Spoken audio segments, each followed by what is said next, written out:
Because of choosing the wrong profession, this genius mage was pushed down to the bottom of society. In a world where only the strong survive, the conquerors are known as those who hunt the dark creatures. They fight, loot, and protect people. It truly is a wonderful job that everyone praises as heroic. At a tea shop, a loud scolding drew everyone's attention. That crazy bastard, you're telling me to become a shield. And it's the guy sitting opposite the main character, Dong Gumin, who is working for the Conquest branch. Just yesterday, Mina Hun received a call from him after a long period of unemployment, thinking there might be a good deal, but it turned out they wanted him to go to the front lines as a shield while the monsters in the dungeon belonged to the immortal system. Who would accept such a game? You don't want to understand and just ask back why there's only this one job. Lower-ranked kids like me have no trouble finding work. Dong Gumin explained, I know there are very few organizations that entrust the warrior class, even high-level crusaders. According to him, the current demand for mages is like gold. While warriors are usually slow to react and have a higher injury rate, they are not the target audience.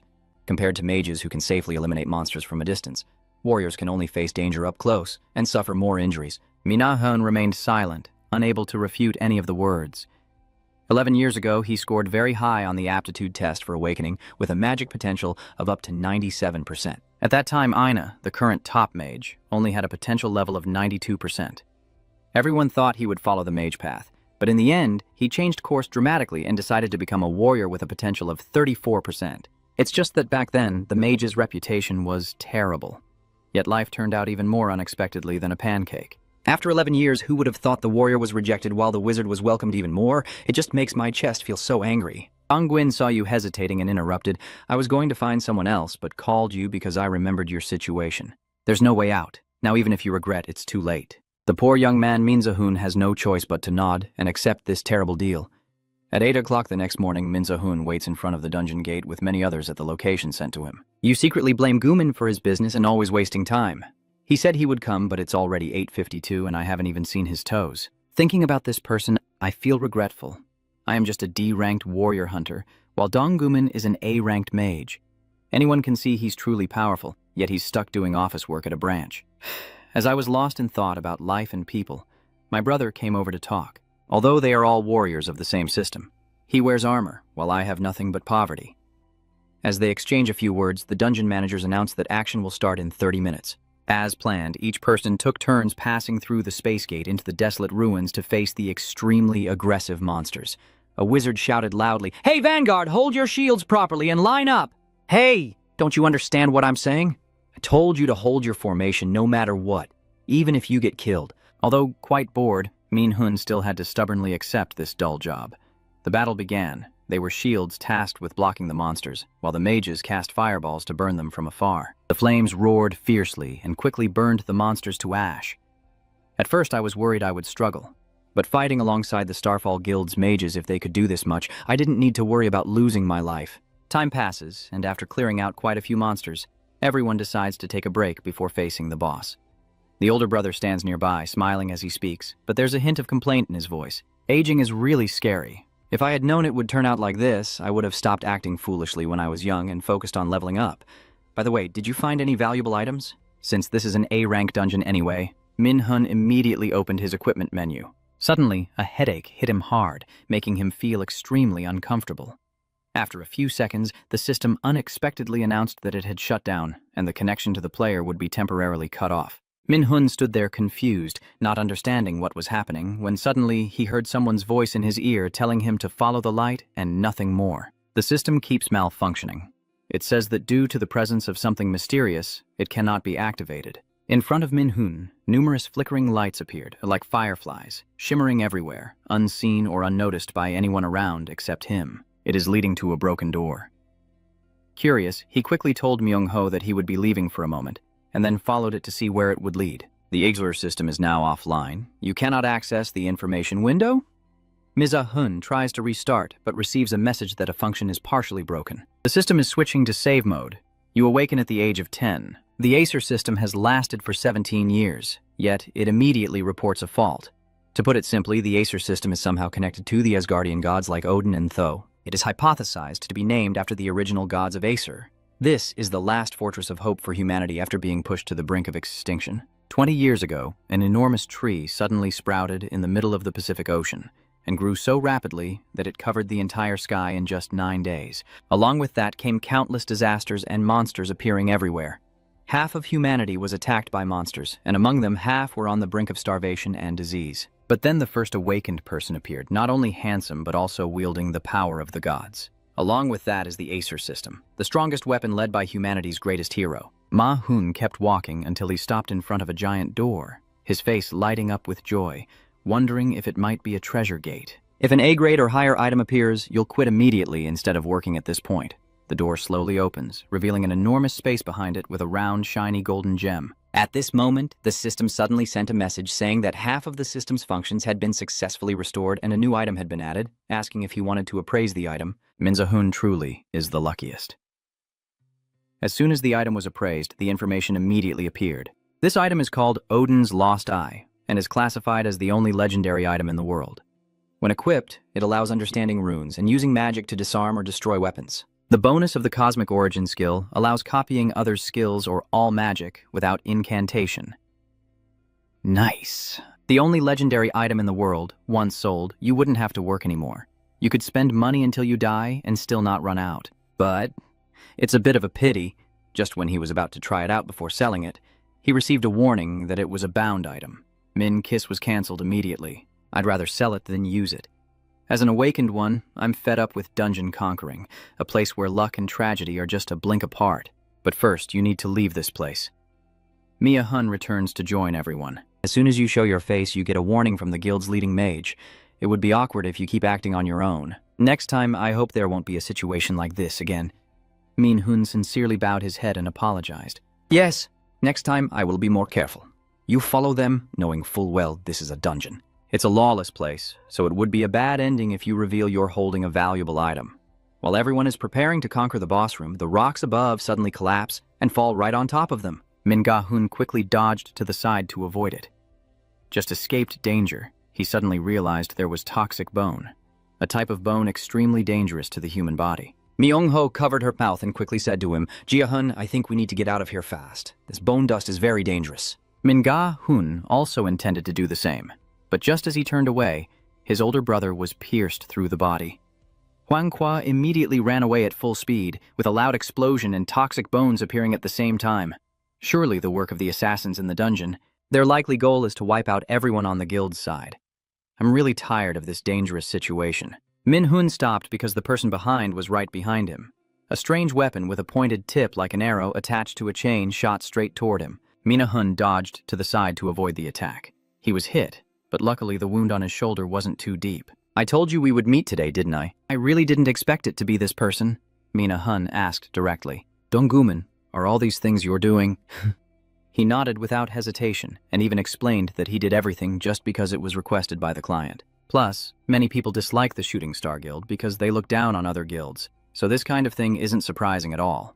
Mia-hun stared intently at her opponent, wondering if she could fight back, but no matter how she looked at it, she would just get beaten to a pulp like a torn blanket, so what's the point of asking? Dongguman is an A-rank mage, one of the 2% of geniuses in the country, while I'm just a D-rank warrior, which is fine, but it's surprising that the underdog actually wins. He wants to avenge his fellow warriors, especially Miho, but with the current situation, there's no other way. He can only retreat and pretend nothing happened today. So, before he even finished speaking, that magical weapon had already struck. The clear level difference between them left him no choice but to dodge. A cut across the cheek made blood gush out, and I grimaced, thinking that if that move had been a second slower, I might have been done for. Dongguman raised his hand forward and said, Today's target isn't just the Skyfire Guild. As soon as he finished speaking, countless magic circles were cast, summoning many lightning chains aimed at the man in front of him. Mia-hun keeps dodging back and forth, with a bunch of questions running through his mind about who's targeting him. If someone is so determined to eliminate him, then it must be that person. Are you saying he's my father? Dongguman paused for a few seconds, then threw back his head and laughed maniacally like a madman. A moment later, he nodded and admitted, You're really smart. That's why I like you. Thinking of his late mother, Min-hun hesitantly asked another question. Last winter, that person also committed such an act, didn't they? Turns out, the answer was exactly what you were thinking. That bastard Guman over there keeps attacking you with lightning chains and even taunts that your family is better than some Uchi clan from another world. A husband who kills his wife then hires someone to eliminate his only son is truly wrong. He kept mocking and saying that this conversation should end here. Suddenly, he saw the person in front of him muttering something under his breath. He thought you were trembling and begging, but suddenly, Minhun's entire body radiated a tremendous surge of mana, causing the ground and surrounding space to distort and shatter, sending rocks flying everywhere. That aura truly made an A-rank mage like Donggumin sweat and hesitate no more. The spell called Thunder Chain was activated once again, unleashing countless magical chains toward Minhun in an attempt to kill him. Unexpectedly, at the crucial moment when success seemed assured, everything shattered. Odin's Lost Eye item has been equipped. The item has been linked to the user. The system just sent 2 notifications, and at that moment, Minhun swore that today he would tear him apart as painfully as possible. As soon as the active lightning chain skill was copied, numerous magic circles appeared behind Minhun, and Dongguin was stunned, unable to believe what was happening right before his eyes. That's a technique he spent years learning. How could a D-rank warrior use it? An upgraded copycat version clashing with a legendary item is truly a headache-inducing confrontation. The chains carrying lightning continuously clash with each other, creating deafening explosions. The situation seems quite unstable. Donggumin, after dodging and running around, tried to pull down his pants but took the chance to fire a magic bullet at you. Unfortunately, it was useless. The moment of finality has arrived. Mahun immediately launches a final attack to counter the enemy. Lightning Flame charged forward with fierce power. Donggumin, facing his own technique, had no way to resist and quickly activated his shield. Unexpectedly, everything spiraled beyond his control. When the shield shattered, he took a lethal blow and collapsed, gasping for breath, as a massive explosion shook the entire dungeon, followed by clouds of dust and flying debris scattering everywhere. Donggumin is still alive, but he won't last much longer. Minhun slowly approaches, delivering one more blow before ending everything. He collapsed to the ground, exhausted both physically and magically, but still muttering complaints. All day today, I used up my entire lifetime of good karma just for a legendary lucky item. Just when Minzahun thought he would die here, the rescue system appeared with a message. Once the new system is activated, time will rewind to the moment the user desires most. Do you want to start it? At this point, what is there to be afraid of? Min-ji-hun agrees to activate the new system called NY, and at the same time becomes an enemy of the Supreme Being Acer, along with 2 new skills equipped. Min-ji-hun opened his eyes wide and got up, wondering what on earth was happening. But as soon as he stared intently at his own hands, the guidance system appeared and explained that he had traveled back in time to the moment he desired most. Today is June 15th, 2022. The system has sent you back to 11 years ago along with a mission to rest until your body recovers to 80%. Mizahun pushed everything aside and went to his desk. He picked up the calendar and crossed out a line. In the previous life, it was because he went against his profession that he ended up with a poor and miserable life and a tragic death. This time, he won't make that mistake again. He is sure he will become a great wizard and find a way to defeat the old man. After hugging his mother and crying his heart out, he puts a spoonful of rice into his mouth, but still can't hold back his tears. Minhun's mother noticed that her son was different from usual today, so she put down her chopsticks and asked directly, "What's wrong?" He just smiled awkwardly, hiding everything, and said he had only a nightmare. Then he changed the subject directly and told her that he wanted to switch to the mage class instead of the warrior he had previously declared. His mother was initially a bit confused, but after thinking carefully, she happily accepted. She said, "I want you to do what you love rather than chase money, whether it's magic or anything else. I will always support you." If his mother didn't say anything, it would be fine, but the more she spoke, the more tears kept flowing. The sensitive young man quickly raised his hand to wipe them away and reminded himself that now was not the time to cry. The man named Minong-o is still alive right there. To be able to defeat an A-rank exterminator like your old man, you still need to become stronger. After a while, the final rest mission was also completed. Minhun, after planting a banana with one hand, stood in front of his system panel and muttered, "I still don't know what the Noni system is, but anyway, I have an advantage, which is knowing the future. I have a good memory, so now the issue is skills. All the stats and levels on the information board reset to the initial point. But luckily, the passive skills were retained thanks to a skill called the One Watched by the Gods." He held the empty card sent after completing the rest mission in his hand. After pondering what to learn and what not to learn, he had made his decision. Maybe what he needs most now is a healing spell. At this point, mages are at the bottom of society. However, the purifiers with healing skills are treated like nobles. I like to think that if I had that ability, I would never be looked down upon no matter where I go. You are sitting and calculating everything in life. After reincarnation, your phone received a message from your close friend, Kim Yu-dung. In your previous life, this friend of yours lost their life right before your eyes. But this time, you will change that. The main content is swimming among a bunch of urgent messages about the saintess preaching in the streets, so she wants to invite you to join her. Hurry up, demon. All my shorts friends have already seen it but won't reply. Mia Hun was overjoyed when she heard about the saintess, remembering her as a beautiful older sister with sacrificial magic, exactly the right person at the right time. Min Hun immediately sent a quick confirmation and then left the house. After reaching the city center, he and Du Dung squeezed through the crowd to find a good spot to observe. They were eager to see that girl. The guild leader of Manhwa is a renowned healer known worldwide. However, among everyone here, only I know that in the next 2 months, she will get involved in a dangerous situation in the ITW dungeon, and the cause of that is this very speech. The woman on stage bows after delivering her speech calling for courage from the conquerors, while Min Hun and everyone below sit silently listening. You know what she said is right.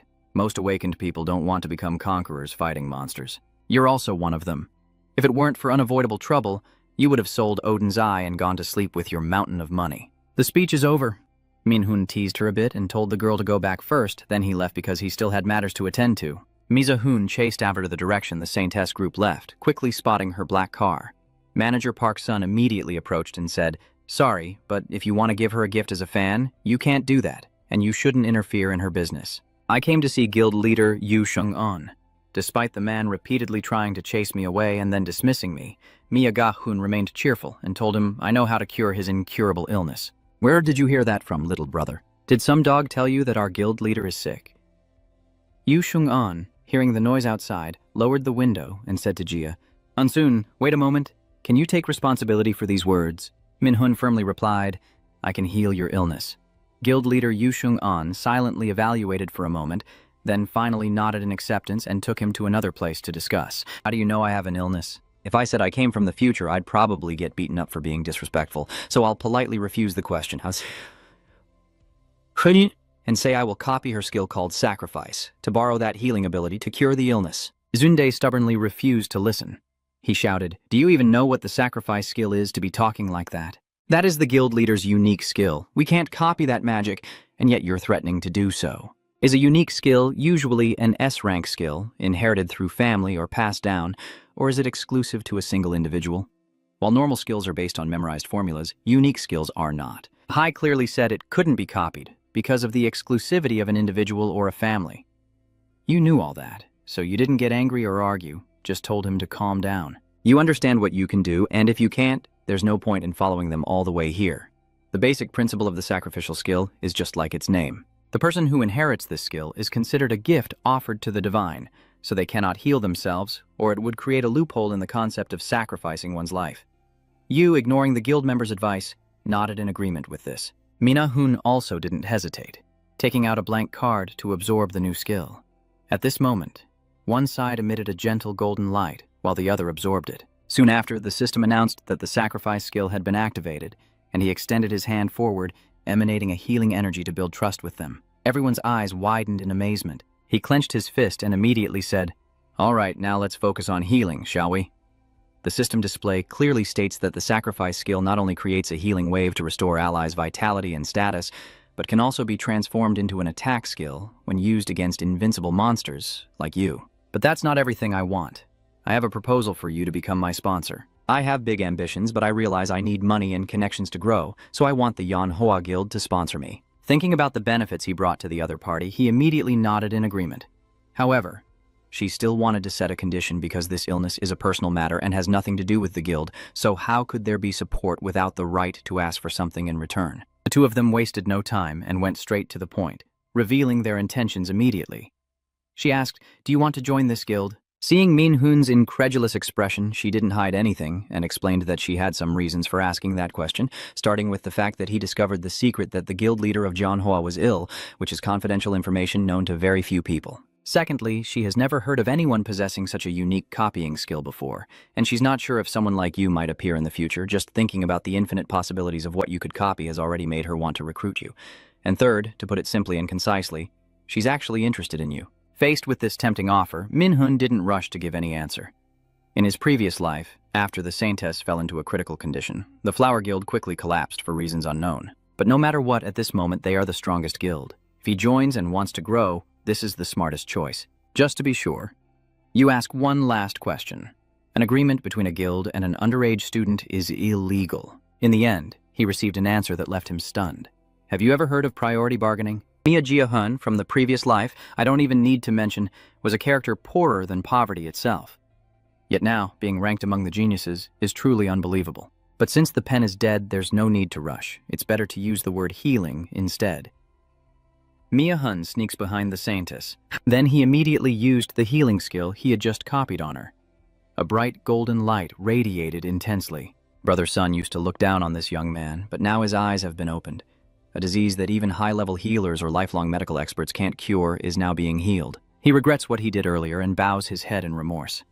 Please take care of our guild president. I will sincerely express my remorse another time. You have successfully cured the target's illness. The emergency first aid passive skill has leveled up to 19. As just announced, Min Hun stopped his action and told Yu Sheng-an to try doing something. She followed the instructions, walking over to the window and reaching out her hand into the air. The energy of the words immediately transformed into butterfly shapes, fluttering in the wind. The strange illness has completely healed. Yu Sheng-an turned to him and asked if, after acquiring this skill, he would be willing to accept punishment like she did. Min Hun kindly replied, "It will be fine. If that happens, you can heal me." The next day, Min Hun asked the guild for help with something. He was driven by Parze to a place where, according to him, the large gate in front of him was the entrance to a low-level dungeon owned by them. He made this request partly because it was part of a premeditated plan. The Mila's Academy he was about to attend is a gathering place for geniuses competing against each other. To survive there, your only option is to level up. Since they had already discussed it, Sunzi brought some healing items and support tools. He hands you a staff and says it's the guild's backup equipment, and you can use it. Seeing Min Hun ready to leave, Sunzi asks, "It might be an E-rank dungeon, but sneaking in alone is very dangerous. Is there any reason you have to go in by yourself?" Ma Hun raised his staff high to assess and replied, "I just want to level up a little." The man in charge of the Yonhua Guild nodded and handed you a teleportation stone, telling you to use it in case of danger, because it can instantly teleport you back to the entrance. He would be very happy if you accept it because it can be seen as an apology gift for his rude attitude earlier, and as a thank you for curing Yu Sheng-an. Min Hun nodded in thanks, and then quickly stepped through the gate into the dungeon. From what you can sense, this is definitely an E-rank dungeon, but as soon as you enter, everything changes instantly with countless black hands grabbing at you. Min Zahun didn't understand what was happening to her. Then the system sent a notification. Due to the NY system, the user will be transported to a special area. Your current location is the land of death. The scene shifts to Guildmaster Yu Sheng-an. She was sitting at her desk, thinking about how impossible it was for a single candidate to clear a dungeon alone, even if it's an E rank. Suddenly, there was a knock at the door. The opponent said her name was Pak Park Hana, then brought the young man named Min Hun's file to her guild leader. Yu Sheng-an flipped through a few pages and exclaimed in surprise, "Is he a candidate for the warrior class? Then how can he possibly use magic?" Yu Dung flipped another page, and upon seeing the magic potential at 97%, she immediately widened her eyes, realizing the whole situation. To prevent the young genius from getting her hands on him, she quickly called Manager Soon and told him to say that she was ready to sign a contract whenever Min Hun returned from the dungeon.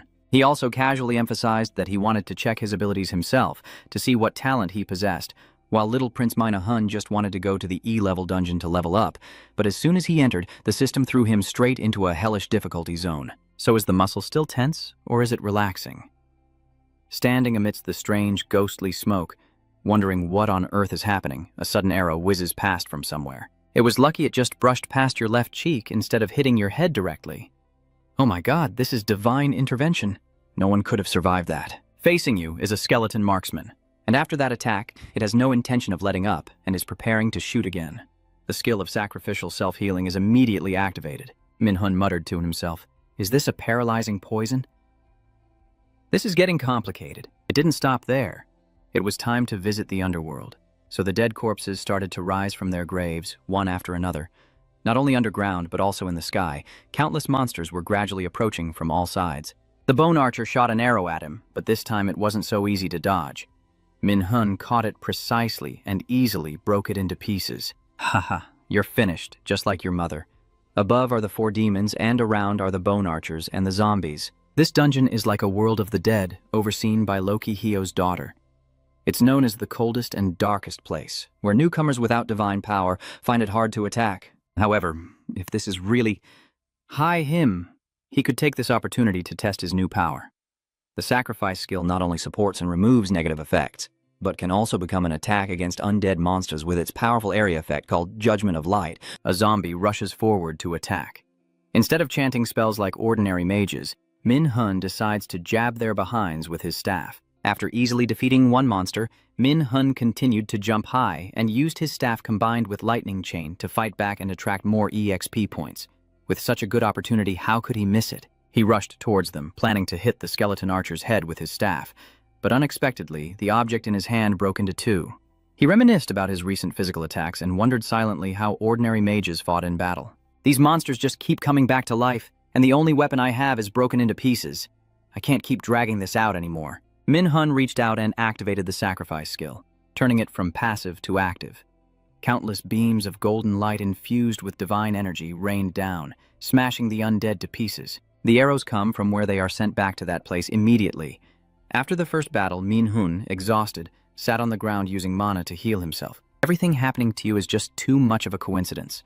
If you don't level up quickly now, you might not have a chance to win and return. Your next destination is the deadly fields of High Him. Clearly, you're just a revived D-rank warrior, but being thrown into such a drastically mismatched place by the gods above, how can you fight? He stopped in frustration, about to use a stone to return when a wave of destructive mana swept past, instantly making Min-hun's face turn pale. The atmosphere grew heavier and heavier to the point where he couldn't breathe and sank to his knees. Amidst the fog, he knew something terrifying was approaching, so he quickly covered his mouth and tried not to make a sound, but before he could do anything, it was already here. The boss of the dark dungeon has appeared. Just a single ominous shadow is enough to trigger a warning from the system, urging you to run fast because the level gap between you and it is extremely dangerous. Thinking about it, he's so boring. Min Ji-hun smiled faintly, and then frantically searched his inventory for the teleportation stone. Run fast. Anyone can protect you. Just run first, and then worry about the rest. But how unlucky. Just as you grabbed the teleportation stone in your hand, you got slapped bloody by the boss, almost causing you to disconnect from the server. The stone slips from his hand and rolls away somewhere. Mana is running out and HP is dropping close to 0. Having only just come back to life a few days ago, you're already facing the dungeon boss of the immortal system, and you can't win. Just as the boss prepares to strike again, luckily someone arrives in time to save you. She is the daughter of Loki and the ruler of this place. The large horns on her head, along with her body having one half decayed and the other half angelic, are the signs to recognize her. You can't do that. It's something they brought upon themselves. An important guest has been designated to be the one to make a change. You say that, but as soon as you arrived, you started criticizing. I thought someone who could make a difference would be able to kill it. So you're just a kid too. Your physique is pretty average and your mana is impressive, but not enough to face the Acer gods. Why would Loki choose a kid like you to be the one to make a change? Min-hun refuses to accept being defeated so easily by those gods. The plan to avenge his father and become a mage hasn't even begun, and he doesn't want to end like this. Hyo saw the angry look in the opponent's eyes and clenched her fists even tighter. She snarled threateningly, "The end of the world is coming soon, and if you fail and drag us down to hell, I will be the first to tear you apart." He then lets go and gives you a new chance, but the main requirement is to become stronger quickly and defeat the Black Shadow. If you succeed, she will give you a special gift. However, you only have 2 months.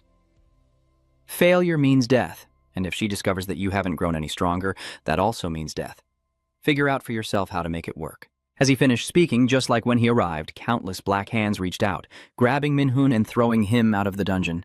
Min-hun opened his eyes, suddenly waking up, and then realized he had returned to the starting point with a completely intact body. The mission system is right in front of you. Thinking of that girl, you now realize she is the goddess of death and rules one of the 9 worlds of Norse mythology. Her presence reminds you that you must become stronger. Otherwise, not only will your revenge plans be in vain, but you might not even have time to act before she crushes you. However, for someone who has never fought like a mage and hasn't learned any low-level spells like him, it looks pretty tough. Mia-hun took out her phone from her pocket and happened to see a message from her brother Shunze. It clearly states that Yu Sheng wants to meet you to discuss the contract, so if you have time, go see them tomorrow. Mina-hun smiled cunningly and replied that he would come to meet them and would be very happy if the guild could help him with one more thing. The next day, Min-za-hun followed Parze to the meeting place. On the way, he silently guessed that their impatience must be because they had looked into his information. Someone with a natural talent level of 97% as a mage is almost impossible to find a second one even if you turn the world upside down. As for 98, 99, or 100%, luck is on your side. The door just opened, and what caught his eye was the fiery girl Yu Shung in a sleek black outfit. She immediately said, "You're here? I've been waiting for you." After exchanging a few words, they got straight to the main point. Mina Hun said, "I also talked to Manager Park's son, but before signing the contract, I have one condition." Then she explained that since she recently changed from a warrior to a mage, less than a month ago, and is not yet familiar with using magic, her condition for signing the contract is that President Yu Shung-on teach her magic. Jun listened silently as they discussed, knowing from the start that this guy wasn't simple. In a world of S-rank hunters, having a trump card that can be used at any time is essential. Yu Shung-on of theirs is both an S-rank exterminator and the owner of the Manhwa Guild with such a top-tier ace. What more could you ask for? Yu Dong-on silently thought for a moment and then agreed, but if he had any requests, she would do the same. She said, "I want to test your talent to see if you can do it, right?" Then she snapped her fingers. A giant mass of mana immediately appeared behind her. Yu Dong-on directly said what he thought. "You have to get past it. For someone talented enough to sign such a good contract, you should be able to do this much." Ma Hun's forehead was beaded with sweat. Usually, mages of at least grade B use a mana cluster to better understand their sensitivity to mana. "And you, new to the profession, this is the real test of how tough it is." Mia Hun asked back as if she was trying to discourage me. "Why should I do that? Even if you fail, it won't be a problem for the contract. As the president of the guild, I promise you that." After she finished speaking, she went to the manager and told him to open the gate. Then, before he entered, she didn't forget to encourage him a few words to boost his confidence. Min Hun took a deep breath and sighed, thinking that it would be embarrassing not to go in at this point, so he finally decided to move forward. Outside, Parsley told his president that he was feeling quite worried and didn't understand why she had created such a difficult situation. He's just a kid, even if he's a genius. "Why Yu Dung?" An laughed and said, "What kid? This is obviously a kid devil, but either way, she's confident that Min Hun will pass this test." On Min Hun's side, he just stepped in and found himself facing an ocean of mana instead of a single mass. In this world, mana is usually like oxygen. It is essential for casting spells or activating skills, but prolonged exposure to a large amount can weaken the heart and lungs, leading to death. Based on what I remember, the only way to get you out of here is to find the connecting door between the whirlpools. You remain silent, trying to breathe deeply to focus, and suddenly you feel a spot with a strange aura.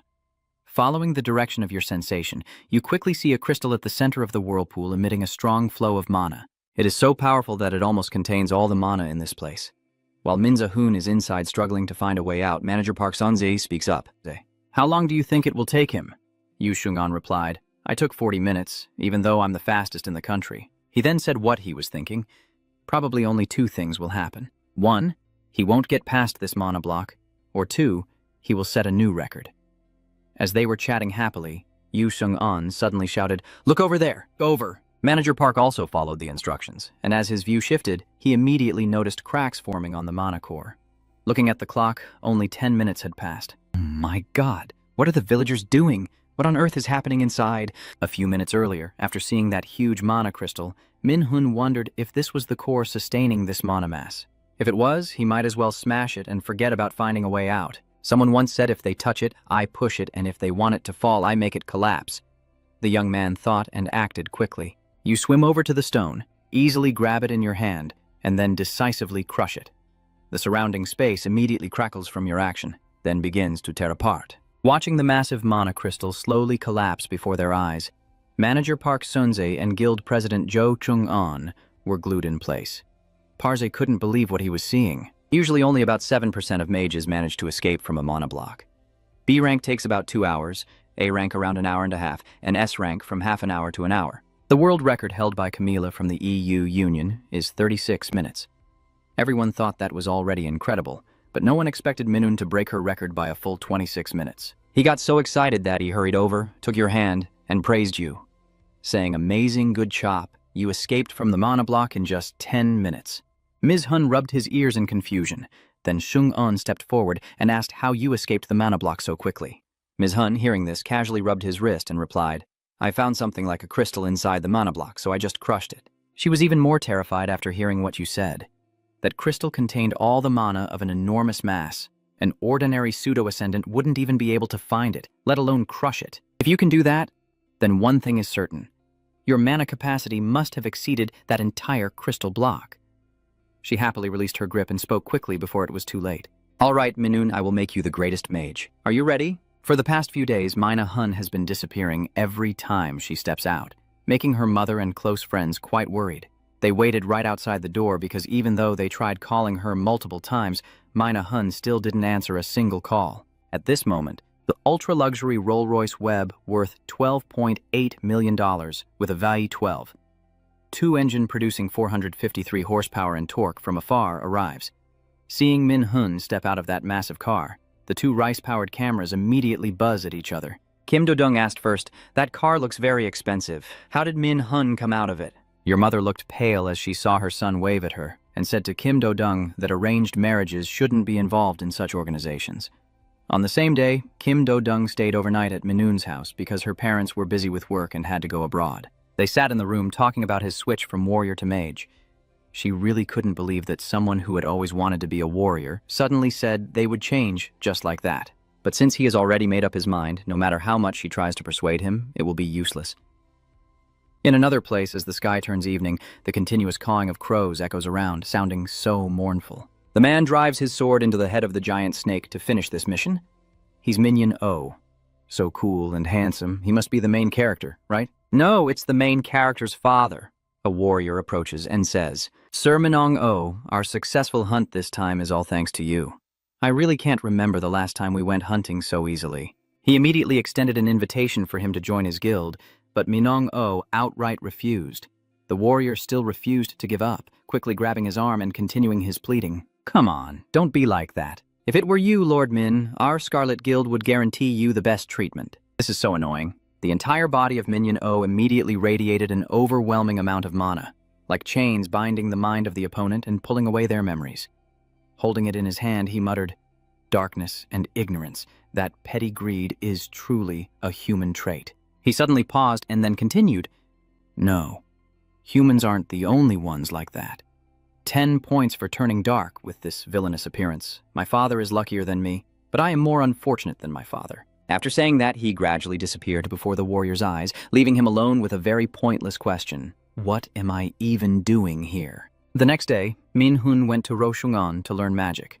As soon as they met, she immediately said, "I want to test your intuition and combat reflexes before we start the first lesson. In other words, we will have a one-on-one duel."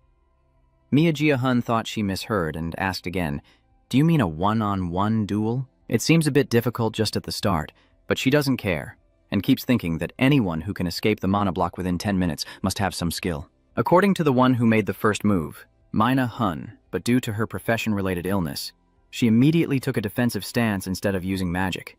Rodung An didn't rush to act but began assessing her opponent from head to toe. Ma Hun placed his left foot forward, slightly bending his knee and lowering his shoulders as much as possible, a stance clearly used by warriors to evade attacks and move easily.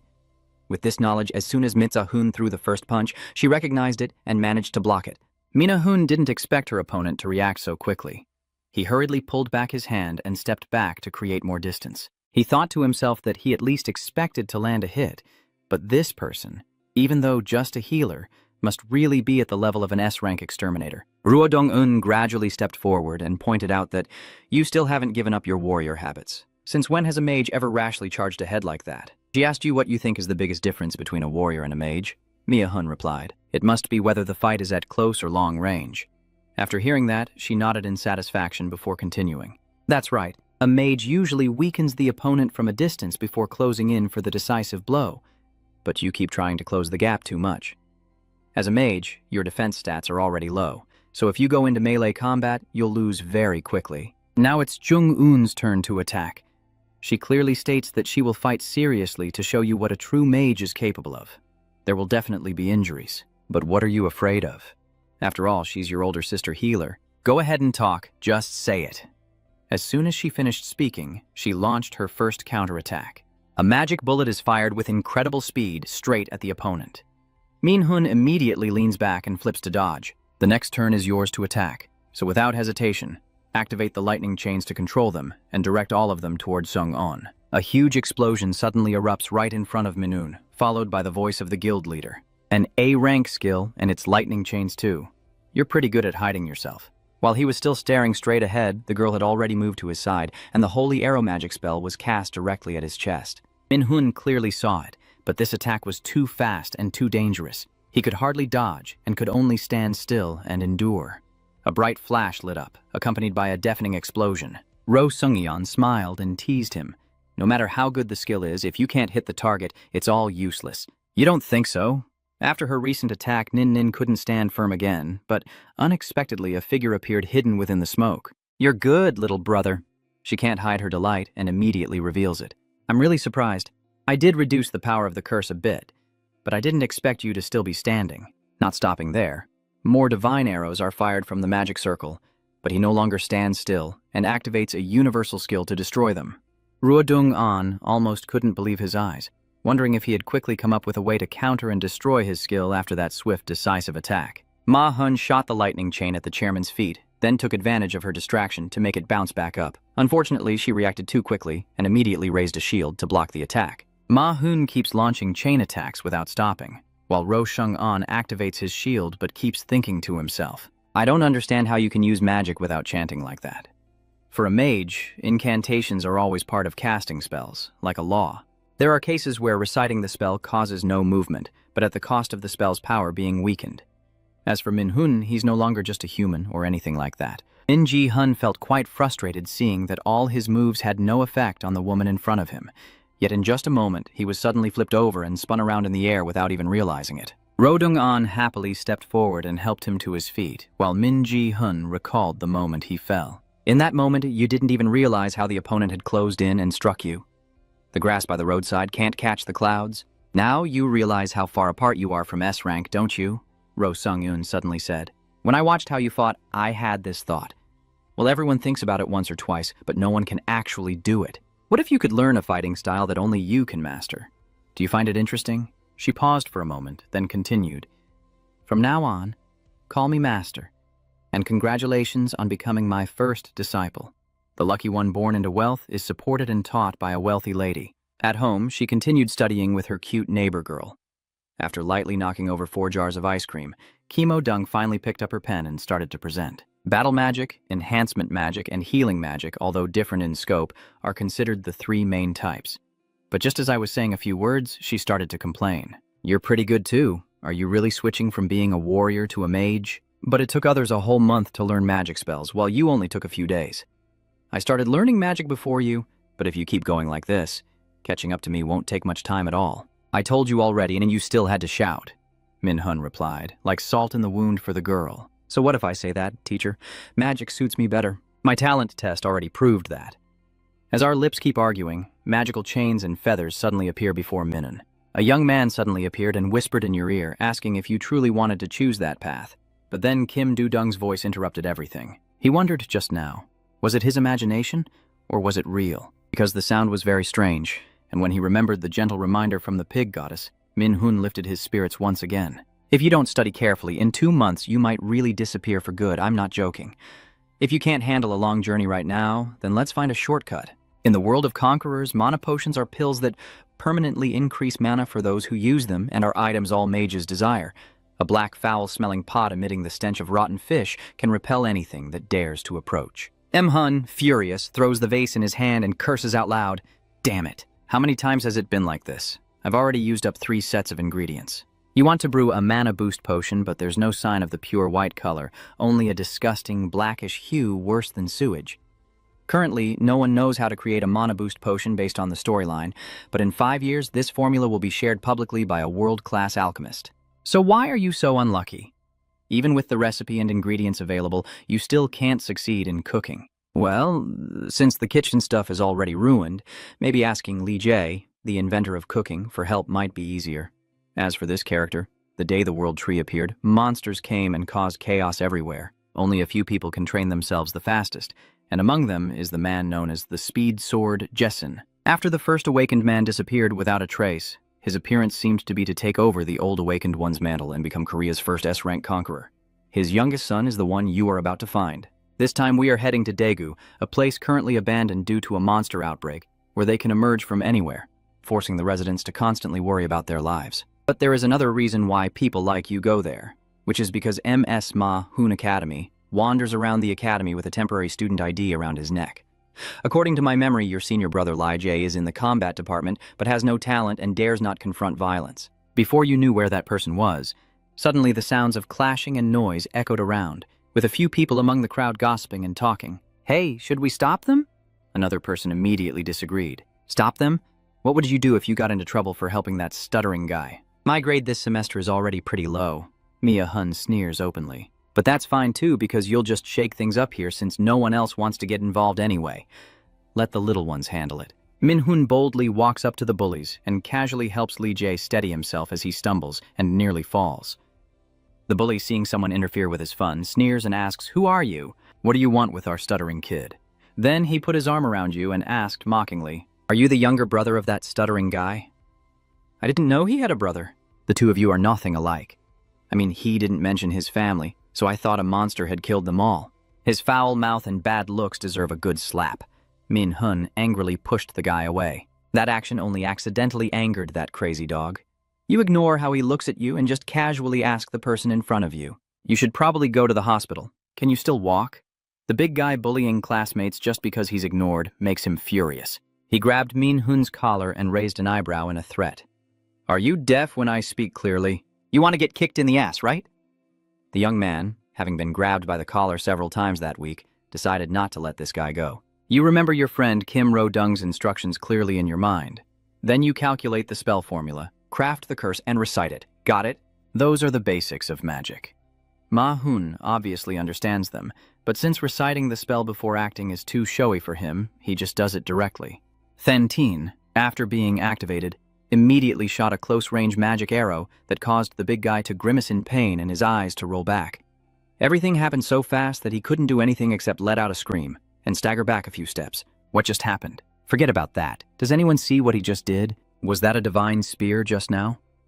Oh my god, how could he break the arm of a seasoned warrior so easily? Some even openly criticize him, maybe because he's weaker than he appears. He's always so arrogant, like he's really strong. I told you not to speak loudly when criticizing. The bully, furious after being punched so many times, wants to fight the one who just broke his arm. He silently pulls out his sword and aims it directly at Min Hun's temple. His pupils flashed brightly. Min Hun immediately applied what he was taught and executed a defensive move called Mana Shield. The sword in his strong hand was deflected and flew out of his grip. At the same time, Min Zagahun closed in, pressing his right hand against the bully's face, daring him to accept a challenge. The holy arrow skill is activated, delivering a deadly strike to his face. Blood splatters everywhere as his eyes roll back like a boiled pig. The young man who liked to bully classmates knocked them to the ground and then didn't move anymore.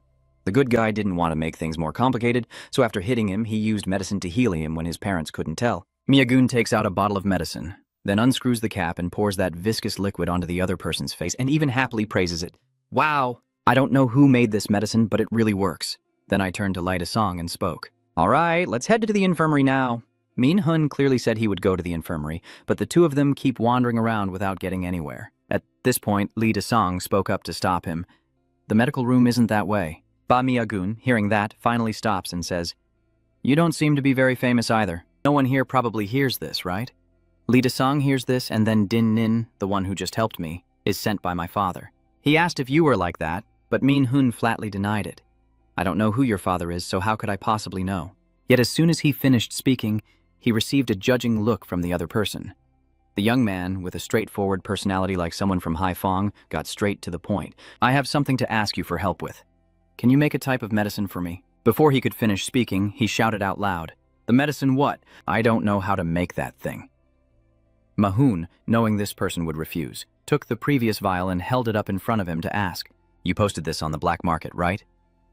Seeing that pale face, Mina Hun knew he had hit the nail on the head. The black market is a system that completely hides everything related to trading, but having this item means the NY system is still functioning normally in the market. Li Dasong is a terrible liar, and when he meets the young man Mina Hun, who just activated his chicken chasing skill, he quickly agrees to cooperate. I'm not trying to threaten you with this empty bottle, I just really need a skilled alchemist. He is the one who can make the potion I want. After the deal was sealed, the two of them went to Li Jae-song's office to discuss further about crafting a mana-boosting potion. At first, he didn't believe it could be done, but in just a second, he turned around and started calculating how to brew the potion. Seeing the other person keep complaining out of fear of failure, Min Hun said, Failure is okay. I decided to invest in you because I believe in your abilities. Investing will naturally sometimes lead to failure, so don't be afraid. Lee Jae-sung was completely convinced by those words. Even though that young man has already left, he still feels quite emotional. Since he was a weak-willed child with no talent like his siblings, a child who lost their mother at a young age and was left alone, unable to gain their father's approval, truly couldn't hold back tears when others trusted them like that. Countless divine arrows were shot their way. Min-hoon continuously dodged and then raised her defenses to counter the second attack from Jo Chung-an. The holy arrow skill was activated. He responded to his opponent with all those same moves, only much more powerfully. The chairman's shield was cracking. Ro Sung-an really didn't expect that you could suddenly become so overwhelmingly strong. Ma-hun was about to unleash the chain attack, while the opponent summoned the divine arrow. However, just as they were about to go all out in the fight, the elder manager rushed over to stop them. Oh my god, the training room made of dungeon metal has been completely wrecked by them. Look and see if it's still okay. If he hadn't come to ask them to rest, the whole room might have been torn apart. During their break between rounds, Ro Sung-yoon recalled his desire to attack the dungeon again. With your current abilities, an E-level dungeon is just like a breakfast, right? Keep it up. Yeah, it's just eating, but eating, punches, and suffering, not breakfast at all. If only Minen wished that this was really an E-level dungeon, it would be great. The dungeon boss is a C-rank monster, not easy to deal with at all. If it were you from your previous life, you might not even have a chance to fight back, let alone now. A few days later, Min-hun ran to Lee Jae-sung's place to get the medicine. Seeing his eyes so black like a panda, you could tell he's trustworthy. There's no need to talk about the medicine anymore. You put the pill into your mouth. This thing is indeed high quality. The magic power stat immediately jumps by 15 points. Seeing how Tutui looks like he could collapse at any moment, you happily compliment him a few words and then leave to let him rest properly. You have 9 days and 22 hours and 47 minutes left to level up. Tomorrow I will definitely fight the boss. Until it drops its loot, I won't stop. The next day, Manager Park Sun took me to the guild's E-level dungeon. Unlike last time, this time he was much better prepared with rings, necklaces, and even Van Ki-ri earrings. These 3 pieces of equipment all have the effect of draining mana, providing some support in both strength and appearance for an apprentice like you. Everything is now in place. Now Min-hoon confidently steps through the dungeon gate. Thanks to the divine help of the NY system, what seemed like the easiest place to clear has turned into a deadly wasteland of high him. Min-hoon was thrown to the ground from above once again.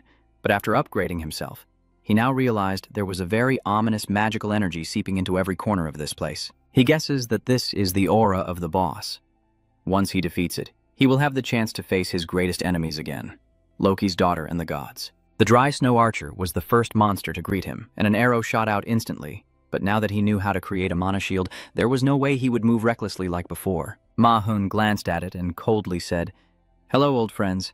I have many questions for you, by the way. There are some zombies here. You will see what a mage warrior is capable of." Ma-hun rushes forward while summoning a holy spear. If we're talking about ranged attacks, it's not on par with a mage, but when it comes to damage, there's no question. The first enemy quickly fell, then was able to punch another monster in the head with his bare hands. While not as skilled as a warrior in close combat, he still had enough strength to crush his opponent and keep them from rising again. The Light Judgment skill activates with wide area damage, successfully lifting all enemies onto the altar at once. At the same time, Manager Park outside, busy on his phone, suddenly senses a strange aura approaching. He felt quite worried because he hadn't received any reports of anyone else appearing here besides them. He was about to draw his sword when he saw a car approaching. The girl named Yeonju got out of the car and casually greeted a few words. Today she came to handle some guild affairs, but said she wanted to see him more. Oh, come on. Sun knows she's just talking for fun. Since she graduated, she hasn't contacted him once, so there's no way she went out of her way to visit just for that. The delicate Yeonju seems quite busy, constantly on her phone and making calls. She stood at the entrance of the dungeon and asked, "So you're the one managing this dungeon?" Park nonchalantly replied, "What does it matter to outsiders?" Yet she still hasn't stopped. After the snide remark, Manager Park, now in charge of the guard, was teased by someone who had just heard rumors that the chairman of the Do Shungan Guild was ill. Shundae's face immediately darkened several times. This person isn't even cautious and claims that they have many eyes and ears on their side, which is why they can get such information easily. I don't understand what her ultimate goal is. Still stubbornly asking Min-hoon with an extremely nosy attitude. Manager Park, having endured for so long, finally lost patience and showed his attitude to chase them away. This is not something for outsiders like her to worry about. At this point, the spoiled Yeonju finally stops asking. She arrogantly blames Sun for being too proud and stiff, refusing to share anything with her. Then he drives straight back to Minhwa's side, sitting alone in the darkness on a pile of monster corpses, waiting for the boss to come find him. The young man after gearing up definitely looks totally different. Honestly, he's bulky and cool, quite a contrast to that good boy look. The system just announced that the dungeon boss has arrived. You smile contentedly and confidently say, "It's been a long time, hasn't it? This time will be very different from before." Black Shadow is a chaotic night monster, and as soon as it saw you, it immediately launched an attack. Minagun quickly leapt into the air to avoid the initial attack, and then fired a series of holy arrows precisely into its body. That hit seemed quite painful, causing it to clutch its face and roar loudly, with its 10 bright eyes showing clear resentment. It stared intently at you, but suddenly a multitude of sharp, pointed thorns sprouted from the snow beneath. Minhwa quickly took a step back to avoid injury, then shifted 2 steps to the right, successfully slipping through its thorny web. Now you finally speak up to taunt, so you're getting angry because you're losing the upper hand? Now it's your turn to counterattack. Minhwa activates his chain lightning skill to make them attack simultaneously, then entangles it from top to bottom before unleashing lightning to paralyze the creature's body. However, that might still not be enough to defeat Hakda, so Minhwa immediately activates another skill. A barrage of divine arrows rained down like a storm, tearing apart its face. Fresh blood spurted out as the dark beast howled in agony, and soon the system sent a warning message. The boss entered a frenzy state, with all its stats increasing by 1.5 times, and suddenly the situation took a turn. Minhwa was surrounded by what was called the Seal of Death, along with a warning message that if he couldn't defeat the boss of the dungeon within 10 minutes, he would face instant death punishment. The strange thing was, no matter how many times he tried to use universal skills to push it back, they all became ineffective. Hearing that mocking laugh echoing somewhere in the air, he understood the problem. Minhwa shouted angrily, "Pig! How can you interfere like that? What kind of game is this, so unfair?" Time keeps passing slowly. Just as you were about to strike to kill the boss and save yourself, Black Dusk bent over and ran away. You hurriedly shot the divine arrow towards it. But this bastard was so shameless that as soon as the owner came to rescue, he ran away. Not only that, he even dared to be insolent to you. His blood boiling to the top of his head, Minhwa was about to unleash a wide-area storm attack to purge the boss's stubbornness, but unfortunately got hit by the shock attack from its eyes. You couldn't move for a few seconds, but that was enough for it to cheat and slam into you with a force like a meteor. If you can't get close anymore, then I won't bother approaching either. A new skill called Furious Wind instantly covers my body with a whirlwind, temporarily boosting my agility. Minhwa raised her hand and scolded him. "Do you think I'll blindly rush into your side forever?" God Ender finished speaking, and the active skill called Thunder Rage flashed brightly, blinding it instantly. Countless chains poured down, tightly binding Hakda's body. At that moment, he took the opportunity to slap it in the face. The boss Hakda, sensing trouble, immediately summoned the undead to rescue himself. "But I've been holding a grudge against you guys for a long time, so there's no way you can escape." Without hesitation, a blazing golden beam of judgment immediately descends to sweep everything away. The final seconds are slipping away, and as time runs out, those monsters perish and ascend to heaven with the Lord. You overcame your first challenge in the last moments of the instant death penalty. The goddess of death now finally appears with an invitation. Indeed, there is always a reason why she chooses you. "Come here, my boy. To my temple, I invite you in." After defeating the dungeon boss, the system immediately flooded with notifications of items gained and messages indicating you leveled up 3 times. The space gradually shattered and collapsed, revealing a new, extremely strange scene. In front of Minhwa now is the pig's shrine, but even though she invited you over, she didn't mention anything about dangerous dogs inside. Oh my god, a giant creature that looks like a huge dog charged at us. A giant beast with such a huge open mouth clearly wants to swallow you whole. Fortunately, suddenly from afar, the voice of the pig echoed. "Gam I. Lead the guest into the house." The monster guarding the temple finally shut its mouth and turned around, leisurely leading the way for you. Inside the temple, it was quite cold and covered in thick snow everywhere. She strutted over, but the first thing she wanted to say was to praise you for passing the previous challenge. But you couldn't be bothered to listen to such trivial things. Instead, let's get straight to the main issue. "Give me the neural system and then assign me this challenge. Why are you doing those things?" She happily replied that the main goal was to make you become the greatest enemy of Acer. Since birth, your destiny has been to kill the supreme god Odin, and that's what Loki wants too. Mahun's mind was overwhelmed when he heard it. "You're just a human. Calling for a fight with gods is like using you as a pawn." I don't know what you're thinking, and she doesn't really care. She just emphasizes that this isn't just a matter for the gods of Acer. At this point, she waved her hand to push you back to reality and said a few final words. The world is heading toward the end of days because Odin wants everyone to bow before him. We need the power of the one blessed by the gods, for that is great strength. The ultimate enemy, that is you. P2 has already been kicked out of the temple. Mina Hun lies on the ground, feeling disappointed because there are still many questions she hasn't had the chance to ask. At this moment, the system finally grants the skill called the Blessing of the Pig, which nullifies all abnormal statuses for you. After returning Minin, Heo then turns to speak with the uninvited guest. He is also a god, but he doesn't reveal himself and only appears as a flickering light. He asked this pig, what was your impression after meeting him face to face? For her, it's still too early to draw conclusions. However, from the perspective of an ancient god, he has a feeling that she seems to quite like Minun. Heo also honestly admits that he has a good impression of someone who can grow stronger every day. However, the moon god himself coming here means there's no way he would just ask a casual question like that. She doesn't hesitate to expose him outright. That evil old man pretending to be stupid until the very end, huh? You hide your cunning behind a very deceptive appearance. Just like my second brother. Thinking of Minun, she continued, the fate line of the great enemy has been distorted. Do you really think I wouldn't recognize him, even if I met him face to face? It seems your title as the Giant of Wisdom is no longer valid. Moreover, just a brief conversation is enough for her to realize that Mina Hun possesses the left eye that Odin sacrificed to the Spring of Wisdom. The old man and Loki's plans, she wasn't informed about them, so she felt quite upset. Mimi was at a loss, and the old man replied, I also wanted to tell you, but now is too early, and this is all part of fate. Heo obviously knew that, but she felt that the great enemy was too inexperienced. According to the prophecy, he still has many obstacles to overcome, so it's uncertain whether he will succeed in the future.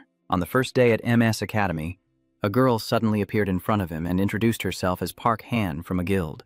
According to her, the representative wanted to send some gifts because they knew he would be enrolling soon. Mia Hun thought they would bring some kind of miracle drug or cheap items, but she didn't expect it to be expensive goods that even if he farmed for a lifetime, he might not be able to buy.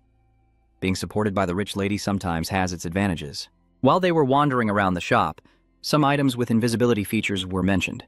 After you defeated the Dark Knight boss, you were lucky to receive a B-grade armor with that amazing ability. Talking about invisibility, it's a pretty tough skill, so not many people want to learn it. You were just joking, but I didn't expect Hannah to say something that hit me like a thunderbolt. The only Punisher in Korea with invisibility is my brother, Manager Park's son. You didn't know that? Chuchoa, I never expected it. That old man looks so indifferent, but he's actually the one holding the key. At that moment, a message suddenly appeared in his mind saying there was a treasure gate nearby. Without hesitation, the lucky young man immediately left Hannah behind and ran to find it. Thanks to your scouting skills, you can identify and find valuable items hidden everywhere. So, the first thing you pick up after activating this ability is the ring containing immense magical power that enhances your scouting skills. A new character appears. Young man, and Hoon is taken shopping for equipment by his father. He saw him buying things without even looking at the prices and felt it was a bit too much, so he spoke up to stop him. Isn't that a bit excessive? But he didn't care, firmly believing that all those expenses were because he was destined to be an S-rank conqueror in the future, so spending a little more was no big deal. Hoon felt a bit awkward and quickly explained, but if we spend that much money, what about my mother's hospital bills? They are clearly a family, but when I mention this, he gives me a threatening look from his father, with a very bossy tone. That's my business, you just need to focus on training. If that's the case, Hoon could only stay silent and bow his head, following all instructions. As he and the man were on their way back, they drew quite a bit of attention. In their eyes, he is quite famous, but Hoon feels like he's just a monkey locked in a cage with the label of a genius. Even that girl, he once wished to become a conqueror. The family's life has always been shrouded in poverty and darkness, so he is their only hope. But to his father, he's nothing more than a tool to make money. Now, just an obedient machine. Suddenly, alarms and announcements about a monster invasion near the shopping mall kept ringing through the sky. Guilds are sending patrols, so the people will be evacuated according to instructions. The dungeon breach is a chaos caused by monsters escaping from an unexplored dungeon for the first time in a while. The scene is extremely chaotic, except for your father, who remains as calm as ever. He said, "You are a genius holding the future of all South Korea in your hands. If you get hurt here, it will put you at a disadvantage in the enrollment ceremony at Ms. This is not something you need to get involved in." Hoon knew his father was right, and since he couldn't ignore the ordinary people, he followed his heart to help them, rushing headlong like a madman toward the shopping mall for the first time. Who would have thought that upon arriving I would encounter a goblin? No, it's the goblin's lair right there. Hoon froze in place, looking pale like their skin. Maybe I played my hand too early. Could I have done it differently? Unfortunately, it was too late.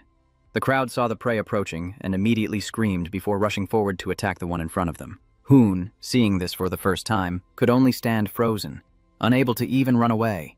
In that life-or-death moment, Manhwa suddenly descended from above to save him. You guys just met and you spoke first. Are you and Hoon? A few minutes before he took the gem out of the treasure dungeon, he ran into Hannah. Everything seemed to be in order, so he told her to come back in with him. Suddenly, hearing an emergency alert about the dungeon invasion, Manhwa immediately smashed the mall's glass door and, like divine punishment, struck down on them. By now, the 1000th visit has arrived, so you immediately start activating the Thunder Chain and summoning the Sacred Arrow at the same time to destroy the monsters. As you move, you leap directly onto the head of a goblin. Not only that, but I also happened to save that guy's life. Manhwa didn't expect to meet an unfortunate genius here, so she asked him to help her out for a while. Suddenly, a lone green monster attacked unexpectedly. Hoon shouted to alert, but he knew what was behind him, so he calmly used the Thunder Chain to pierce through its body. Seeing the opponent just staring blankly with trembling legs, he sighed and urged them on. We can't let the monster get any closer to the crowded area. Are you going to stand there forever? Pick up your weapon and fight. This situation is getting tense. 1,000 words of encouragement are nothing compared to the advice from the one being relied on. Hoan's fear was unintentionally wiped away, revealing a fierce determination to fight. Facing the approaching crowd, Manhwa immediately gave orders. You know how to use the provoke skill, right? Get ready, provoke the monsters around here, and try not to miss any. You have to lure as many as possible. Hoon immediately understood the problem after hearing that. He took out his shield and sword as instructed, and performed the skill called Kok Than Kyu Hich, summoning warriors to attract monsters within a 50-meter radius. This attack reduces attack and magic power by 30%, but is extremely effective for luring enemies. Manhwa glanced at him and thought to himself, Huktan Provocation is a higher level skill than regular provocation. As expected, talented people always find their own way. In his previous life, the unlucky genius only made it to Barank. I'm not sure if he had psychological issues or other problems, but, contrary to his current fame, his performance would decline very quickly. Turning to the main story, Manhwa stands behind, using his long-range chain attack skill, while Hoan takes on the role of a close combat warrior. After a while of slashing and stabbing, the two quickly clear out the monsters right before the conquerors arrive. After the battle ended for a while, an older brother appeared. He introduced himself as Pki Ong Hun from the National Reconnaissance Bureau. He was sent here to clean up this mess, but unexpectedly, 2 kids got ahead of him. They worked so fast. Now he really didn't know how to report without hearing the words, deduction from his salary again. Manhwa initially planned to shift the credit to the Bureau, but he refused firmly. Listening to the newcomer keep hesitating, I had no choice but to say it outright. Just give him my share and keep quiet about me being here. Unexpectedly, now it's Hoon's turn to oppose. Manhwa had no choice but to say that he had his own reasons and couldn't let his incredible power fall into the wrong hands. Before being reborn, I was just an unknown warrior and didn't attract my father Minong's attention. But now, the situation has changed. If you reveal that you secretly switched to studying magic, your old man will definitely come after you to destroy you. You've planned your revenge, so you need to hide your movements carefully and gradually train to become stronger. Wait for the right moment, then appear and take revenge to make him understand what karma really is. Manhwa saw Hoon hesitating, so she decided to speak up and advise him. Remember, you've done a lot of things. If you hesitate, someone will have to sit on the altar, so don't think you're unworthy anymore. The Lord of the Chickens, the creditor prince only needs to breathe a few words to persuade the young man to follow his lead. Hoon, after thinking of his mother, let go of the burden, accepted his share, and promised that when the opportunity arises, he would definitely repay this kindness. The reward issue has been settled. Manhwa returned to school to prepare for the first day of enrollment. To disrupt the cheerful atmosphere of the new students, the principal approached the podium and announced, "Hello everyone, I am the principal of this school, Gu In. Now we will hold the opening ceremony of MC Academy." An introduction like an opening, he skipped the content and jumped straight to the conclusion. The teacher's speech ends here. You must know that the opening ceremony of Moose Academy features a very special event. A game where all students gather and try to steal each other's name tags. We will start the freshman hunt right now. The principal had just finished speaking when a magic circle suddenly appeared beneath their feet. The hall quickly descended into chaos. Kim Do-dung's close friend Kim Do-dung staggered and fell, and MG Hun quickly ran to catch her off guard, but instead they all fell into a forest, and the unlucky one swept away was the magic genius Seo Aina, with a 92% talent. The new soldier selection takes place on an artificial half-planet, created by magic where participants can do impossible things like controlling time or removing gravity. In the sky, the face of the incompetent principal observed by Dung begins to explain the rules within the scope of the semi-planet. You can use skills ranked C or lower and obtain a name tag to earn points. When an upperclassman obtains a first-year student's ID card, they will receive 10,000 points, while the first-year student will get 100,000 points. You can use these points anywhere in the academy, so try to collect as many as possible. As he finished speaking, he smiled coldly and said that all skills would be reduced to a fraction of their power, so there's no need to worry too much. Ma-hun frowned in disdain. With such a vague set of rules, it's clear they're trying to filter out those they consider useless. You turn back and tell Yu-dung to follow you. They have to stay here for 3 days, so they need to find a place to rest first. Suddenly, Kim Do-dung whispers for you to invite Seo-ina to come along, because according to her analysis, that cold girl is also connected to their group. So having more people would be better. Of course, you know that, right? However, Sel-ina's anger is very frightening.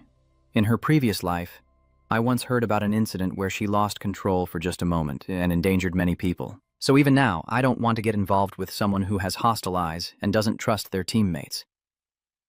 While Kim Jo-dung runs to persuade C and their team, 2 strangers suddenly appear. They arrived like a gust of wind, with Shin-jun as the young man and Kagan-sun as the girl.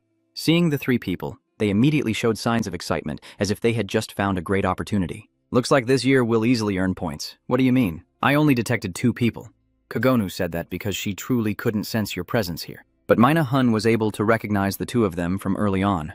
From what he still remembered, that girl has a very special ability that allows her to find targets within 300 kilometers. Yes, you're not hearing things. It really is 300 kilometers. Once she's here, if you 3 don't defeat them, they'll gather others to hunt and attack you. Unlike that shy girl, the big guy trembles and underestimates you. He assumed the group in front of him were just first-year students, no matter how much they tried to bluff, so he immediately drew his sword and charged forward. Yet the moment he saw Minun dodge the first strike, he froze in disbelief. However, he still believed that what just happened was just luck, so he kept attacking relentlessly, aiming only at him. Minhun didn't rush to fight back, but instead leaned away to dodge. You're really something else. Sin Run Sang. How can you survive with this body? After finishing, he immediately crushed the sword and threatened his senior right in front of everyone. If you give me your name tag, I'll let you go. Finalizing the text, I'm noticing that the grammar feels a bit unnatural, so I'd revise it to something simpler. Wondering how this could be someone who was supposedly just a newbie. For the context, I'd say, I'll give you 3 seconds to toss the name tag over and get lost. He trembled, his face pale as a sheet. This maintains the integrity of the original dialogue while preserving quotes. I'll go with name tag for clarity, even though there are nuances to consider. Let's finalize it. I'll give you 3 seconds to toss the name tag over and get lost. He trembled, his face pale as a sheet, wondering how this could be someone who was supposedly just a newbie. Why are you looking at him like that, as if you're looking down on a subordinate? But the other person still hasn't reacted at all. There's nothing else to do, so I can only say a few last words. Don't say I didn't give you a chance because it's because you refused to take it. As soon as the words are out, a punch immediately comes down. Minhun simply waved his hand and gently lifted Shin Jun-sang onto the board first. The news of Shin Jun-sang's elimination was quickly displayed on the notification board, but it wasn't until Minhun's name appeared that everyone was truly stunned. In the control room, the principal's team was in chaos. Tour guide Dongju was the first to speak. Wait, it's not Inhun, but Minhan. Who is that? Most of them don't even know who you are, yet you're so outstanding. Only the principal remained silent, with a smile full of amusement. He quickly turned back to Minhun after taking down the first guy, and told Kim Ro-dung to get ready. There are still others to deal with. I'll send you an invitation to join the team. Accept it now. The 2 girls hearing this took out their weapons and prepared to fight at any moment. Sa'ina is a genius. Mina Hun is a monster, so the only person Kagan Sound can attack is Kim Raz-dung. She uses the speed of the assassin to rush forward, intending to take down this freshman as quickly as possible. Unexpectedly, Yu-dung caught up with her speed and quickly created a barrier to avoid her assassination. Kagun was still caught off guard when the magic chains suddenly struck. After that tea-surfing scene, Yu-dung continued to create barriers to prevent enemies from harming her. Attacking and defending at the same time, with this level of certainty, poor Kagan-san must be wondering how to fight back. And him's holy light sword. The spell immediately conjures countless floating swords in the space after being recited. That is Seo-in's most special skill. Although it hasn't reached the highest level yet in just a second, all of them will simultaneously fly straight at Kagan-san. It wasn't until the moment she left, battered and full of holes, that she realized there was not just one monster here, but three, and yet another player had fallen. The system announces that because of the contribution, the points are split evenly between Kong and Ina. At this moment, she never smiles and suddenly brings up what happened earlier. Her previous suggestion still stands. Mahun sighed, and the team of 3 monsters was formed just like that. At a place called Dream Forest, a top player was examining footprints left by someone. Someone commented that there are traces of someone passing by, seeming like they entered a hiding spot. They told others not to search anymore and to keep an eye on the surroundings. The warning had barely been issued when one of the group, Kim Do-dung, was revealed as the main culprit. She had just scored some points and immediately turned tail and ran. Not only that, but she also cheerfully egged them on.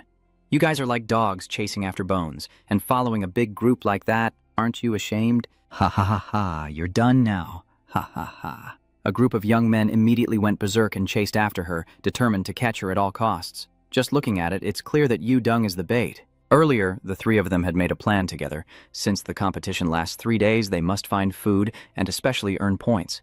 Their plan was to hunt these seniors.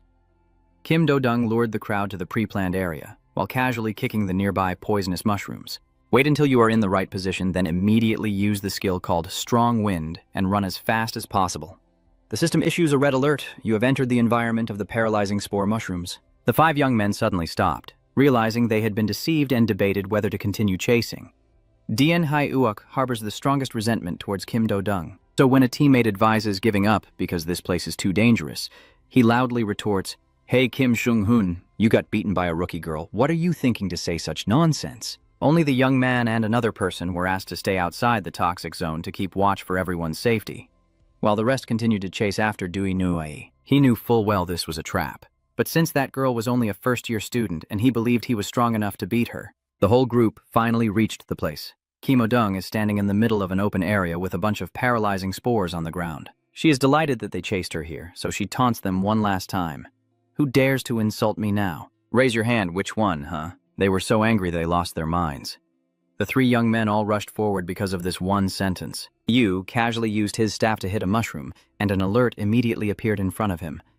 A paralyzing spore mushroom has exploded. All creatures within 50 meters will be paralyzed for 2 hours. Thinking back to a few minutes earlier, when Mina Hun was standing near the tannin tree, he told the 2 girls, "You guys are paying attention too, right? This event is very advantageous for melee fighters." So Ina nodded in agreement, as just using skills of C rank or lower is already a disadvantage for those who rely mainly on high-level skills like the mages. Warriors rely heavily on strength, and their low-level skills are quite powerful, so this rule seems designed to eliminate mages from the academy. At that moment, when Mina Hun saw the brilliant light ahead, she knew her time to step onto the stage had arrived. Meanwhile, after causing a series of mushrooms to explode, Kim Do-dung immediately used a skill called Vary to swap positions with the young man J.H. Mia Hun appeared and kicked him directly in the face, knocking him flat on his back. Clearly, the senior was treated like trash by the freshman. The guy said angrily, "You think you can catch us now? You idiot, you've also entered Bao Tu Tiu Tan's territory and caused paralysis." He was even bragging that he had already prepared a few members outside for this situation, and that once Bao Tu Tiu Tan arrived, they would come to support everyone here immediately. But he's too naive to realize he's already crossed paths with the 3 monsters. Min Hun crushed his hopes with just a single word that left you disappointed, but that guy won't make it. Jai still doesn't understand why when suddenly a huge explosion, accompanied by a scream, rings out. The system message immediately notifies the remaining players that Mina Hun, Kim Do-dung, and Seo Ina have just earned 100,000 points. Jay. Hai is so stupid but still doesn't realize what's about to happen to him. His whole body stiffens, but he keeps talking as if nothing is wrong. "Just wait 2 more hours and see, we will definitely turn the tables. Once the poison loses its effect, I alone will be enough." Mi Za-hun contemptuously walks over as if nothing is happening, and by the time he realizes that the person in front of him is unaffected by the poison mushroom, it's already too late. Mi Za-hun only needs to stomp once to kill him instantly.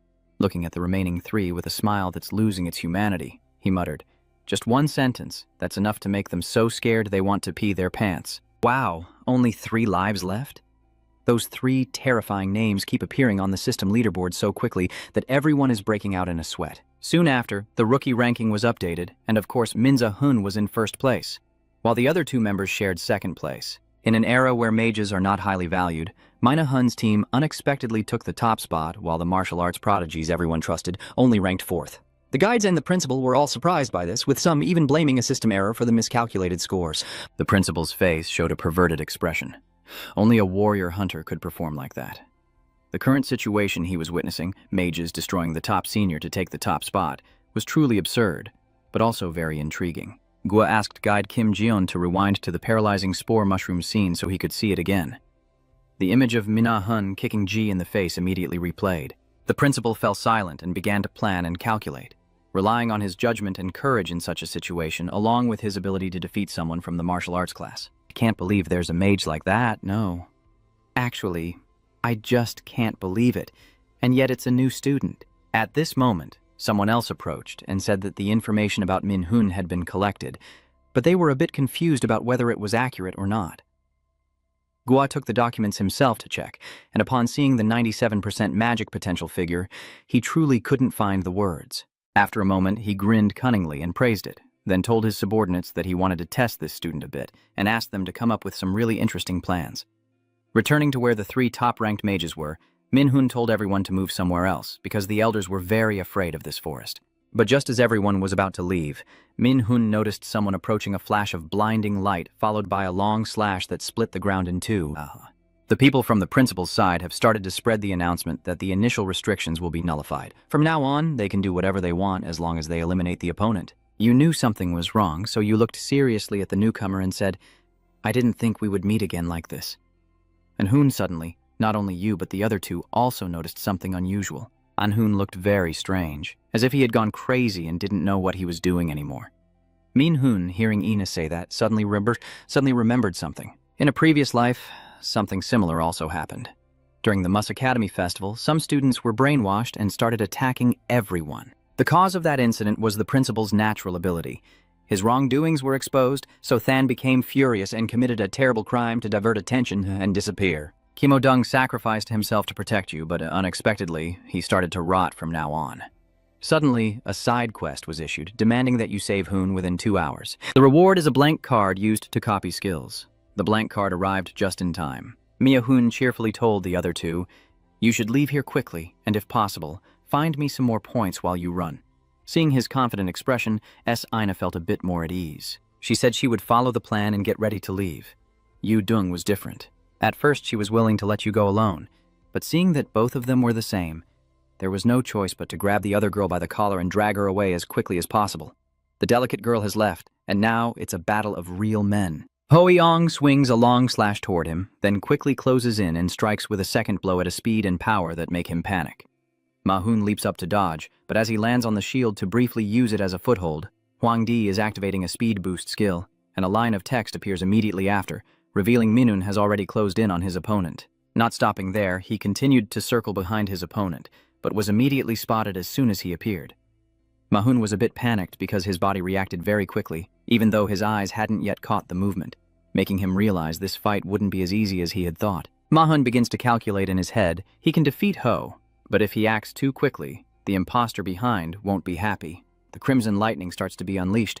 With such overwhelming power, Hoeong couldn't resist for long and collapsed from exhaustion. At that moment, the spectators watching the battle from afar grew anxious, eager to see how the martial genius would be defeated by the monster, when suddenly the screen flashed so brightly it turned white due to a flashbang explosion. Gua angrily snatched the remote and pressed buttons frantically, but all the cameras showed only a white screen like this. Then he angrily crushed the remote and turned to instructor Kim Zok. "Is this student Min Hun? After the event ends, call him to my office." When he tried to advise the principal, he received a very uncomfortable attitude from the guy. "Why do you think Minun used a spell to block our vision when he clearly could have won?" He really knows how to make himself more intriguing. After giving the old principal a hard punch, he finally went over to Huang, placed his hand on his head, and erased the mind control effect. The young man, just regaining consciousness, hurriedly stood up, but his body seemed to be broken, and he immediately collapsed to the ground, screaming in agony. Mia-ji Hun saw this and went over to explain, "Sorry, earlier you suddenly attacked me, so I had to be a bit more forceful." Seeing his confused expression, I had to clarify once again that it was a type of mind control magic. Hearing this, Hun suddenly remembered that the principal had called him earlier. But before he could understand what was happening, everything had already turned into this. One person lying down, another sitting and talking for a while, then Mina Hun stood up to leave. "Before you leave, Hoan threw his name tag in your direction." Ma-Hun asked curiously, "What are you doing?" If you don't have your name tag, you'll be disqualified. And Hoon happily replied, "It's okay, I'm not as good as you, but I still have many points. And so, I lost to you, and gave it to you, that's right. I lost this time, but next time, I will definitely beat you and get my name tag back." After Hoon finished speaking, he simply disappeared. For Mina Hun, this was truly a very special victory. In the past life, he was the one who made you dream of becoming a warrior since you were a child. Today, you have also been recognized by him, and it feels truly remote.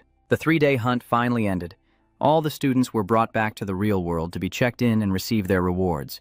Although she comes from a wealthy family, when Mina Hun said that the top 3 would receive a reward equal to their earned points, Kim Ro-dung happily grabbed Ina's bike and danced wildly among the onlookers who stared at them with envy. Just as she was having fun, the principal's assistant, Kim Jok-di, approached and asked the 3 to come to the principal's office for a talk. They all said nothing and obediently followed. However, as soon as they arrived, Minun casually flopped onto a chair and asked, "Where's the principal?" "We came because he said he wanted to meet us, but now he's not here." Kim Sok-di, the guide, looked pale for some reason, but we only waited a little longer before he arrived. While the 2 girls happily stood up to introduce themselves, the rebellious young man just sat there and scolded him, saying, "You're really late, I've been waiting for you, and I was about to fall asleep." Oh my, just one sentence made the principal blush with embarrassment, while the other 3 were so shocked they couldn't speak. "We've exchanged a few sharp words, and now I'm finally starting to flatter you. I've prepared a very attractive offer to make it up to you, so please don't hate me." His praise sounded fake and insincere, so after just a couple of words, I urged him to get to the main point. Jia.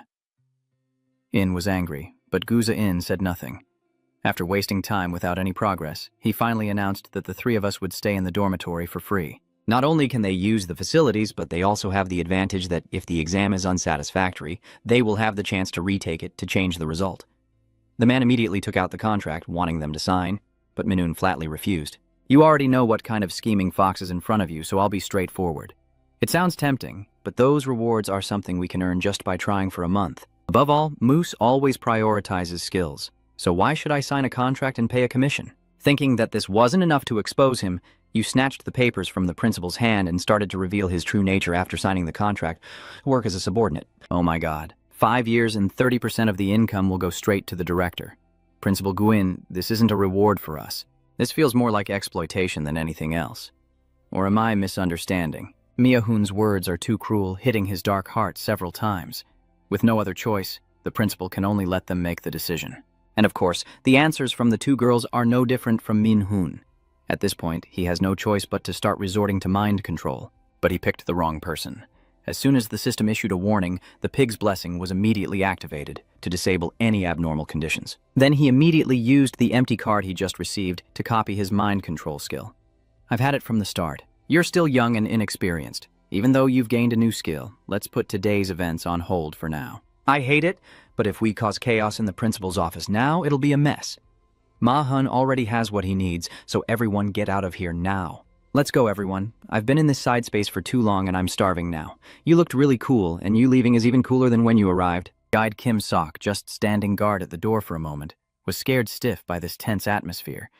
He looked tense, sweating all over, and dared not say a word. The students passing by greeted him before gradually leaving, while the principal, like a ticking time bomb, remained silent for a long time before finally telling him to go outside. Damn it! Kim Shuk-di just waits for this moment and quickly leaves without lingering, or else he might get caught in the crossfire. A new day begins, and the first lesson for the first-year students is not held in the classroom but in a much larger and more spacious place. At this moment, a woman stepped forward in front of the crowd and introduced herself as Kim John, currently a lecturer in the Manhwa Adjustment Guidance Department. Although she had studied here before in her previous life, this was indeed the first time Mainun saw this woman. To your memory, all the guiding instructors are the same.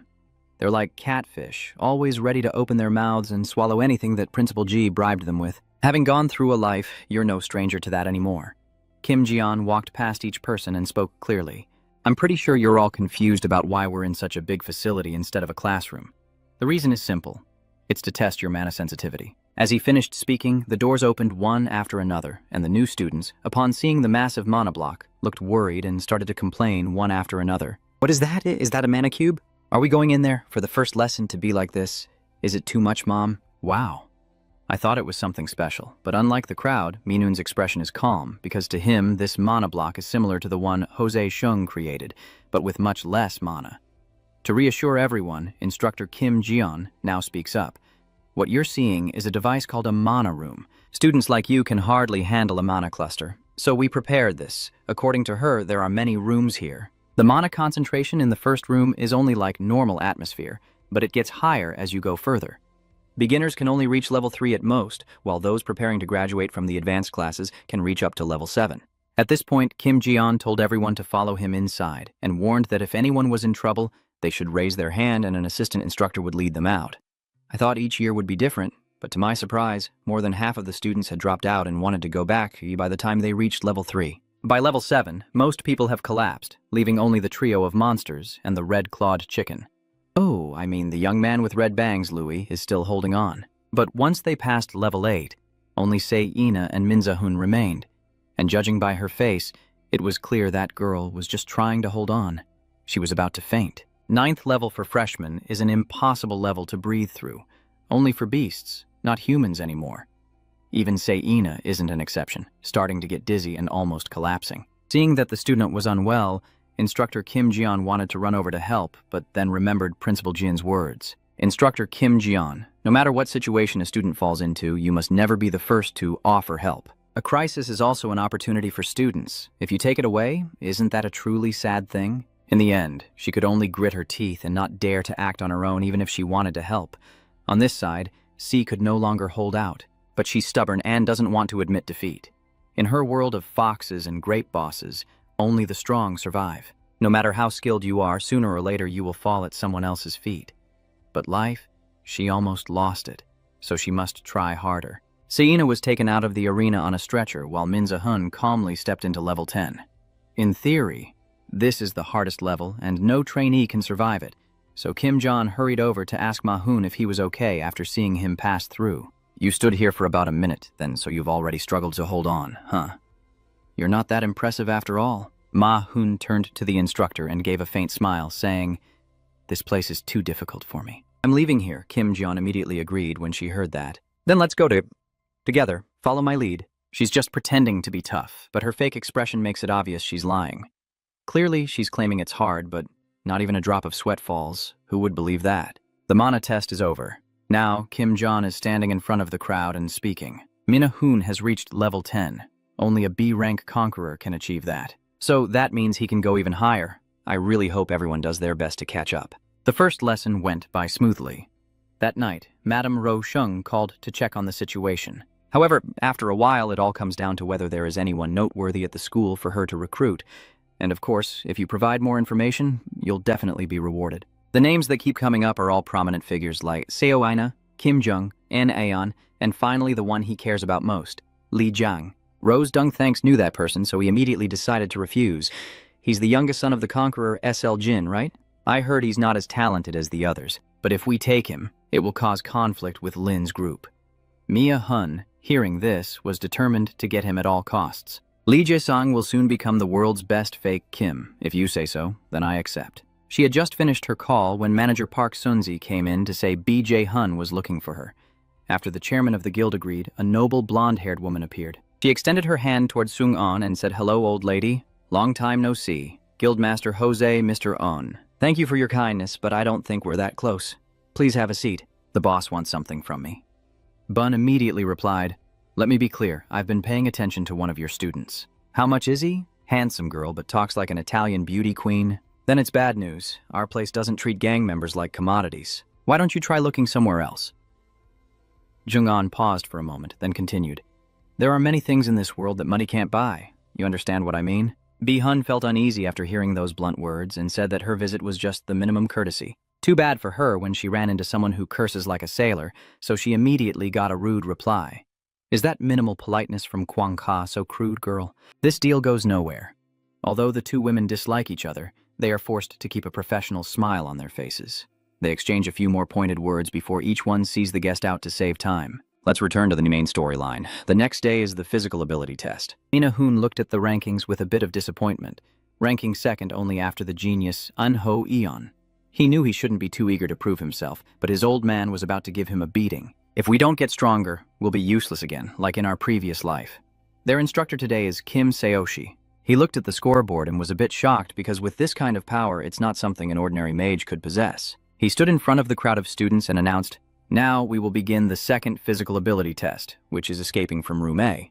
According to Kim Seoshi's explanation, their task is to participate in the escape test here. The A combat system behind them will enhance their combat skills through virtual battles. Usually students analyze situations themselves when fighting monsters or other entities, but for this test, their escape skills will be thoroughly evaluated. Of course, defeating monsters will also earn the students higher scores than just escaping. After explaining clearly, he handed out a device to everyone in front of him for virtual reality display. Its purpose is to stimulate the brain, making the monsters displayed through the projector feel more realistic. Kim Sox Dai looked at them and continued, "This system A has levels from 1 to 100, but today we will only go up to level 10, with 4 people in each group performing the test together. Minahun's team, consisting of 2 female martial arts warriors and 2 male spellcasters, hadn't even started when the young troublemaker Lai Shui showed up looking for a fight. He asked him, how could a professional wizard be the leader? I think there must be some special reason behind it. Can you tell me? It would be a bit strange to now claim you're the dirty one." Minhun showed a troubled expression and responded immediately. "What if I don't have any special reason like you said? Why didn't you say from the start that you wanted to duel with me? So I wouldn't have to be so gentle." The inexperienced young man, after hearing that, started acting cocky. "Wow, you understand so quickly. I like that." Seeing both of them tense like strings, the 2 girls hurried over to intervene. Coincidentally, guide Kim Shodi announced that Minahun's team was up for the test. Everyone then moved to their designated positions and prepared for battle. After a 5-second countdown, the Bone Demon was immediately summoned. Unlike a normal young wizard, Li Shui, the young man Min Gi-hun from Bin Duong immediately rushed forward to get close to the enemy. The 2 female warriors saw this and shouted in worry, "Jia-hun, it's very dangerous." Not just them, Liui also thinks that a mage rushing into close combat won't accomplish anything. Meanwhile, Min Za-hun on this side has a different plan.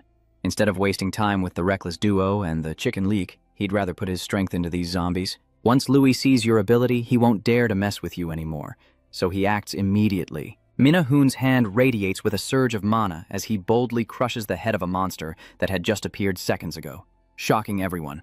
Summoning demon bones repeatedly, he doesn't want to stop there and suddenly rushes to attack another demon bone. Successful people always find their own way. Minhun uses a type of mana weapon that few can learn to dominate each monster. That's a skill that can increase physical damage, but those long-range mage types definitely won't bother using it. It's useless to them, but for you it's different. Watching Minhun dance alone in front of everyone, the other team members were frozen stiff with glue, unable to get in. The system keeps flooding you with notifications. You completed the test without any injuries. You have defeated all the enemies.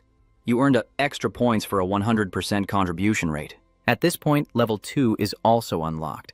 The summoned creature is the Tao monster, considered one of the most terrifying beings in Norse mythology. Following that, all the levels up to level 10 were also easily cleared by him alone, leaving no trash behind.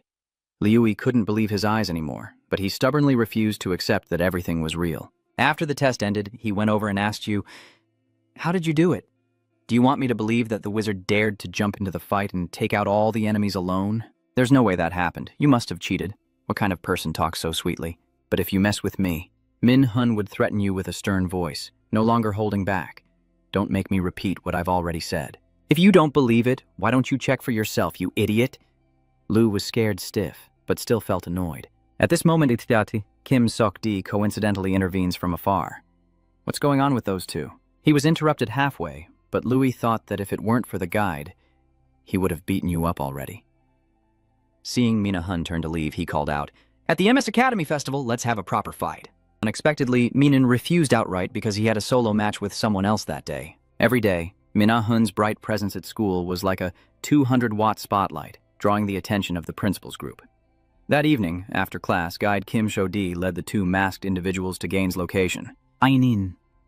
He always sits in front of the big screen watching the students, and as soon as he sees someone enter, he smirks and says, "Thanks everyone for your hard work. Now tell me the results of the physical test." Kim Shodi was the first to speak, saying that only 3 students scored perfectly, an Eon, Chaogon, and Minzahun, with Minahun's score surpassing even the maximum limit. Like a devoted fan following their idol, Guza, turned to the large screen ahead, where images of Minun filled every corner. He smirked with satisfaction and ordered him to keep sending reports on Mina Hun's scores and activities. If he makes any strange moves, let me know immediately. The report says that Mina Hun completed 10 escape levels, but in reality, he finished the level 27 escape test. This game is too easy.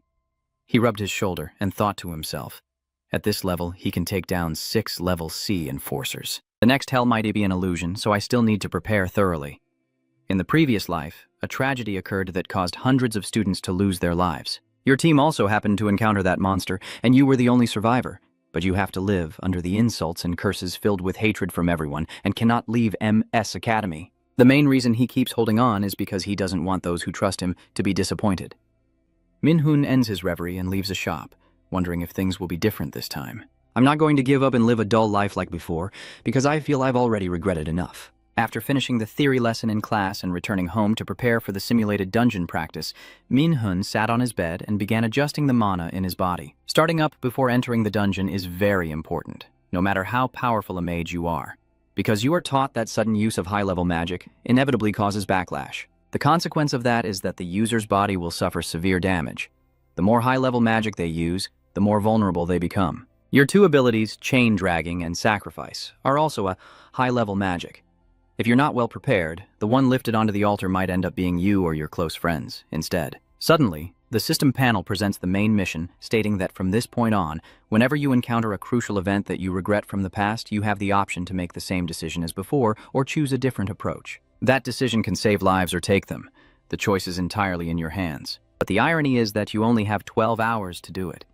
The moment to enter the final simulated hell has finally arrived. Guide Kim Jian stands in front of the crowd, gathered, and announces that during this simulated dungeon practice, they will draw lots to form teams and act together.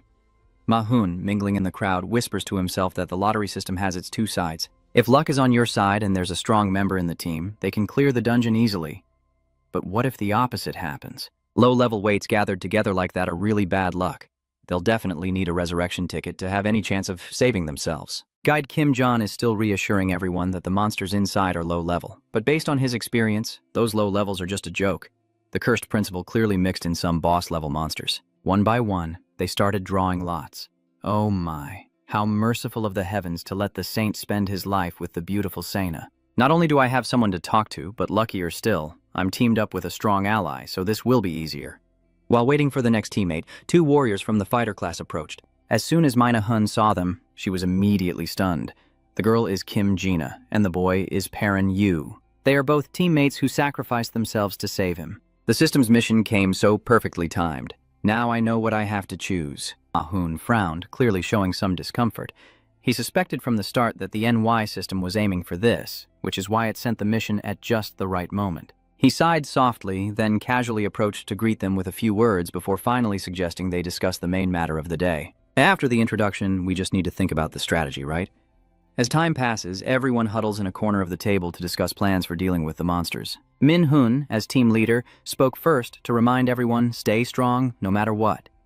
Especially the frontline fighters. If they falter, the whole team will be wiped out. After finishing the plan, Guide Kim Jian walks past each group, clapping and signaling.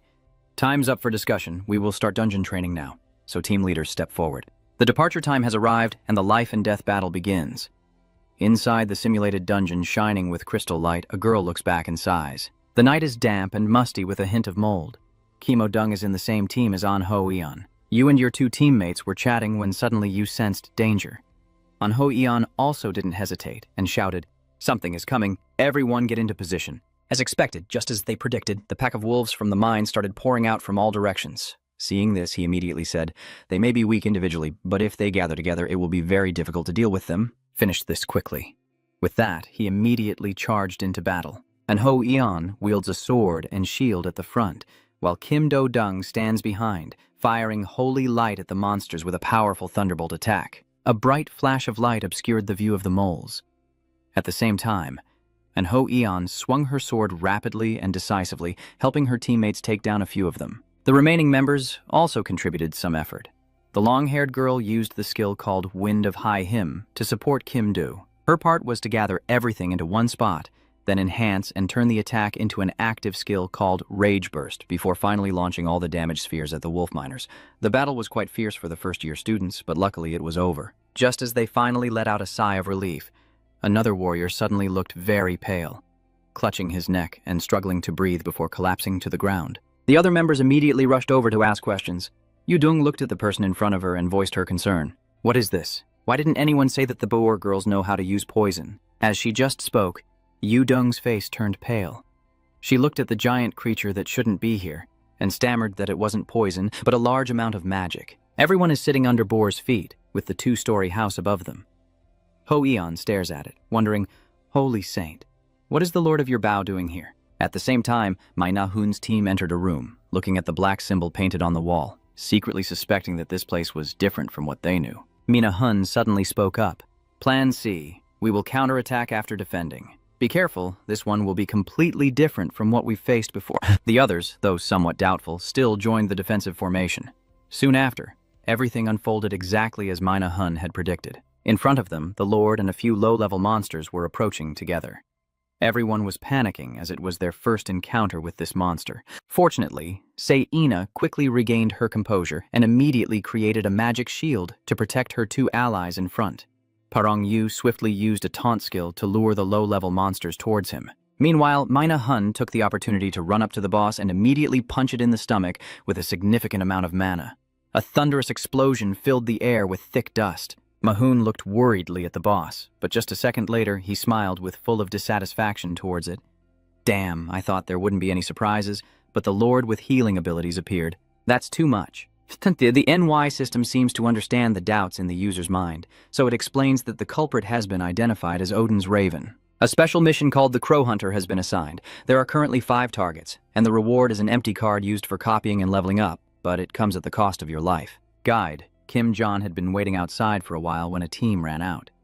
At first, she thought it was Mina Hun's team because she knew he was very strong. But it turned out these students were actually an Eon's team. Kim Jo-dung runs ahead with a panicked expression and hurriedly tells the instructor standing in front of her, "Instructor Kim Jeon has an emergency." And Ho Eon immediately joined in. "Professor, Lady Bao has appeared in the dungeon." She immediately called for someone to treat the mana poison team member and then contacted the principal to report. "Principal, this is lecturer Kim John. There is a B-rank monster in the dungeon practice. Please send the support team immediately. This is an emergency." He calmly replied, "I understand, you don't need to worry. I will send the support team immediately. Just wait there." Then he hung up. However, Kim John felt uneasy inside because there was a strange feeling somewhere. He decided to go back to the main area to check the situation. After a fierce battle, everyone looked pretty exhausted, each of them gasping for breath in their own corner. In mythology, Odin uses 2 ravens, one named Hu, which holds emotions and thoughts, and the other named Moon-in, which contains memories. The old man sent them to gather all kinds of knowledge from around the world to rule over Asgard. Mina Hun quickly understood the problem. You stand face to face with it and ask directly, "Are you following Odin's orders?" Now you turn to the others and tell them to run out of the dungeon while I hold it off. You have to be quick. Park initially refused to leave, but when he saw you shoot the divine arrow to defeat the monsters behind him, he was stunned and speechless. Min Hun, furious, shouted, "Shut up and run now! I can't fight and protect you at the same time!" In a moment of carelessness, while focusing on her teammates, the boss suddenly appeared wielding a wooden mallet, aiming at Mina Hun, but luckily C quickly used a magic armor to block the attack and save him. After the rescue, she calmly looked at the person opposite her with a very determined gaze and said firmly, "I can help. The capable person doesn't need to say much." Seeing this, Mina Hun nodded immediately before turning to the 2 members and asking them to leave once again. Parun Yu and Kim Jina, sensing the tense situation, didn't hesitate for long. They said they would run to report to the instructor and call for backup, so try to hold out as long as possible. Now, only 2 people are fighting the boss, which can heal itself. Mahoon just asked Seo-ina to support him, and she immediately drew her magic staff to summon the holy sword. One attack from her was enough to pierce through quite a few mining wolves. Now that he is free, Minun immediately uses his speed to close in on the boss. While dodging the attack, he quickly realizes that some bastard is controlling it and absorbing mana beyond its limit. His right arm swung out at the same time as he equipped the Mistinton item to activate the reconnaissance magic, revealing the energy movements of the mana user within seconds, exposing the trick. The crow manipulating the queen bee behind was also uncovered. You smirk maliciously and say, "I see you now?" The boss still seems unaware of what's happening as it raises the spiked club in its hand. At the same time, Odin's left eye unleashes a mana explosion that makes Mina Hun's entire body glow, and the crimson lightning wrapped around his body shows just how fierce his fighting spirit is. "I guarantee you'll be torn to pieces." Up high in the sky, Odin sits on a throne talking to his loyal followers. "What's going on, Hugin?" Hugin, the one called, responds, "The gods have found signs of Mintan, the thing that disappeared from the sacred writing repository. It seems to be on Earth with the enemy blessed by the prophecy." Other gods began to ask, "Who is that? Is it the old gray-haired man Mimia or someone else?" Because an unknown person has caused chaos among us, Odin stroked his beard and ordered the kneeling subordinate to find out if the enemy of the prophecy has contacted the dissenters of Acer. The servants called Hin nodded in agreement, but when he raised his face, his hollow eyes revealed he had been manipulated by someone else. Return to the intense battle between Hun and Odin's creature, where countless lightning chains attack the boss, but with its continuous regeneration, those strikes are just scratching it. The Lord of the Sea tore apart the lightning chains with one hand and swung his trident to attack Hun. He flipped gracefully and then spoke to Seoina standing beside him. "Can you help me out a bit? I need to understand its attack moves better." On the other side, the girl's face was pale and bloodless, but she still nodded, saying she would try. "I was so focused on the monster that I forgot about my teammate. Judging by her expression, she is being poisoned. Even if you defeat her master, Chao Seoina will likely die from the toxin." Mahun just thought and said, "Let's end this now, because he already has a plan." The battle is reaching its climax as Mahun summons many lightning chains from the magic circle. Then he controls them to all target the same enemy and fall down. The boss keeps swinging his staff to fight back, while he moves to dodge, while Seina behind him activates her magic armor to support him. He suddenly remembers his brother Miho's words that there is nothing more painful than dying because of distrust in your teammates. But now things are different. He will prove his brother wrong this time. Bloodthirsty Hun jumps up and stands on the chain, using its speed to close in on the enemy. Thanks to the Mistin item he quickly picked up in the treasure dungeon, Hun can detect the mana movements of the Lord's servant. It swung its staff at you, but missed again. Mahun leapt high to create some distance, then pulled out a 300 million value mana dagger bought by the guild. Using the martial arts learned in the previous life, Minza Hun decisively struck several blows to the puppet's control point to break its hold. In the end, she had to swallow her tears and sacrifice the 300,000 sword to exchange for just one line of text. Fearing that the only link between the Lord of the Cobb and Odin's flock had been severed, Mahun landed on the ground, and the boss behind him also collapsed, losing control. Not stopping there, you continue to move forward with the attitude of a winner. You say, "Now it's your turn, you're coming at me now." The black crow has been discovered. It lies on the ground and screams loudly, unable to move. Mahun approached, gently placed his foot on its head, and asked, "What is Odin's purpose?" Instead of answering, the creature on the ground cawed loudly, making Mahun angry and stomping on it hard for its arrogance. The crow screams again, but when asked what relationship Odin and Guza Einen have, it caws once more. It's pointless. If I had known it would turn out like this, I wouldn't have bothered talking to it at all. Minhun lifted his foot and stomped it flat, sending the crow back to where it came from. Suddenly, Seo Ina's voice called out from behind. He hurriedly told her not to move to avoid immediate backlash. "It's just a pity that it's already too late. And not only is she suffering, but you are also being poisoned, and your body is being worn down after that unequal fight. However, since you are the main character of this story, the pure mana within you purifies all the toxins from mana's poisoning." The first crow that was hunted received a level up and a healing reward. But that's not all. Sao Ina, after a long struggle, has now fallen and is in critical condition, could be taken to heaven at any moment. I used to think something would happen, but now I see the two of them sitting and yawning after just waking up.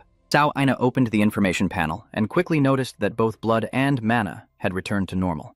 Knowing that Mina Hun had helped, she immediately asked her Lord Bao, who had been defeated, why he still hadn't left. Mizahun didn't beat around the bush and said directly, "I was waiting for you to wake up. I want us to be honest with each other." The girl's face suddenly flushed like a ripe fruit. What's going on? Is a romantic scene about to happen? While the two young people are still inside, outside, the students are arguing loudly. Mrs. Kim Ro-dung, worried about her friends, kept shouting at Pong Yu and Kim Jina, questioning why only the two of them came out. As everyone was desperate, thinking they would face trouble, Ina stepped out from the fake dungeon gate. Kim Jion couldn't believe her eyes, constantly questioning herself inside. How is this possible? The patrol team said that they definitely didn't make it because that monster must be at least a level B insect. Over here, Kim Do-dung holds her two friends tightly and cries as if she has never cried before.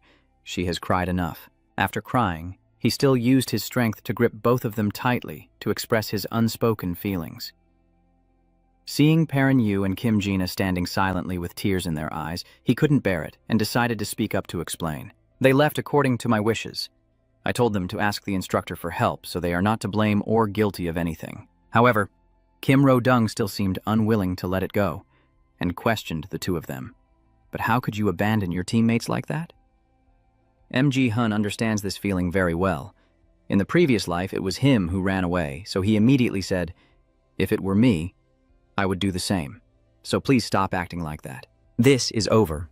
Remember the conversation earlier in the dungeon when Minun told you not to reveal how strong you are to surpass others and not to let anyone else discover your healing ability except her. He also said that everything is Gyain's fault, that bastard who treats students like tools. He is completely different from the image built by the public and the media. For him, useless students dying is no big deal at all. So Aina immediately understood everything after hearing it, but she still wondered why you knew that disgusting old man's true nature, and it seemed you also knew quite a lot of things no one else did. Mia-hun didn't expect this girl to be so smart. You intended to brainwash her, but if you think she's both skilled in magic and mentally strong, then clearly it won't work. So I can only say this. Sorry, I can't say any more. If I tell you more, you'll be in danger too. Can you just leave it be? At the moment in the present, when Sena sees Min-hun about to leave, she immediately chases after him and asks back, "Min-hun, you really can't say anything? Who knows if this will happen again in the future?" You didn't answer the question, but said that you trust she will keep her promise between us and then coldly walked away. Because you have completed the first turning point in the main mission, a reward has been sent to you, which is Ean's golden apple. As for the evil principal from the very beginning, he sat on his chair and began to complain about the person standing behind him. Guide Kim Kok said, "You disappoint me." His henchman, face covered in sweat, could only bow his head and apologize for everything. But as soon as I heard the next words, I was stunned. This time, I will let it go. But I really hate having a useless subordinate. Do you understand? Principal Guza Y's face twisted more than when he ate a chili, as he threw a stack of papers on the ground and snarled, "I must tame Min-hun in the upcoming event. My patience has its limits too."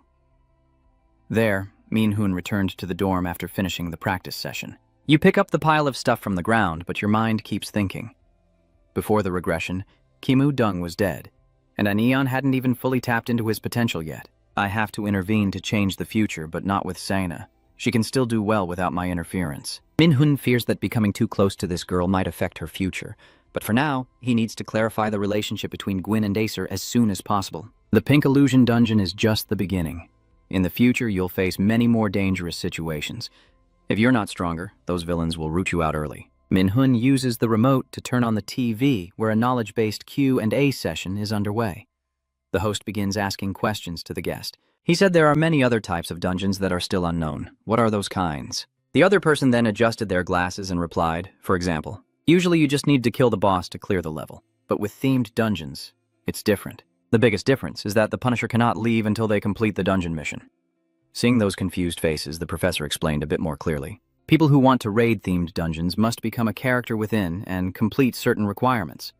It's similar to a role-playing game. The reward that the executor wants in this type of dungeon is rare items, also known as hidden items. Now you remember what you need to do next. You hold the apple in your hand. It's a highly sought-after item. Its effect is to slow down aging by 50% and provide permanent recovery.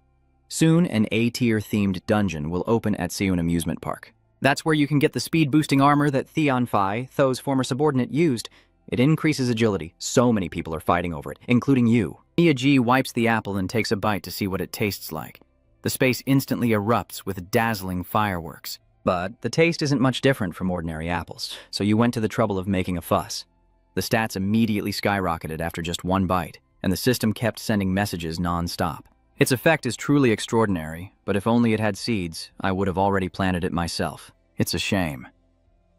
A few days later, Min-hun dressed casually and went alone to the amusement park. The woman at the counter looked at you and asked immediately, "Hello, which type of ticket would you like to buy?"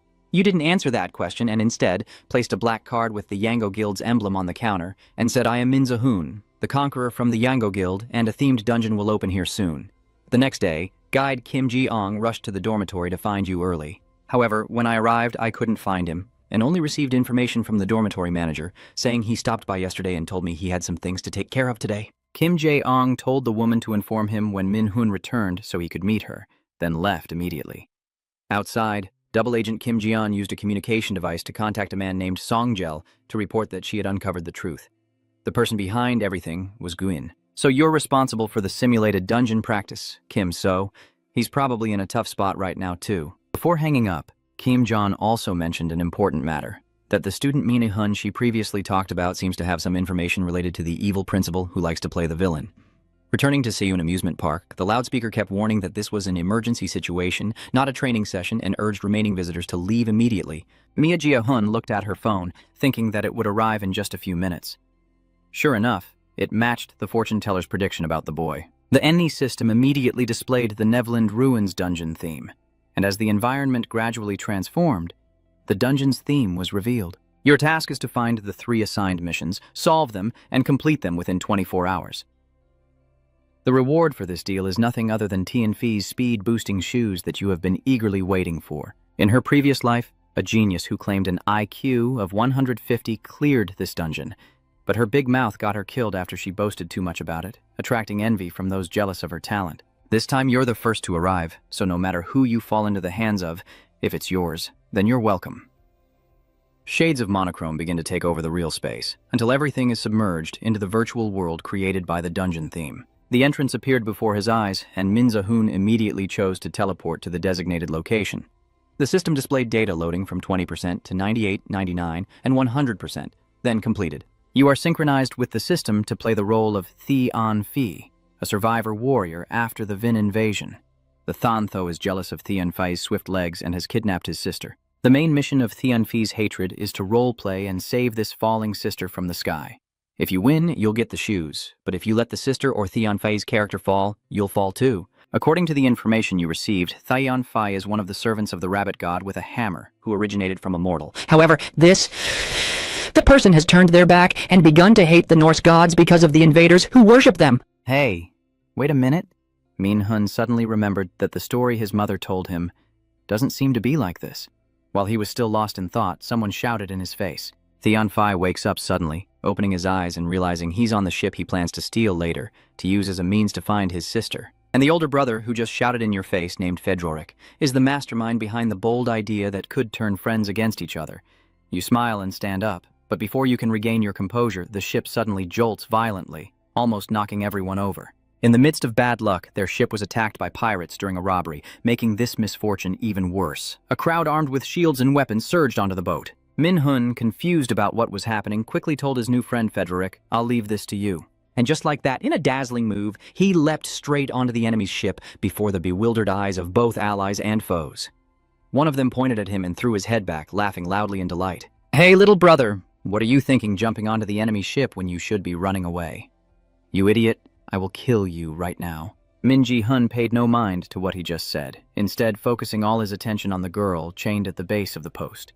She looked exactly like the one who had previously raided this dungeon, but was now in someone else's hands. You just asked why she's here, and the system reminds me that the person there is Rosva's sister. I am Hun, a genius with a brilliant mind and also a great conqueror. Anyway, I am someone with incredible talent, but why am I here? Saint self-praise, holding his head and complaining, then shouting because he doesn't understand what just happened to him. There is a 0.6% chance that the dungeon appears where she is, and only a 0.003% chance of being trapped in the dungeon. So why would a genius like her end up in such a terrible, unlucky situation? Ko Hyun finished her dark-as-ink biography and started to look for a way out. At that moment, she suddenly saw a young man wandering into a certain area. She thought she had to follow, and how amazing it was that she got kidnapped and ended up here as Tianfi's younger sister. Truly a pain-in-the-ass ending. Returning to Minun's mindset, he holds his head in frustration, not expecting the appearance of this crazy girl.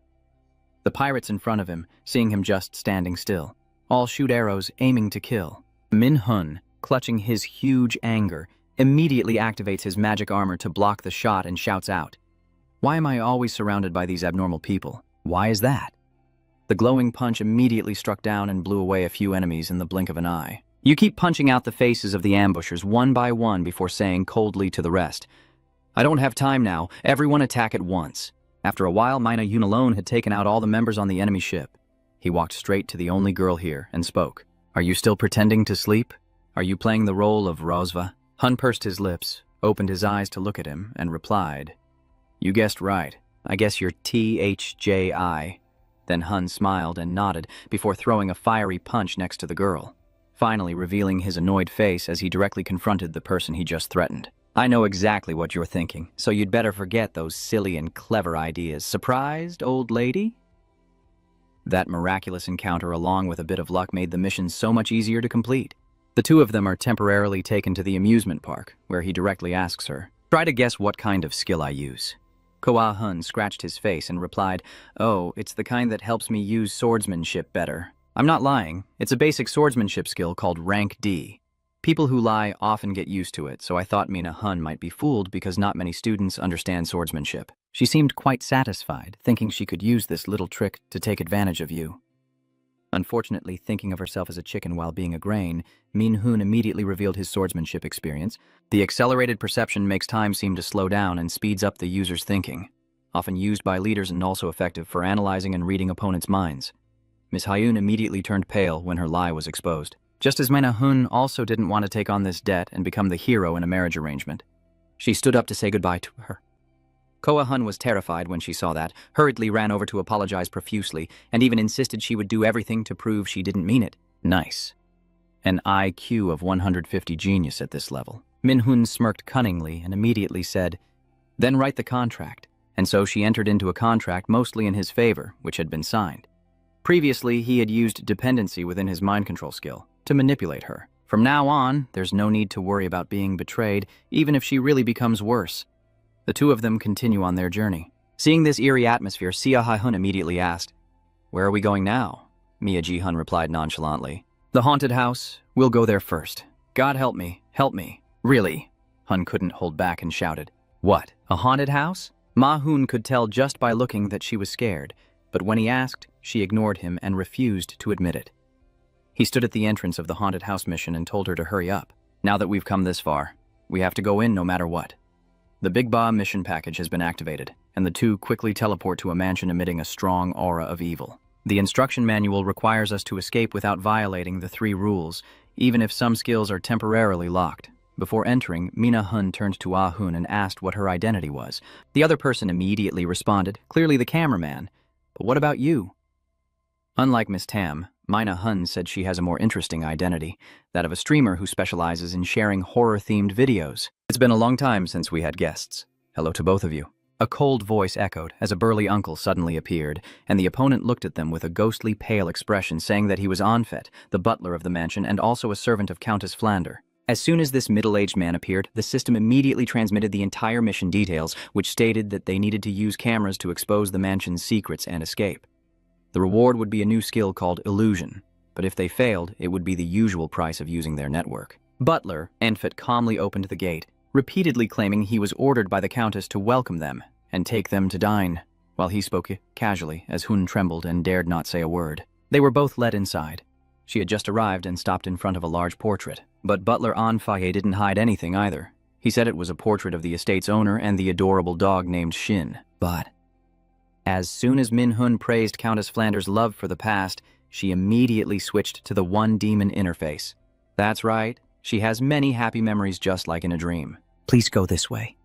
After saying that, he turned and their destination was the dining room, already set up with everything. Anfet didn't go in but stood right at the door and quickly said, "This is the feast Lady Countess Flander prepared for you too. Please help yourself, and I will come back after you finish eating." As the door closes, Sehun immediately suggests not to touch the dishes that can be eaten only once in this lifetime, but instead to gather data from the surroundings. Now is the time for her to act. Super Hun stands still, beginning to use his accelerated perception skill to assess everything in the room. Soon after, the answer was revealed. She excitedly ran over to Mina Hun and told the owner of this mansion that it was a child around 12 years old. Based on the small items available here, and estimating the opponent's height, I'm about 90% sure of what I said. Min Hun also finds her reasoning quite convincing, but just as they were about to take advantage of the butler's absence to look for more clues, they discovered the door was locked from the outside. While the two are struggling inside, the real world is in chaos. 2 hours after the themed dungeon appeared, reporters and government officials immediately arrived to report the situation. In a hidden corner, a man rubs his neck and keeps grumbling. "Damn it, we should have been promoted by now, but this damn thing had to show up. I was right. Who would have thought a theme dungeon would appear at the amusement park? If the Civil Council's assessment of us is a failure, you will be demoted, and I will also lose this promotion." At this point, the man named Seo Gel looked exhausted and told the other to check the information of the 2 conquerors who had entered the dungeon. That person is none other than Park Jong-hun. When he saw the young man named Min Hun, His attitude immediately relaxed as if he had just lifted a burden. He turned to his senior and said, "I think this dungeon issue will be resolved soon inside the locked room." Mia-hun quickly spoke to reassure Sia-hun when she realized she was starting to panic. "Calm down. This is a dungeon. I'm sure there's an exit somewhere." As expected, kids who are afraid of ghosts often encounter them easily. Sia-hun had just started exploring when suddenly she screamed and began to say strange things. "Hey, come here and see what's wrong with this camera." Ma-hun initially thought she was too into her role in filming, but as soon as she looked, the story shifted from a system recovery genre to a creepy horror. On the camera screen, the butler is clearly lying across the dining table with blood all around, and Ko-hyun looks terrified, starting to stutter. So Anfet, the one who led us here, is fake. Just as they uncovered this unexpected truth, the system announced that the first mystery of the mansion had been discovered. Ma-hun added that this camera could show us things invisible to the naked eye. He took it from her hand, zoomed in for a close-up to see clearly, then shared his judgment. "Let's assume the Anfet we met is fake, then this screen shows us either the present or the past." The girl, hearing that, begins to understand the issue, convinced that what they see is the past along with the mystery of this haunted mansion. Since Anfet died on the table, those meat dishes are definitely inedible. Mia Ji-hun threw the camera back to her and then started trying to break this illusion using a skill called absolute calculation. Unfortunately, it's not among the limited skills, so I can't use it. At this moment, I suddenly saw Ah-hyun rummaging under the table looking for something. He immediately asked what she needed, and she said she was doing this to find the key to escape from here. This is the only place on the camera that differs from what they saw. Then this is the most likely place to hide the key. A flash of insight crossed Min-hun's mind. He quietly admired her cleverness and then used his mana detection skill to search. He scanned the dishes on the table and then focused all his attention on the green pudding cake. The demon and the evil spirit are capturing the old man. Super, huh? She's so scared she wants to pull her pants down, while the other young man keeps asking whenever she slips up, "What's wrong? Are you scared?" Fortunately, this unlucky saint has a bit of a big ego, so I always deny dong dong yet quiet to avoid the fear of becoming a weakness. She walks over to the cake and rolls up her sleeves. Although she knew this was probably the victim's head, she still forced herself to reach into the cake to search. She fumbled for a while, but luckily found the key and successfully uncovered the second secret of the magic seal illusion. They continued to the third data point. This time, thanks to the camera, they reached the bedroom believed to be prepared for guests. From the camera screen, you can see blood spreading from the door. But even though she made it here, Hyun's limbs are weak and trembling, so she lets herself be eaten rather than follow inside. Mia-hun was also at a loss.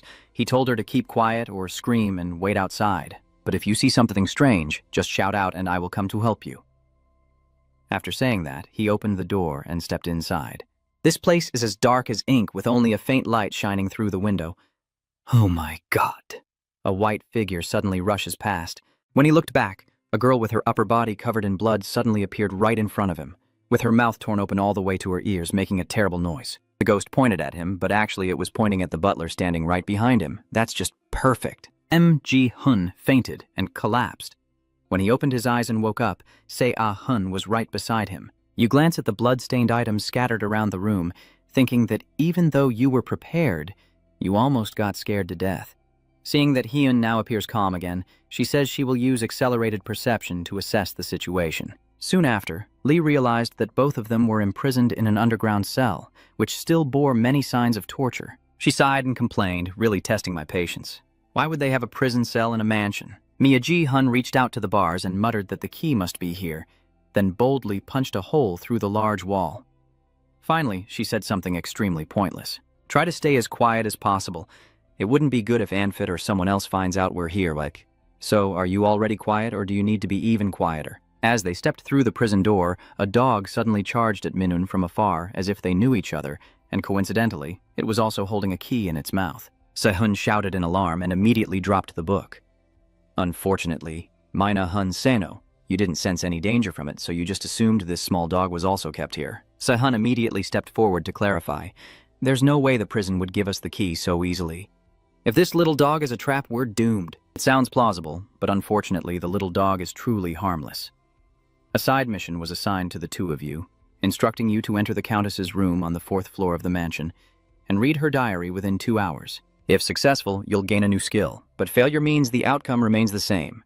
The new skill seems to be the last resort to break the illusion of DH Manor. The two of them continued their journey and soon reached the 3rd floor, but then they didn't know which direction to go next. The camera disappeared after the second mission, so they had to figure it out on their own from then on. While talking to Maina Hun, Hun suddenly noticed that he was looking in one direction with a pale face. She instinctively glanced over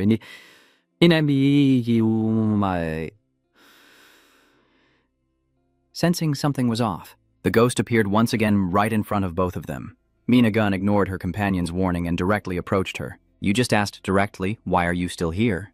Do you still harbor any resentment related to this mansion? Seeing the other person remain silent, he had no choice but to ask a different question. So you're here to help us? This time the ghost nodded, so I went straight to the main point. I have one question for her. Where is Count Flanders' room on the 4th floor? She listened and immediately pointed in the opposite direction as her answer. Mia Hun understood and promised to help her find peace soon. So she asked her to wait a little longer before pulling Xia Hyun and running toward the indicated direction. The door to the main room just opened, revealing a pile of debris. No, a chaotic mess of various objects. Mia Hun told the other to check places where others wouldn't expect clues, while she headed straight to the bookshelf to look for something. He walks over, casually picks up a book, which turns out to be the diary of the deceased, recording every detail of what happened around the character Freyr from when he was alive until he was laid to rest. On the 5th of the month, she realized her body was growing weaker due to illness. On the 10th of the month, she felt happy because her parents bought her a doll. But on May 12th, everything collapsed when she received a death notice that her parents had not survived an attack by bandits. On May 15th, she became the new owner of the Dine-In Manor, but felt lonely because from now on and forever, there would be no family left by her side. Until the 4th of the month, she finally made a new friend, a child her age who was caught for picking flowers in the Count's estate garden. She named the child Sally. They were quite close, but one day, the butler Anfit suddenly disappeared. Sally said he had gone to the neighboring city for some business, but as soon as he returned, she realized something was wrong. On October 9th, Frander heard loud screams coming from inside the mansion. The cooks and maids kept shouting as if their throats were being torn apart. Frandier's mood gradually became uneasy as everything around her started to terrify her. Until one night, when Sally and the butler Anfit suddenly knocked on her bedroom door in the middle of the night. She is sure they want to kill her, but don't know how to escape. Reading this, Min Za-hoon realizes what the outcome will be and quickly folds the diary, having understood something. Frainer was murdered, and the one behind him is the monster that took over this mansion. It could be a doppelganger. It's all over now. When Min Za-hoon finally understood everything, Si-hyun suddenly transformed into a terrifying form behind him. It's so terrifying that an ordinary person would change their underwear 3 times in a minute. The butlers rush over and stand densely behind that long, twisted limb creature. Can the sugarcane dungeon be run normally to fight monsters? Except for 2 or 3 in the morning. I keep getting scared like this, I might pee my pants. The system sends a message at the same time, revealing that the secret about the mansion has been completed. The only thing you need to do now is run away immediately. Before things got worse and worse, the twin-headed monster swung its long, rubbery arms stretched out towards him. But Min Hun still managed to stay calm, holding his dull-faced puppy, and escape. He looked at the monster and taunted, "Finally, you have revealed yourself. I'm getting a little impatient seeing you pretend to be sincere like that. It's not really a hard thing to do just because I'm smart, you know? But it's because you're so stupid." The twin monster was provoked to madness and a quick battle ensued, accompanied by crashing sounds and falling bricks and stones. If we're going to fight, then let's fight, but you still insist on clutching that barking gold ball by your side. The red slime swarm rushes to attack from all directions, but unfortunately all the pawns are pierced with dozens of large and small holes by your chain links. The golden weight in Mina Hun's hand was bouncing back and forth, now looking dizzy. He stood in front of that red slime and silently mocked it in his mind. A level B monster that looks clearly dangerous with the ability to copy skills and appearances of other creatures. But when it comes to close combat, it's as weak as mud. It still refused to give up and stretched its 4 limbs to seize your body. Unfortunately, it wasn't fast enough. Your entire body was bound with chains, and in the end, you could only watch as a barrage of lightning struck and pushed it down until nothing was left. Searching for clues took quite a while, but the fighting was over in a flash, and the second final mission was completed. Min-hun bid farewell to the liberated soul of the unfortunate Countess Flander, and then left. You and Seo-hyun are brought back to the real world at the same time to prepare for the final mission of the secret package. They just appeared not long ago, when suddenly loud and lively noises from afar reached their ears. Welcome to Neverland, everyone. I am Bruin, the host for today. Please join my parade now. As he finished speaking, a fireworks display immediately unfolded before their eyes. The masked man rushed over to the two and praised them. "Hello, Mina Hunkaun. You two successfully completed the 2 missions. Well done." He's very kind, but ran into the main character, who has a stubborn personality, so he was immediately rejected for those insincere words. Min Hun asked directly, "What will the final task be?" Bruin, hearing this, didn't want to beat around the bush and replied that their final task was to chase after them. He pointed the 2 of them toward the distant gate and said they must escape from the monsters coming from that direction and reach the final destination. The key point is that these monsters will be sent according to the number of challengers and their strength to match appropriately. Hearing this, Minu knew it was going to be a tough challenge. Since he's stronger than others his age, protecting his friend while fighting monsters would be quite a difficult task. The game master approached the 2 to ask for permission to check something, and upon realizing the other side of the gate was an S rank, he immediately sent the creature out, despite the protests, claiming it was necessary. From the other side of the space door, a giant fiery monster begins tearing the door open to come out. He quickly reads the information to find a way to respond, but when scrolling to the end of the notification, you notice that it shows 3 members. You can't believe your eyes. Who is the one squeezing their teammate's butt that they're so angry about? There are only 2 people from start to finish, so who was hiding and increasing the difficulty of the game? A single entity that plunged everything in the world into a sea of fire before the first giant, Imiya, appeared. The sword in this guy's hand is so hot it can turn everything to ash effortlessly, while Minzahun and Sewahun are running like crazy, and the gods with Feni are happily chatting with each other. A black cat hovering in the middle of the scene licks itself and jokes. "Hey, I think I might have gone a bit too far. Should I help them?" Heyo, watching from afar, deliberately added, "Let them be. I want to see how he will survive." S swung his sword, setting part of the amusement park ablaze. Min Hun activated his magic armor, but was somewhat affected by it. Seeing the situation getting tense, just when he didn't know where to run, Si Hun suddenly pointed quickly at a sign and shouted, "I think that's our destination over there." With a perfect scores of 10, he didn't hesitate any longer and immediately activated his speed boost, pulling the girl along as they ran forward, only to be unexpectedly blocked by a flame thrown from the boss's direction. "There's no other way to survive," Min Hun quickly told Si Hun. "Stay alert and listen, we will split up and run." She runs straight to the carousel. With the fire closing in behind her, Minza-hun has no choice but to fight the boss to complete the mission. Standing in front of the blazing red monster, he shouted loudly to attract attention. "I'm here, you bastard!" After finishing speaking, he jumps onto the roof of a building to taunt it. Meanwhile, Sei and Hun run desperately toward the exit. But unfortunately, just a few steps away, debris from above fell down and blocked the way. S had done that, and this action caused the escape mission to be cancelled, forcing it to fight the enemy to survive. It chuckled loudly. "You puny ones, do you think you can fight me? This is really cruel of you." Minhun is really angry now. He coldly uses Odin's left eye and mutters a chilling phrase to himself. At this point, I have to kill him. A huge column of fire was thrown at him, but he caught it. S is quite surprised by this and quickly strikes again with his sword. A thick layer of fire effects appears. Sie Hun, watching you fight alone from afar, felt uneasy. But thanks to his 150 IQ brain, he quickly devised a plan to defeat the boss. While dodging the attack, the 2 of them regrouped, and even with limited time, they managed to clarify the plan. Se-hun told him there was a water tank nearby. This monster, whether in the form of a giant or a deity, is not as strong or invincible as the original.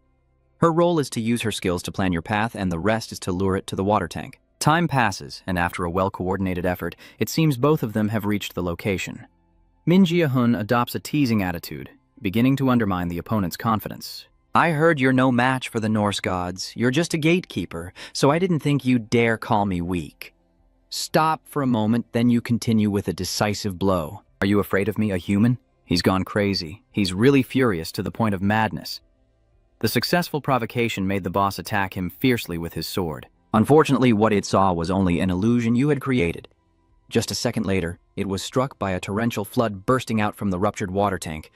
Save me!" The monster writhed in agony, but Mina Hun still refused to let go of his blade and suddenly lunged down, driving the knife hard into its chest. The boss was furious, but he didn't say anything. He could only spit out 2 words. "Dirty play.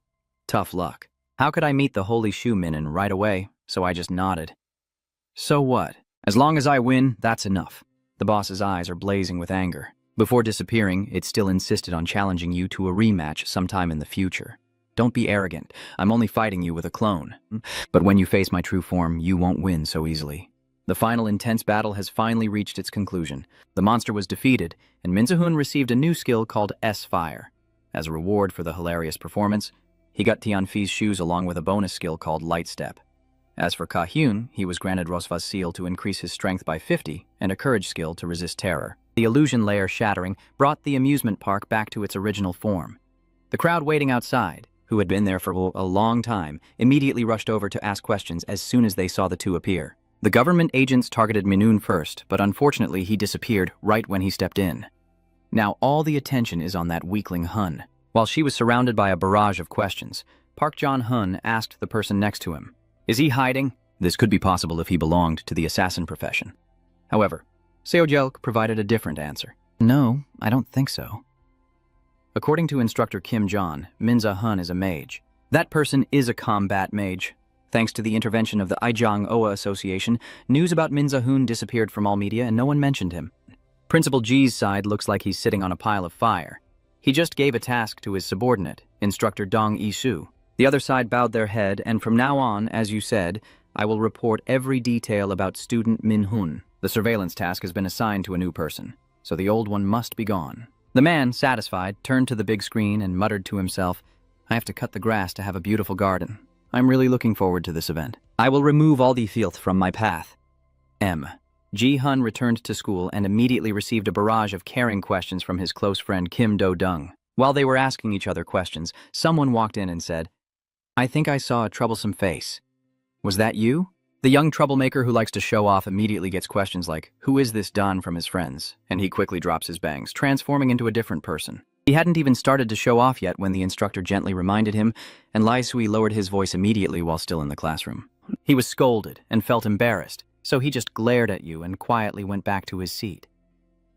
The new instructor then started introducing themselves and the subject they would be teaching. Next, the teaching assistant was asked to distribute the books to the students. A few of them opened theirs and exclaimed, "There's nothing but the cover." Another student nodded in agreement.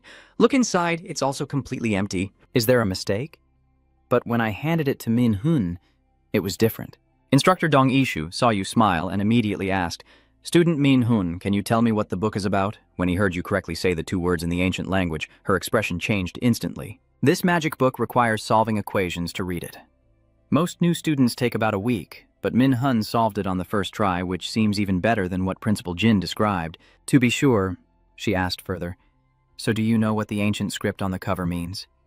Although somewhat doubtful about what he read, Min-hun honestly revealed the answer about Odin's life and the basic ancient scripts. After shining brightly like a light bulb, the young man always told himself not to do anything outstanding, and ran to the library to read books.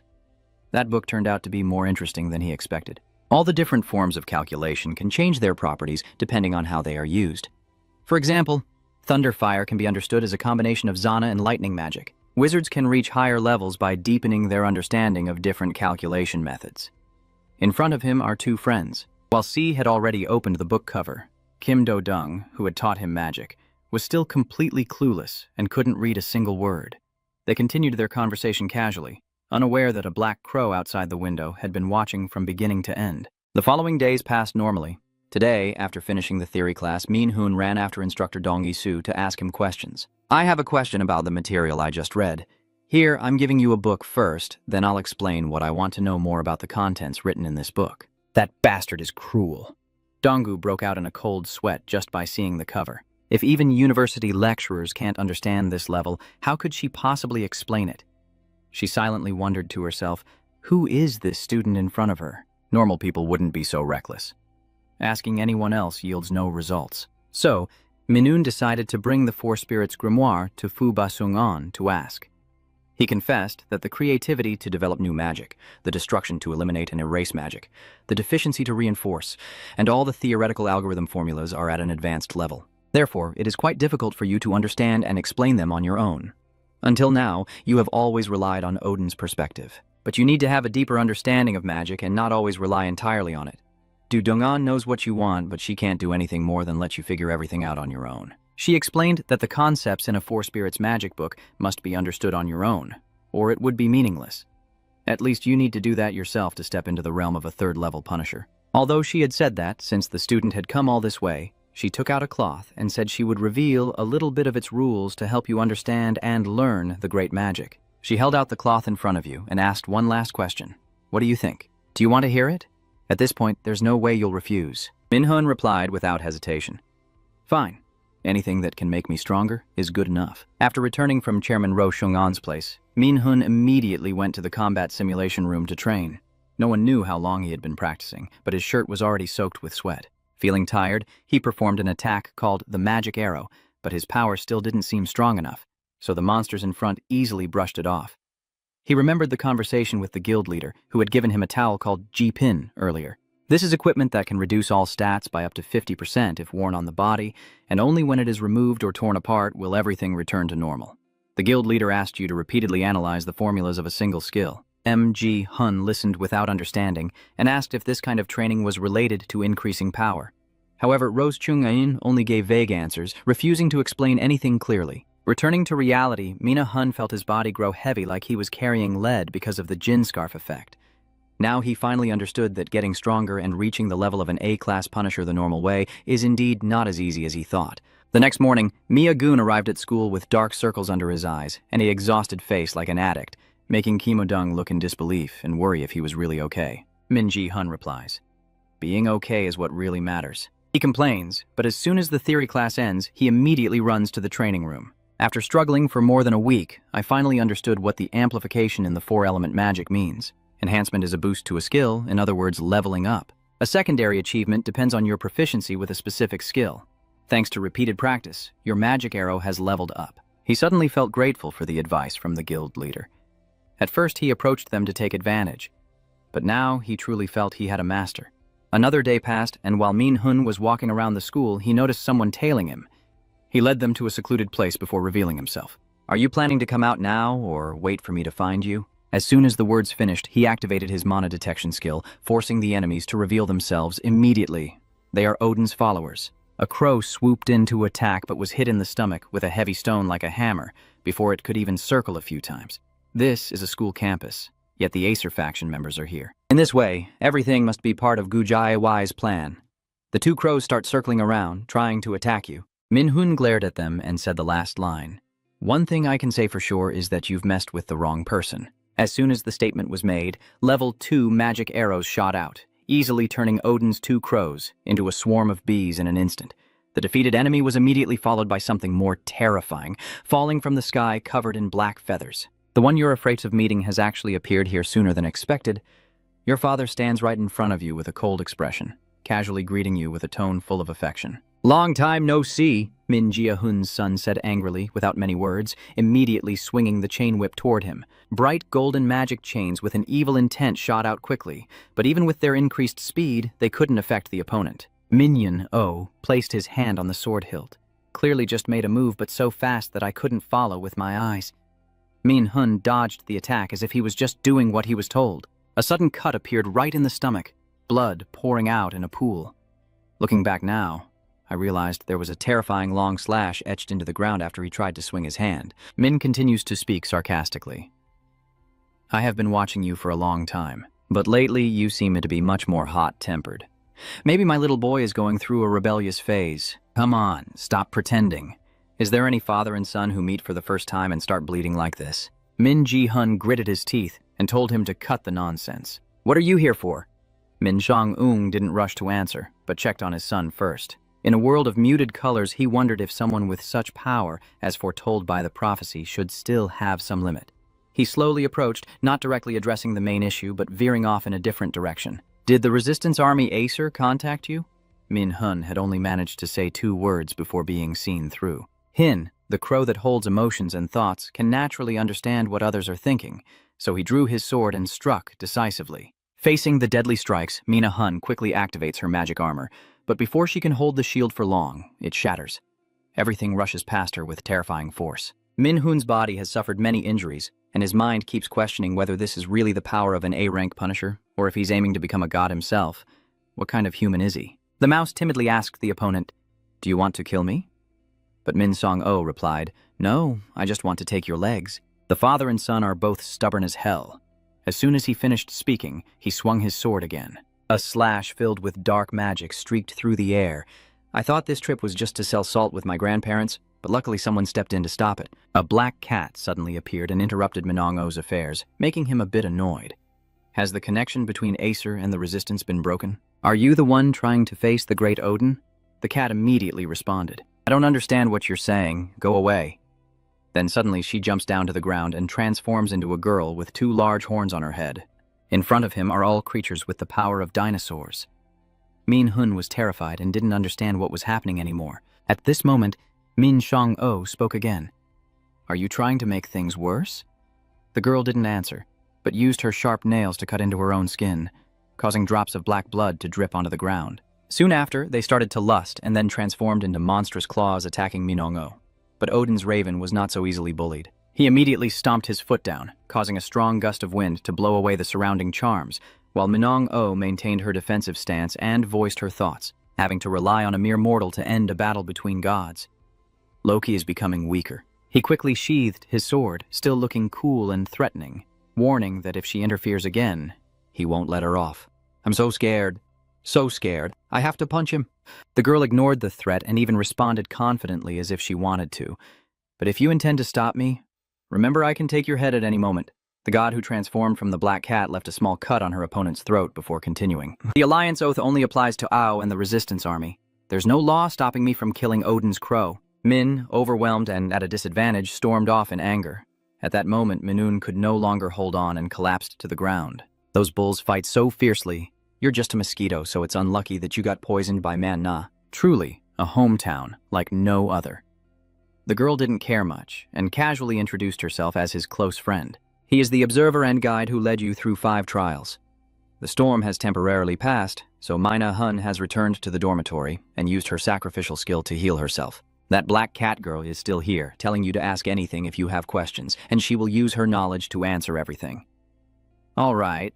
Then let's get straight to the main matter. You ask her, Minyon-O, who is he really? At first you thought he was connected to Odin, but the answer left you stunned. Minyon is actually not your father. His real name is Hin, one of Odin's ravens. According to the explanation, it is a mysterious creature capable of controlling and guiding human minds. It borrows the ability to manipulate memories from another crow named Mun-In to do this. He then wandered around pretending to be his father, mainly to keep an eye on the enemy mentioned in the prophecy. To make it clearer for him, she replays the lost memories to help him better understand his dark and troubled life. Mina Hun is taken back to her childhood. Since unlocking Mana, every day has been filled with beatings and harsh words. But the subsequent memories made him almost unable to believe his own eyes. On the altar is a portrait of your father. Looking at it, you gradually remember things you shouldn't have forgotten. About a father with a warm smile, always loving you, and a happy family where everyone feels joyful together. All the sealed memories have now been unlocked. The boy sat on the floor crying bitterly, wondering why that bastard did this to his family. The black cat girl, seeing how you are, immediately reveals everything you didn't know. 10,000 years ago, the first apocalypse occurred, an event regarded as the sunset of the gods. The resistance alliance against the Acer gods tried to fight in this genocide, but was ultimately defeated by the Acer gods and their army, then led by Vir. The battle ended. Odin agreed to let the captured gods and giants live as prisoners under a treaty. Living beings across all worlds suffer under the rule of the oppressors, until one day, 3 young sisters made a prophecy. 10,000 years after the second genocide, the weakest creature will overthrow Odin and Asgard and open a new world.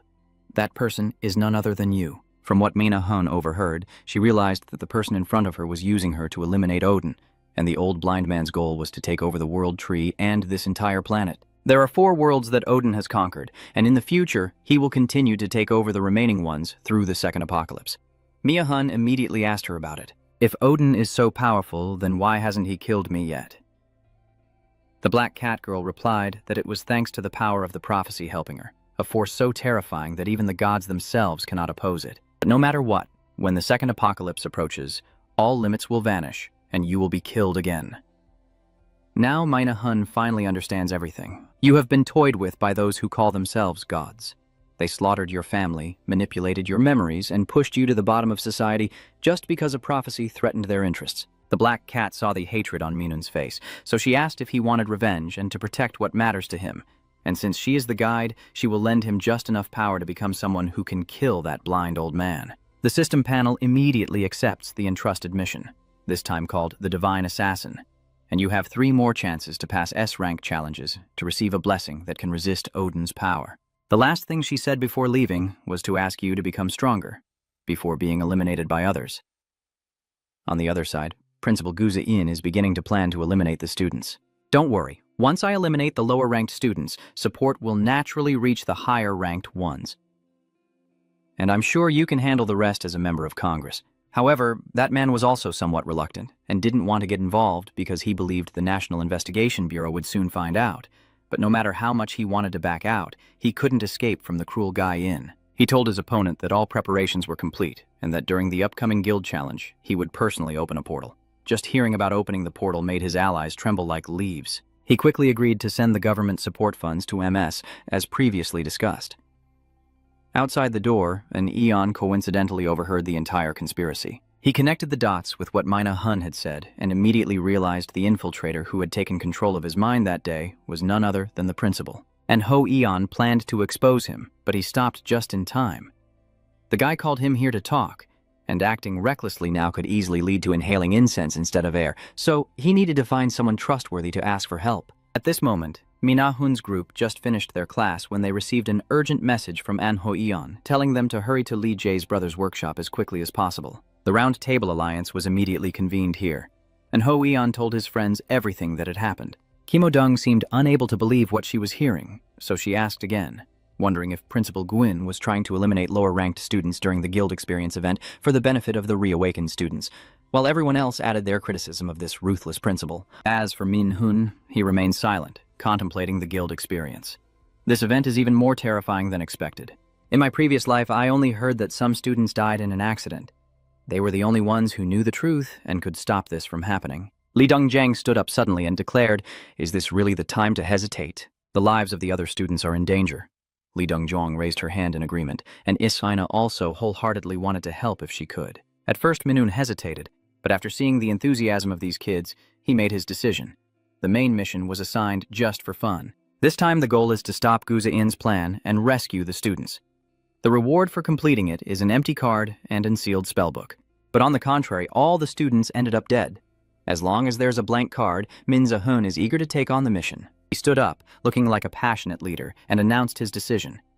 "So let's come up with a plan. A plan to eliminate that bastard Gwyn."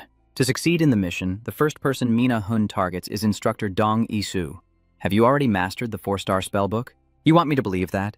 That can't be true." Min Hun frowned and asked back, "Why not?" Just one sentence was enough to leave her speechless. "Honestly, Dong Yu is quite afraid of you. She knows the principal wants to recruit and turn you into a pawn.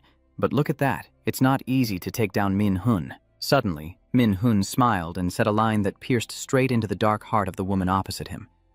"Aren't you planning to take all of this and hand it over to that bastard Gwyn again?" It's true that only those involved really understand what's going on. Dong Yu was exposed and immediately shouted out, "How do you know about that?" Mia Hun suddenly placed her hand on her forehead, and in the next moment, her entire body radiated with a strange controlling power. "You start asking in detail about their plan. I have a few things I want to ask you. Can you listen? This is the perfect moment to use mind control. Tell the person in front of you that in a few days she will be your partner, then quickly have her reveal everything Gain plans to do during the guild trial." The next day, a group of students followed their guide to the guild hall personally chosen by the principal, with one of them convinced that the principal had recognized their talent and was treating them specially. Suddenly, a girl stopped him and said something that made her worried. "Mr. Tran, wait a moment, isn't there something strange about this place?" Seeing that the other side still didn't seem to understand, she decided to explain a bit more clearly. "Well, you know, the Guild of Conquerors should have many equipment, but isn't this place very much like it has been abandoned for a while?" Mr. Tran's car also vaguely sensed something was wrong, but before he could do anything, he suddenly realized that the members of that guild were actually their Kim Shok-di instructors. He put on a fierce expression and clicked his tongue, saying, "Well, I didn't expect the effect of this skill to wear off so quickly." Kim Shok-diao then said, "There's no other way. Although it's a bit early, this is where we say goodbye. Students?" A maze immediately appeared beneath the students' feet. The small fry had already been caught, so now even if they wanted to run, they couldn't escape. Kim Shodi looked at them with a cruel expression, no different from her own masters. This is the final lesson for the kids, but who knows if any of them will survive and escape that hell. Outside the building, Mina Hun and her friends arrived at the location. As they huddled together to check if this was the right place, Min Hun used telepathy to talk to the person secretly accompanying her. You're coming nung too? Of course, don't worry. By the way, Ji-hun, how come you also learned telepathy? The person watching them from behind is Punze, the guild manager. He had previously gone to Jo Chung-on to report everything and ask for help. When you left, Jo Chung-on suddenly sensed strange, dark energy nearby. Min-hun once mentioned that the guild the Principal Gwyn was involved with for the dungeon exploration was Ken. Ken is a guild located right between Seun and Lotus, so if a major incident occurs openly, he will also be affected. She thought for a moment and then asked her secretary Hannah if she had already investigated that guild. The person immediately responded yes, but it's actually a demon guild. As you know, there are guilds involved in tax evasion or other corrupt activities. It seems Guza Inn also established a guild for this kind of purpose. Ro Dong-an, hearing that, looked worried and immediately stood up, asking the other party to prepare some combat gear before quickly leaving to save the person. Returning to the abandoned building, Kim Do-dung looked at his friend and asked if he was sure this was the place. Min-hun nodded firmly and confidently confirmed that this was indeed the place where that damned magical aura was emanating from. The others didn't object either, but what if they had only just gone a short distance? Ina spoke again, saying, "I can sense the residual magic." Min-hun sat down to examine it briefly and agreed. "Yeah, it seems some advanced magic circles have been activated in this area." "Oh no, by the time you realize the danger, it's already too late." Why did all the members happen to stand right in the middle of the previously used magic circle? A magic circle immediately activates, and as everyone panics because they can't move, a sudden voice suddenly speaks up. "The fools have come to the Dark Elf Kingdom of Servat Fam." Immediately, the system sends a message to the user indicating they are being teleported to the farm along with a repeated warning to leave the dungeon immediately. Svato is the world of Swatofa, which is also where Aof Fakam resides. The warning has come true. Mina-hun heard rumors that Aof Fak in Norse mythology possesses the power to punch gods. Of course, their strength also diminishes when this place turns into a dungeon. But if Guza Ein gets involved, everything changes instantly. Anho Aeon muttered to himself. Principal Gwyn can use such advanced teleportation magic? I wonder what his true identity is. At this moment, Park's son, who had been secretly following for a long time, stepped out. He told the kids in front of him that Min-hun was the one who called him to the room in case of an emergency. But why is Lahao falling on top of us, guys? Even if he's here, things wouldn't be much better. Since they're curious, he'll just tell them straight. This is the world of the shadowy Eofac species. Even an A-rank conqueror would have a hard time surviving here. If we let our guard down, everyone will die. Facing the negative expressions, Minagun speaks to reassure everyone. Don't worry, we will leave here intact. I will make sure of that. Let's first find the survivors. In this dark dungeon, only the flickering light from the energy stones shines. Saina suggested using light orbs so everyone could see the path more easily, but Minza-hun stopped her. He created several light orbs and threw them into the air. This method allows us to light up within a certain range without attracting attention. As time passes, Manager Park suddenly stops and suggests taking a break since they've been walking for quite a while. "Hey, why did you turn off the light orbs?" Mia-hun replied. "Dark elves are accustomed to the night and can easily destroy light orbs, so we need to adapt quickly to that." She didn't complain further, simply grabbing the goat milk medicine prepared by Lai Di to use against Mana's pressure. While they were resting, an idea came to his mind to shorten the search time. Jia-hun immediately used his mana detection ability and quickly found the path leading to the boss's room. Just as he was about to reveal where the rest would lead, a dart suddenly flew in from somewhere. In a brief moment, he managed to catch it before it pierced Selina. The other members, realizing their movements had been exposed, quickly prepared for battle as hundreds of glowing eyes surrounded them in the darkness. "When the time comes, indeed, there's no stopping it," Mia-han muttered in frustration. "It's those shadowy bastards." Ma-hun forcefully crushed the enemy's spear, triggering the battle himself. The other members also unleashed their skills to attack the dungeon monsters. After Seo Aina cast her slowing spell to limit the speed of the elf tribe, she chanted to summon a sword. Eon activated his ultimate technique to create a shield protecting everyone, and seizing the opportunity, Assassin Park's son stepped forward to punch and take down the monsters. In a team full of talented individuals, Minun also didn't want to fall behind, so he immediately used his high-level skill, Thunder Chain. A dense magic circle appeared like a net, from which lightning chains wildly shot out and struck the enemy. The first attack was successful. Now, he shouted, "Everyone listen up, Kim Razdung and Seo Aina only use fire magic." He paused for a moment, breaking the enemy's surprise attack before continuing. Anho Eon used a taunt skill to simplify the enemy's movement direction. The other one is Manager Park. His simple request is to eliminate the dark spirits that have been affected by Hoon's taunt skill. Although it's unclear why he was so intent on these monsters, he and the others still obediently followed. Perunze used a stealth technique to make himself disappear from the enemy's sight. Next is a dance performed by the Divine Gam.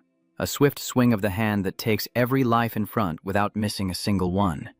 Mahun is a bit different because his talent is as a mage who fights in close combat, so he uses a technique called fire art that he learned when he was still a warrior, striking each enemy one by one. Everywhere is filled with smoke and the smell of grilled meat as the girl fires countless missiles to take down her own teammates. An elf couldn't help but ask how the humans knew our weakness. Before he could get an answer, Anho Eon stabbed his sword through him.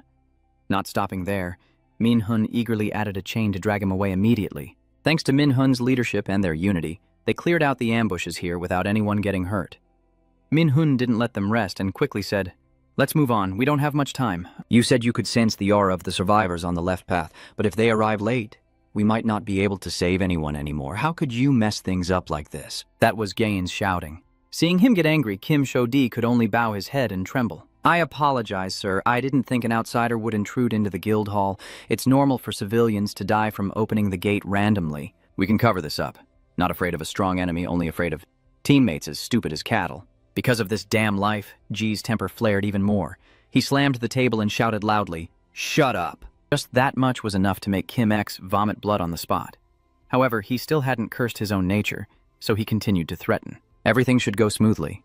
If any student manages to survive and come out, I believe you already know what the consequences will be." Professor Kim X was carrying a girl who was dragging an unconscious boy as they wandered through the dark dungeon.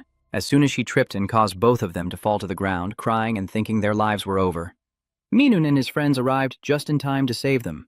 They were treated with medicine and soon recovered. It wasn't until they were fully awake that Minhun asked what had happened. The two of them took turns recounting that as soon as the members following them fell here, they were ambushed by the dark spirits, all captured, and only they managed to escape. However, her body couldn't avoid being overwhelmed by mana and fainted. The girl then bowed her head as she finished speaking. Minhun understood immediately that they were blaming themselves for being cowardly and abandoning their teammates and running away. He doesn't blame them. Fighting an opponent beyond their level, either they rely on their 9 tribute elders or it's just like in movies. Impossible to fight in real life. He softly offered a few words of comfort before asking where the captured people are now. The girl immediately responded, saying that one of them is controlling the dark spirits and the others are all being held at that person's place. "The first important question has been asked. Now it's your turn to tell me who brought you here." The young man, Mr. Trang, grits his teeth and immediately says that the mastermind is their principal, Jia In. Now everything is clear. Minhun told the remaining members that he could sense the aura of the monsters and was sure that the path behind him could lead to their location. "You will go alone to save those students." The group immediately started to argue over this decision. While the girls refused to let him go alone, the other two knew their limits better. Their strength was no match for him, and if they followed, they might only get in the way or end up in the same grave. Manager Park sighed and said, "All right, but if you find it too dangerous, you must come back immediately." And Ho Eon also said, "Don't worry about us anymore. Go ahead, I will protect them with everything I have." Minhun had not been gone long when Manager Park's son suddenly signaled everyone to stay silent as the enemy was approaching. Before he could finish his warning, his left shoulder burst with blood and he collapsed as a strange-looking creature approached along with its kin. I was still wondering where these maggot-like bugs came from, and then I realized they were humans. Next to Minun, you're standing in front of a giant door carved with intricate patterns. You know something might happen to your teammates while you're away, but the boss is here and you have to handle this as quickly as possible. As soon as the door was pushed open, the person sitting on the big chair immediately spoke to you. "Finally, you're here. I heard there will be some guests, so I prepared some very special things." At that moment, the earring used to connect with the members suddenly glowed. Thanks to it, you realize that Manager Park's presence is gradually fading. The misfortune doesn't end there.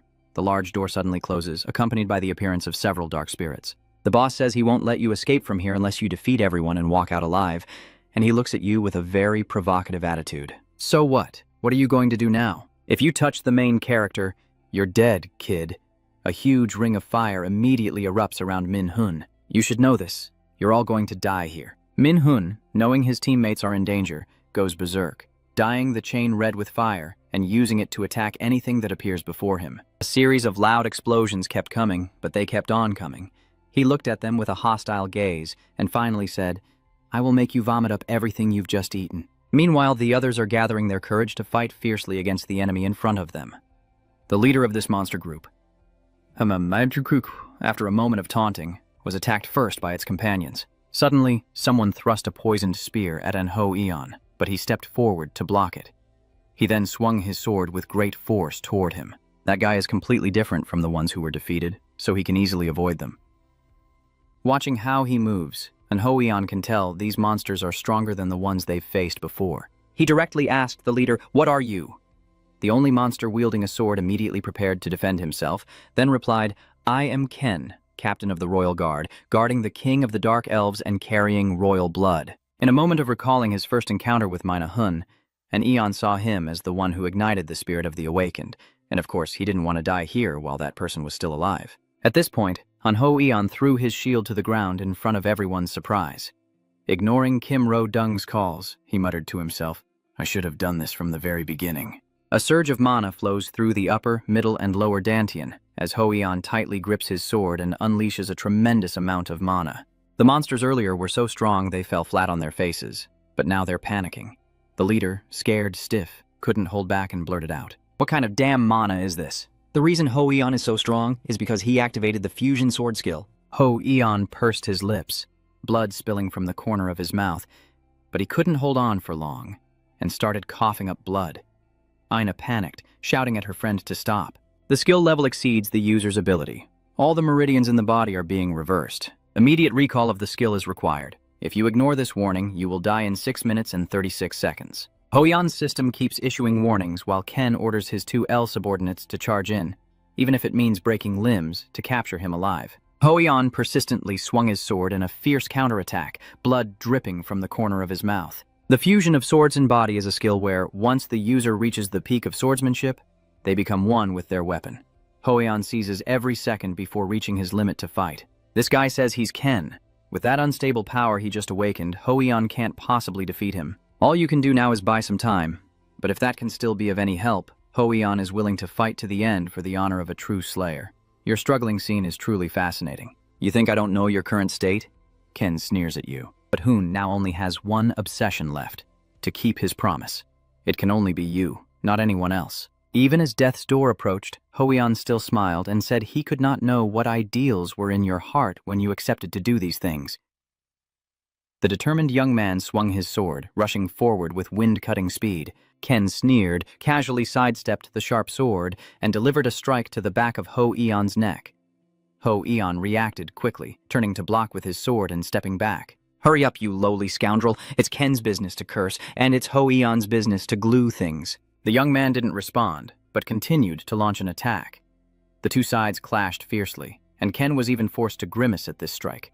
But Eon was also in trouble. Something like lightning runs through his body, making him sweat profusely as he struggles to hold on. The user's body is breaking apart, dangerous, and he immediately retracts his skill. All the muscles have gone numb, and all the blood vessels are blocked. Just when the situation is critical, Ken Thuko strikes. Eon could only watch helplessly as he was knocked back, his body unable to endure any longer. Knowing he was reaching his limit, the young man didn't bother to turn around and charge straight ahead. Eon gathers all his strength for a final blow. His eyes glow as he leaps high and strikes down, causing a massive explosion. Elf's blood has been shed, but it was a subordinate elf. Even after being pierced through the chest, she still didn't suspect that the commander was hiding behind her to take all the glory for himself. "This is a monster now, no more love or anything. Don't worry, you're very useful." Ken Kuiken Ngoi, the subordinate, has already turned to dust. "You're truly a coward." Eon spat out a mouthful of blood, and before he could curse the bastard, he was pierced through the body by Ken's sword. The lesson here is that when facing traitors, don't use righteousness to argue. At the same time, at the boss's place, G's chain is being pulled. Nearby, 3 people in the cage had closed their eyes and were bleeding. Remembering the 10 minutes he promised Eon, G opened his eyes and the surrounding flames burned even more fiercely. In a moment after opening his eyes, Jiun's flames had burned down all the dark elves surrounding him. "Foolish ones, do you think you can win against such numbers?" With a mocking smile from the Elf King, the dark fairies swarmed around June like a swarm of ants. He only glanced at them with half an eye and asked, "Why not? Even though you're just a useless human, you're quite proud, huh? Who's been the useless one all this time?" But this remark hit June's pride. He's been insulted like that so many times since he was a child, yet his pride and anger still coexist. He was so overwhelmed that he finally snapped, and his immense energy burst out. causing King El to step aside and shout for his subordinates to quickly attack Oan. Activating his active skill, Hellfire Chains, a bunch of iron chains with blazing red flames spun around Jaehun. He charged forward and punched a fiery blow at the closest group. I've always wanted to try this new skill. Thanks to you giving me the chance to do this, I really appreciate it. The Dark Fairy King stood frozen like a pillar, watching his people one by one be swallowed by raging flames until only dust remained. You bastard, do you think I'll let you live after what you just did? The Dark Fairy King threatens. Daehyun suddenly froze and looked at those iron cages. Are you serious? One of the eyes of the god flickered with a golden light as Daehyun slowly approached the king, only to point his 5 fingers at him. Even now, he's still wondering how an ordinary human could be this strong. He knows he can't defeat Hun. You will regret this. Even if you kill me here, the other 7 kings will definitely say too much. Does it seem like the old man cares about you? Daehyun suddenly appeared and punched the Dark Fairy King in the face. A burst of flames erupted fiercely. If they are angry, they can come back to find me, returning to Hoyeon's battlefield where blood has been spilled and people are dying. Ina blamed herself for being powerless. She couldn't even keep up with what was happening, even as her friend fell. She blames herself for being too weak and losing another friend. Now, only this little one is left. Ken reached out, ready to choke Ina. She'd probably make a tasty snack, too. Someone called out to her, but Ina did not resist at all. She did not want to lose either. Just then, a radiant light shone forth, and long, flowing hair, a slender, graceful figure, and an enormous surge of mana arrived all at once. Did you hurt them? Guild leader Yu Zong-yu of the Doang. A guild appears in an extremely cool armor. It's better for you to think carefully before answering, because if it's true, you're definitely done. As soon as Chairman Du arrived, Hoyeon felt that he was still okay and hadn't been killed yet. The young man who was so confident earlier now looks like he's lost and can't say a word. Zaeung asked him if he was the one who did this to his own 12 people. Sweaty Ten couldn't say anything. Manager Park Sung-jae and Ho Eon are still trembling there. How could they deny it? Ken also realized that he couldn't defeat such a huge amount of mana. It's just that a scheming person always has dirty tricks up their sleeve. He planned to take Kim Dudung, Ina, and the 2 weak students hostage to increase his chances of winning, so he didn't hesitate to admit it was his doing. Is that so? I've never wanted to get involved with a monster. Seung-eung activates the sacrifice skill, healing everyone's wounds simultaneously by consuming her own life force. Ken's eyes widen. How can she heal so quickly? Seung-eung told him that a healer would never abandon anyone injured, even if they were enemies. But right now, he would make an exception for her. I don't like others hurting my people. Seung-eun ignored Ken's pleas and directly struck him, causing him to vanish forever.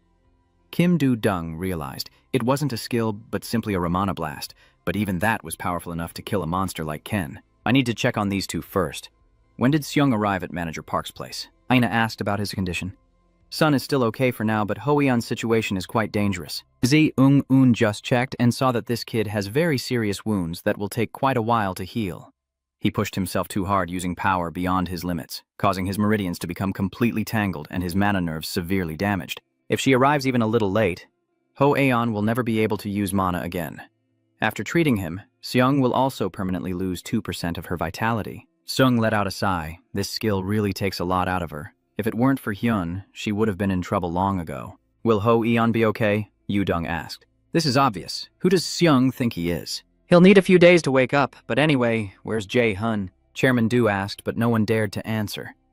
Min-jan went alone to the boss's room. The young man with silver hair hesitated before replying. Yu Seung-woo looked a bit surprised, but quickly smiled and said, he'll be fine, so there's no need to worry. Yu Seung assured that Min-han's life would be as long as a leech. The Dark Elves' demons used magic to attack. They couldn't possibly fight him. Just as she said, the Dark Elf King is being beaten to the point of vomiting blood, and Jahan is just laughing nearby, saying, if you're angry, come find me yourself. But of course, you have to leave here alive first. Of course, someone like him who has been thoroughly beaten can't possibly still be alive. The Elf King bitterly thought, a man like himself losing to an ordinary human, but before he closed his eyes for good, he still wanted to inform his brothers about this person. The Elf King tried to stand up and rush away. Yoon wouldn't let him go so easily. He quickly jumped on top of the person and pushed him down to the ground. Where do you think you're going? Do you think I will die alone here? I will take you to high him with me. There is a secret technique passed down only to the Dark Star King, the Earth Spell. King Elf is surely thinking that it's June's turn to be scared now. He will show you what hell looks like. Truly an unexpected gift, June sneered, and King El couldn't believe that he was actually smiling. You really used it at the right moment. I didn't expect I would have to use this here. You take out a blank card and the system immediately asks if you want to add ice and earth magic to it. Of course you do. Add the S Ice and Earth skill to an empty card. JAH immediately activates the Absolute Calculation skill, destroying the Ice and Earth. Seeing the broken ice pieces fall, King Elf's face darkened. What should I do? How is that possible? D grabbed King Elf Loy by the head and asked if he had ever heard the saying, "Know yourself and your enemy, and you will win 100 battles." Then he used a flame to burn from his head downwards. You have defeated the Dark Elf King Cannon. The system notification has achieved a great milestone. You have earned the title of Dark Demon Kingslayer. You should have known that we are different, Jun coldly reminds you with a late warning. You have received a Dark Fairy King's essence material. You have received a spiked armor of the Dark Fairy King. You have completed the second pivotal mission. You have received a blank card. You have received an sealed magical inscription. You have gained an active skill to manifest a magic staff. This guy really deserves a big reward. But Jahan isn't interested in these things. He hurriedly ran to the iron cage to rescue his dying friends, but only one was still gasping for breath. Jun doesn't hesitate to use the sacrifice skill to heal the chosen target. A flash of light, and another hand touches his. Super Ungung has arrived here. Healing is a cruel job. A healer is happiest when not having to treat anyone on the team, and just as happy when saving a teammate in critical condition.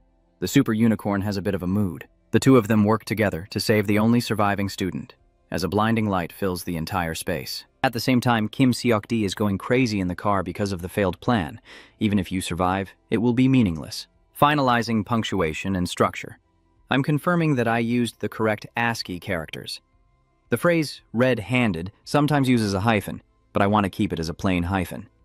I'll avoid fancy quotes and check the sentence structure. The line, "to catch the troublemaker," might flow better as already standing outside the car window, catching the troublemaker red-handed.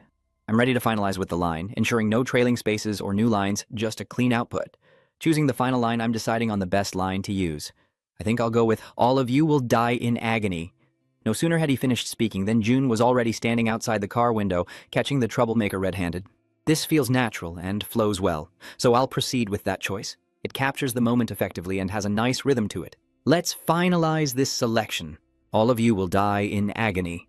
No sooner had he finished speaking than Jun was already standing outside the car window, catching the troublemaker red-handed. "So what are you doing, you bastard?" An hour ago at the entrance of the guild hall, the young man with silver hair bowed to thank Guildmaster Du and Manager Park for what they did today.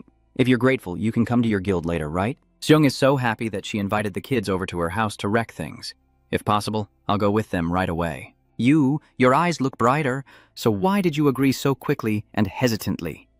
Jun reminds her that she needs to learn to be more serious in this kind of atmosphere. Who would have thought I'd get kicked right in the knee and be told I couldn't speak all day long? Jun rolled his eyes and sighed. Clearly, her strength isn't high enough to hurt with a kick like that. Soon after, a car sped over. As the car arrived, Hannah hurriedly got out to look for Ungu.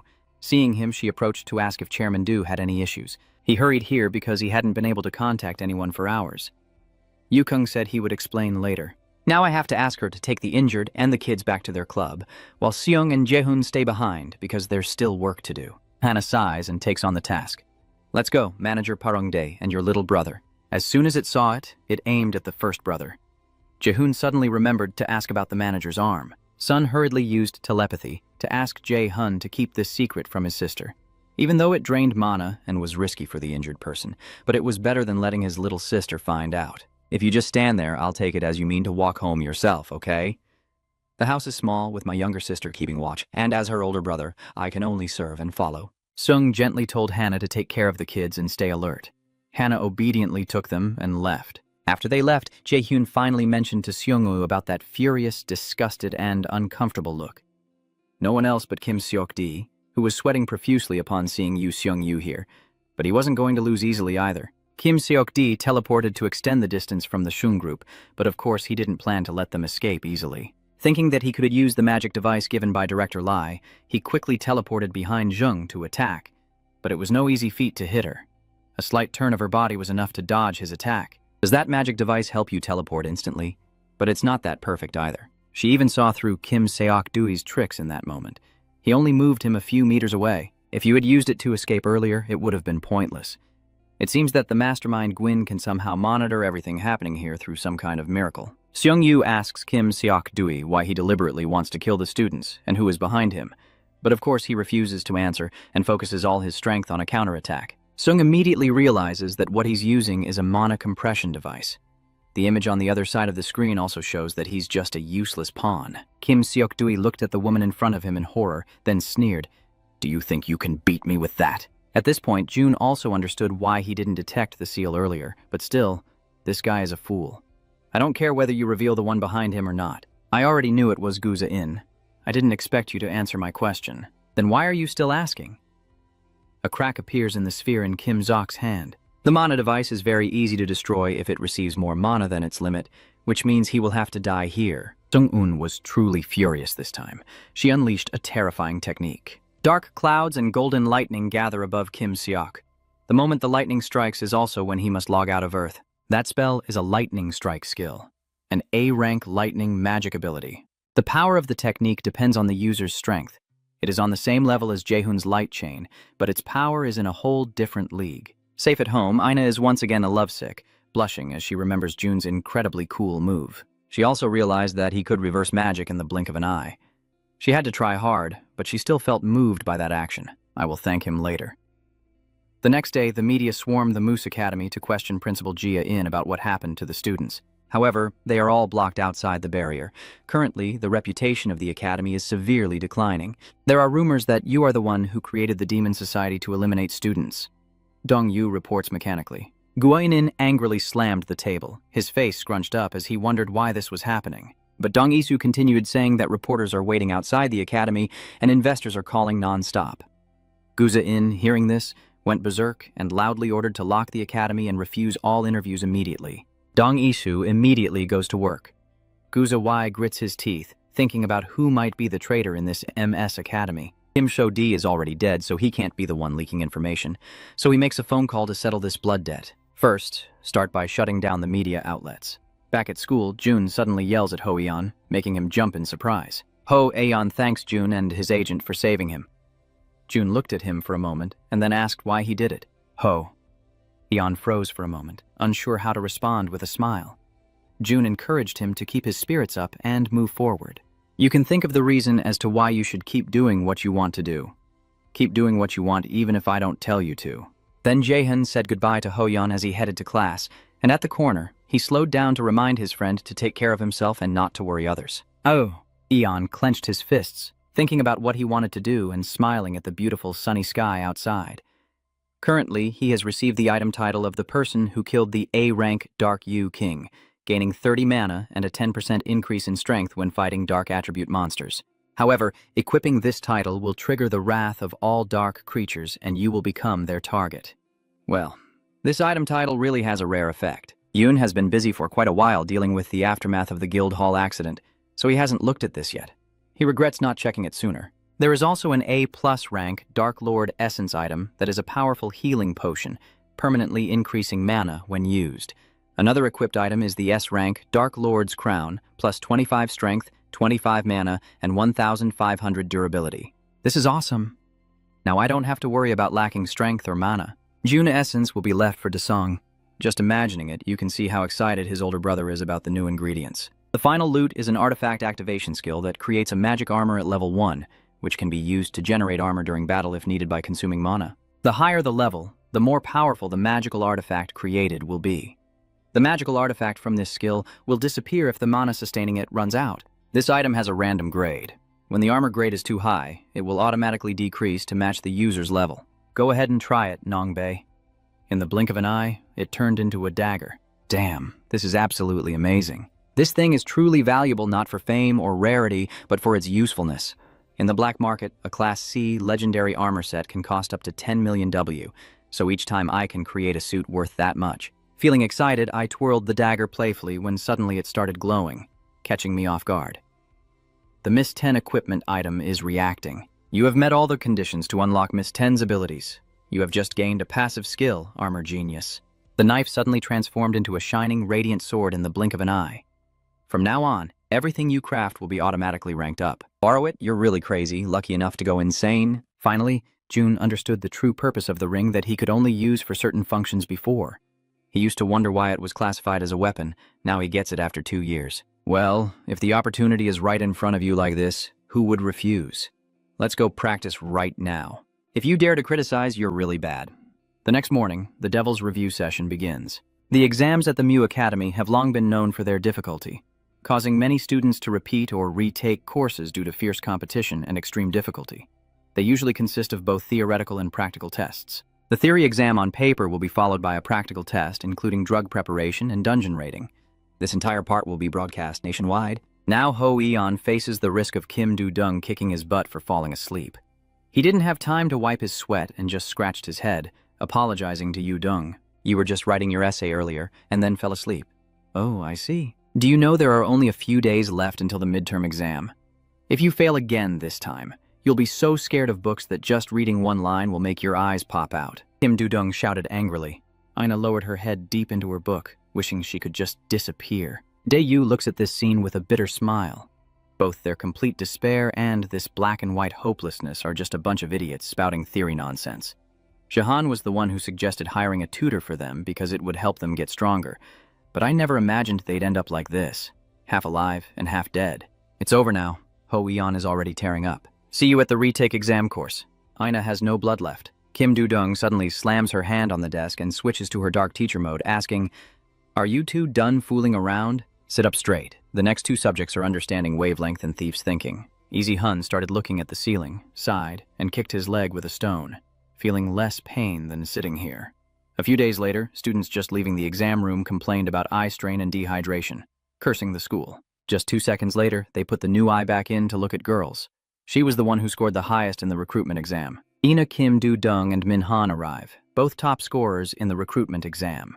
The crowd can only marvel at how the sky matches the clouds. Hoon is also part of this F4 team. They must have all done well in the exam. The crowd was insanely jealous, and Minhan just sighed. Honestly, that's better than being hated. Yu-dung asks how Aina did on the exam. She immediately looks devastated, her face pale and eyes white, saying goodbye to this life. Kim Do-dung reluctantly clarified that they had tried their best. The problem isn't with us. The truth is, Aina and Ho Eon were never meant for studying in the first place. Minjan, fed up, bitterly said so. Aina overheard their whispers and felt embarrassed, so she went to her mother's room and told her she heard everything. Just listen if you hear, but focus on studying diligently. Of course, there are those who admire them, but also those who find them annoying. The typical example is this young man, grinding his teeth and saying he will defeat Jai this time. The guy next to him also gave up, and the young man went to win again. Please move away from Yoon, or you'll waste your energy, and this friend will have to crawl to pick up the pieces. But even top students can have their bad days. Seeing Do-dung's face turn black from the explosion, and Jun burst out laughing while looking at that blackened pot, I don't understand what he's so proud of. The song didn't mean to say anything, but Do-hun kept asking, so he could only hesitate. Well, at this rate, both of them are bound to fail the exam. You two really don't have any talent for alchemy at all. That brother of yours' comment was pretty harsh. Minjan couldn't help but curse. Despite practicing so much, he's still terrible, so he has to avoid failing at all costs. Daesang also scratched his head in frustration. Does he really have no way to help us avoid failure? Daesang said, there is still a way, which is for you two to use a special item. It is a creature called the moonlit firefly, which only lives in extremely clean areas, free from dust and pollution. This creature is so rare that only about fewer than 100 are sold on the black market each year. If its thousands of shells are ground into powder, it can maximize the effectiveness of medicines. To save her life from what she calls failing a subject, Minhan Kim Do-dung dragged herself to meet Kagan's son. Seeing the two of them, she narrowed her eyes and asked, "What are you two doing here?" That's why she's so unfriendly, of course, because of the intense tech showdown earlier. I have a request for you. Jun straightforwardly suggested, I won't do anything for you. Go away. Sun also told her to get lost. But my older sister is already sure. Who do you think I am? You can only give a few points, right? The girl pouted. Cash? Of course we can draw up a contract. Kim Do-dung was shocked to hear 30 million. Where on earth did she get that much money? Golden Bien Kagan Sound. Your sister Ban and Gan is used to frowning at that much money. Of course I'll do it. You're quick to act tough. Kim Do-dung never expected to succeed so easily, and so the four young masters set off for Zolabuk, near Mount Diogu. Yu-dung marvels at how incredibly fresh the air here is. Are you here for a vacation? Jun couldn't help but mock his friend. Dasang laughed helplessly and said, they are the same, while Sun just sighed. An hour ago they were still in the classroom planning for the trip. Well, it sounds good, but even with my investigative skills, I need some clues to find something. Do you have a plan? I'll bring along a skilled alchemist so you don't need to worry about that. So Unun asks who it is. Min Jae-han glances outside the door. Lei Desong peeks out, then fully steps out. Lee Desong, is he really a talented alchemist as you said? Sun expressed strong doubt. The reason Gu knew and reacted that way was because they were on the same team during the first rookie hunt. But an alchemist, huh? I didn't expect that. I thought you were just someone trying in vain to join the martial arts class. I was still naive back then. The two of them kept talking and fell behind. The Hyun herd had to stop and call out from a distance. Sun praised Desong for looking much better now, very happy, then quickly ran ahead. Desong struggles to run after. Is that moon a natural monster or something encountered in the real world? There are many theories about how monsters live in groups and their habitats, but most agree that the mana in the air and on the ground after the monster explosion has transformed creatures and plants into monsters. That's why Jeng chose this place as the best spot to find fireflies. But Sound also warned them that fireflies are very hard to find. Kim Do-dung and Min Han placed all their trust and hope in Desong. If he said it's fine, then it's fine. Dae-hyun reluctantly said, Desong said he likes bugs. Yu-dung, still panicked and confused, then shouted that he saw it. This is the trail of the moonlight fireflies, and from here, it's Sound's job. She activates her inspection skill to find the way and quickly catches them. Yu-dung was about to shout, but Desong warned her that if she made noise, the moonlight fireflies would fly away. They stopped in front of a dark forest. Yu-dung expressed doubt about Sound's Google map, but she's sure her skill isn't wrong. There's no way that's wrong. A pillar of light suddenly appears in the sky, filled with millions of moonlit fireflies. That's it, but it looks bigger than a normal firefly, right? Anyway, it's a monster, so it must have something different about it. Not only are they fat, but these guys are also especially fast. June is preparing to limit their movement with gravity magic. However, the fireflies are not affected much. They are stronger than a beetle. Yun, can you add more strength? Sound says. Dae-hyun is not skilled enough to change the power of this skill. Desong worries they might lose the fireflies. No, we will catch them all. We won't let a single one escape. June immediately switched tactics and cast a net on the spot. The fireflies were easily caught by the space, and Jaehyun created. What are you doing? Catch them. Sound is still amazed by the mana room that Jaehyun created. I knew you were a monster. Dae Sang-ho cheerfully rushes into the room to catch fireflies. Yu-dung refuses to go because she doesn't like bugs. But June didn't give her a chance to whine and pushed her in directly. So Unun was the last to carry the box inside, glancing at Dae-hyun beforehand, still thinking as she went in, could any other student in the academy create something like this? Even a third-year student couldn't do this. I'm really curious, where did this terrifying young man come from? Hey, don't touch it! I was startled and turned around to see Yu-dung struggling with the sticky moon firefly goo. Dae-sung couldn't stop him, so he happily stood there laughing. Let's return to Lee Jae-sang's potion workshop. Yu-dung and June's 2 pots are still black like before, so they need to add moon firefly shell powder next. The medicine pot begins to change, making Ho-eon and Ina stare in amazement. I worked really hard to create it, Desong said proudly with a smile. It's being filtered now. The purity must be at least... Before he could finish speaking, he already looked grim. The 2 pots of medicine have turned bright red. Min Jae-han excitedly exclaimed that this speed is too fast and dangerous. They succeeded in such a short time. Ho-eon and Ina also think they are great. Only Desong is smirking. Jaehan's has a purity of 51%, and Dudung's is 47%. I have no idea if it's okay or not. The results came very quickly after a few days, but of course it's not okay at all. Kim Dudung bows her head as if about to break her neck. Min Jan looks completely dejected. The 2 of them really have no talent, thinking it was a summoning circle when it was just an ingredient pot. She said it correctly and loudly, provoking the pride of the strong who just ignored her. Meanwhile, Ina ranks first. Hoon sneaked back at 29. Jaehoon is 31, and Yuzu Dung is the worst at 42, despite using all good ingredients. But we all had to rely on Desong to help us. You both did very well. Min Jae-han still gritted his teeth in frustration. Seeing that the situation doesn't look promising, Ho-eon quickly finds an excuse to leave first. There are still a few more tests. Kim Do-dung is determined to make a comeback, but the trial test is very difficult. The hunt for students taking the fake dungeon test gathers all the lessons learned so far, making it difficult. And an additional factor increasing the challenge is that team formation is based on each student's current score. Currently, Kim Do-dung has a value of 14. She is also carefully considering how to form a good team, with students forming teams of 4 without exceeding a total value of 50. Hoan has 17, Sina has 15. John didn't expect to be this high. His previous life's price was 6, and he was very excited to join a good team, but the result was very poor. There's no denying this is a ridiculous way to form a team. Are the top-ranked choosing the lowest-ranked? Who gave them that right? While lost in thought, a young man with white hair approached and greeted me. Oh, that familiar face is the guy who mocked June in a past life. This time he put on a friendly face to get her to join his team.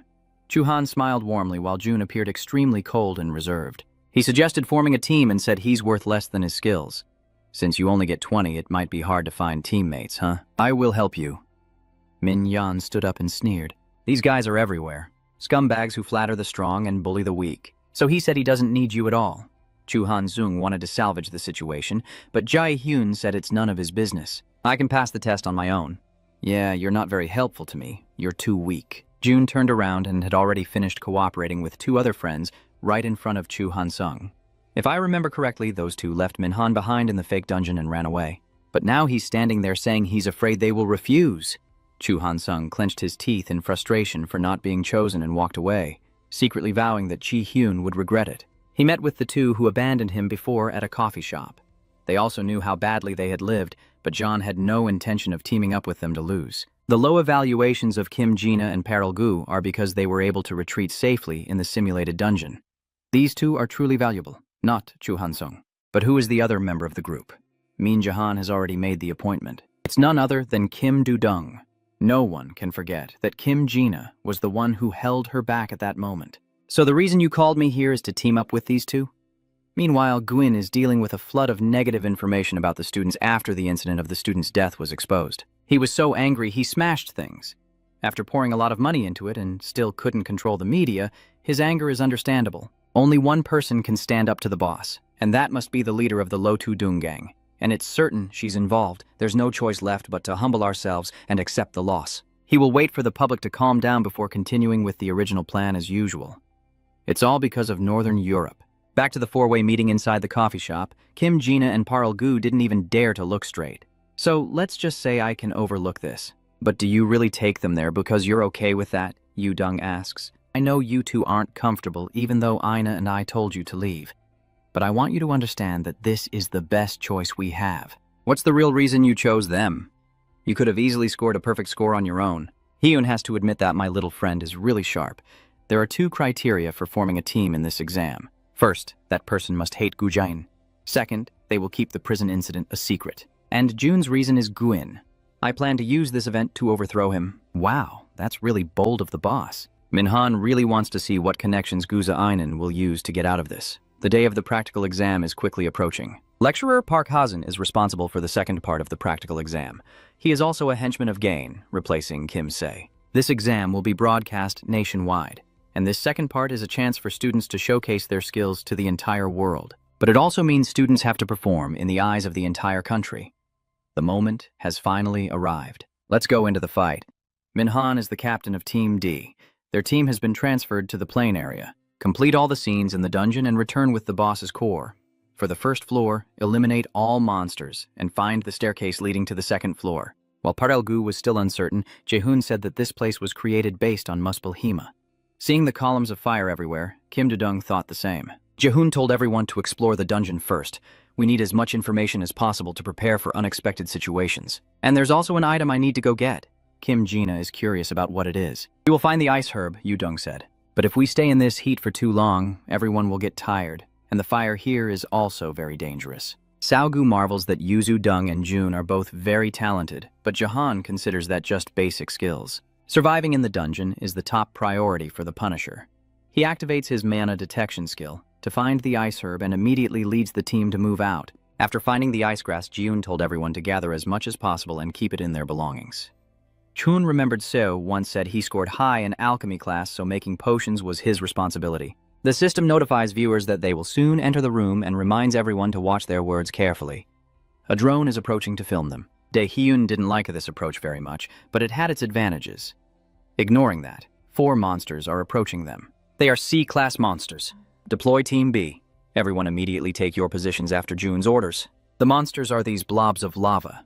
Paril Gu took the initiative to provoke. June warned everyone to keep their distance and be careful, because if they touch these lumps of lava, they will explode like bombs. Kim Du-dung was already holding water arrows but had not yet received Jiun's command to act. You still haven't said it yet? Just as the viewers start to get involved and discuss, Jahoon immediately speaks up now. Kim Do-dung immediately shot a water arrow to kill one, while Kim Jina also struggled to blow fire. Minjan quietly calculates that there is no better place than here to use ice and earth magic. Right in front of the camera, he smiles smugly, knowing that the climax shouldn't come too early. It should only explode when everything reaches its peak. So now, June is only using a rain of ice. The ice rain pours down fiercely, and the discussion room is extremely lively.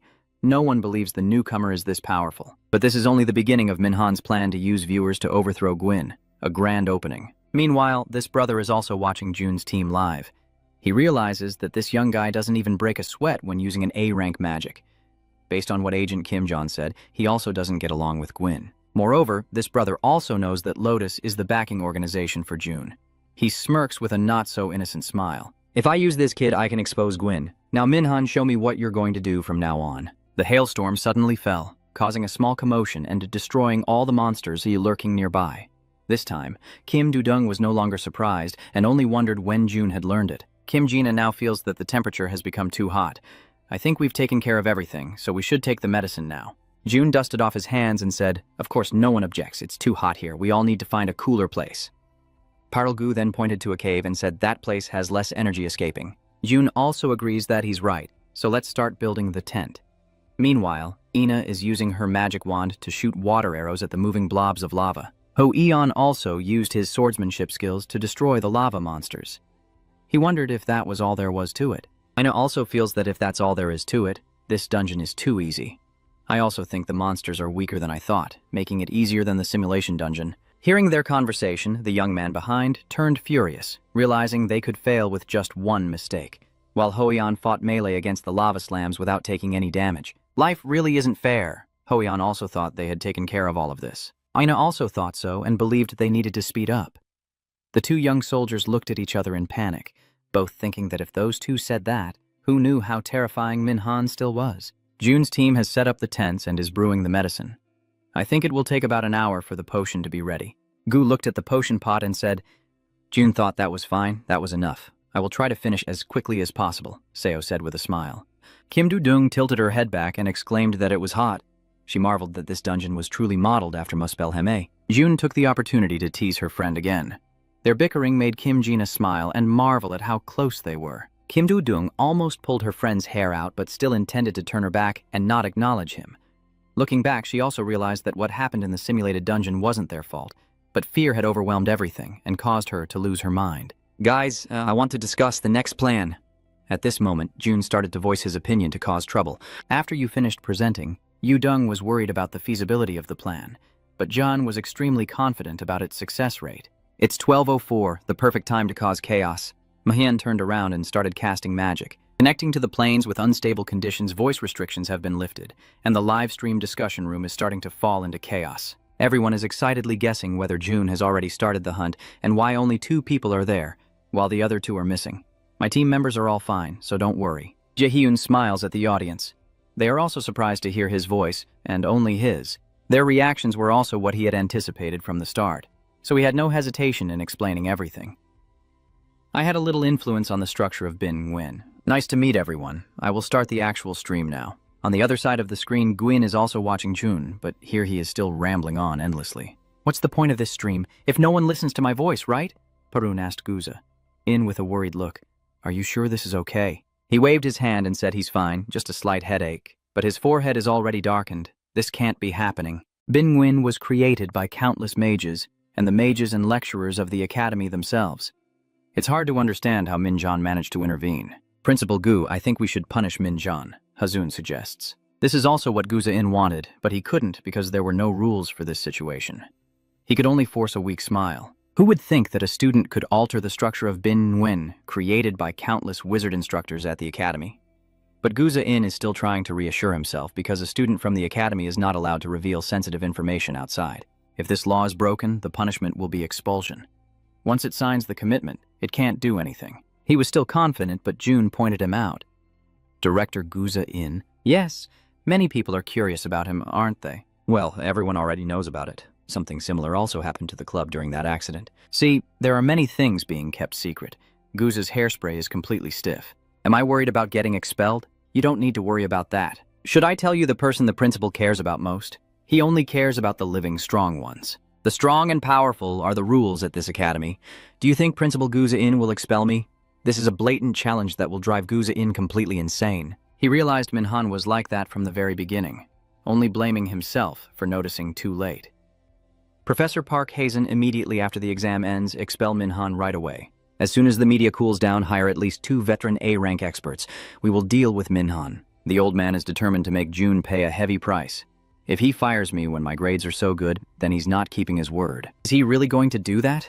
The online community is buzzing with excitement discussing the rumors about the infamous Principal Gain. This is what Minhan has been hoping for. Now that the media has turned away, I really want to see how he will cover this up this time. Earlier in Team D's tent, I will modify the subspace formula. We need to make sure the viewers can hear us. Parl Gu looked confused and didn't understand. The first step of the plan is to bring Gu down in front of the public. We can win the viewers over by filling their desires, June explains. But Dudong isn't sure if this is safe, because he might do something to cause trouble for them. Jiun reassures her not to worry, because they have the support of the viewers. Moreover, there's no rule against us interfering with the formula of the subspace. And now is the time to start the real stream about the prison raid. This is a special event we have prepared just for you, so please enjoy it. Someone in the comment room praised Jahoon for being a great host, just like a professional streamer. But Yudong still feels a bit afraid of these people. Ko's words were also heard by the audience, and they reacted excitedly. Kim Dudong pouted, saying she's very sensitive and finds it troublesome. June encouraged her to hold on for the plan. Yudong knew it too, but there were obstacles that were very hard to overcome. June also understands this feeling.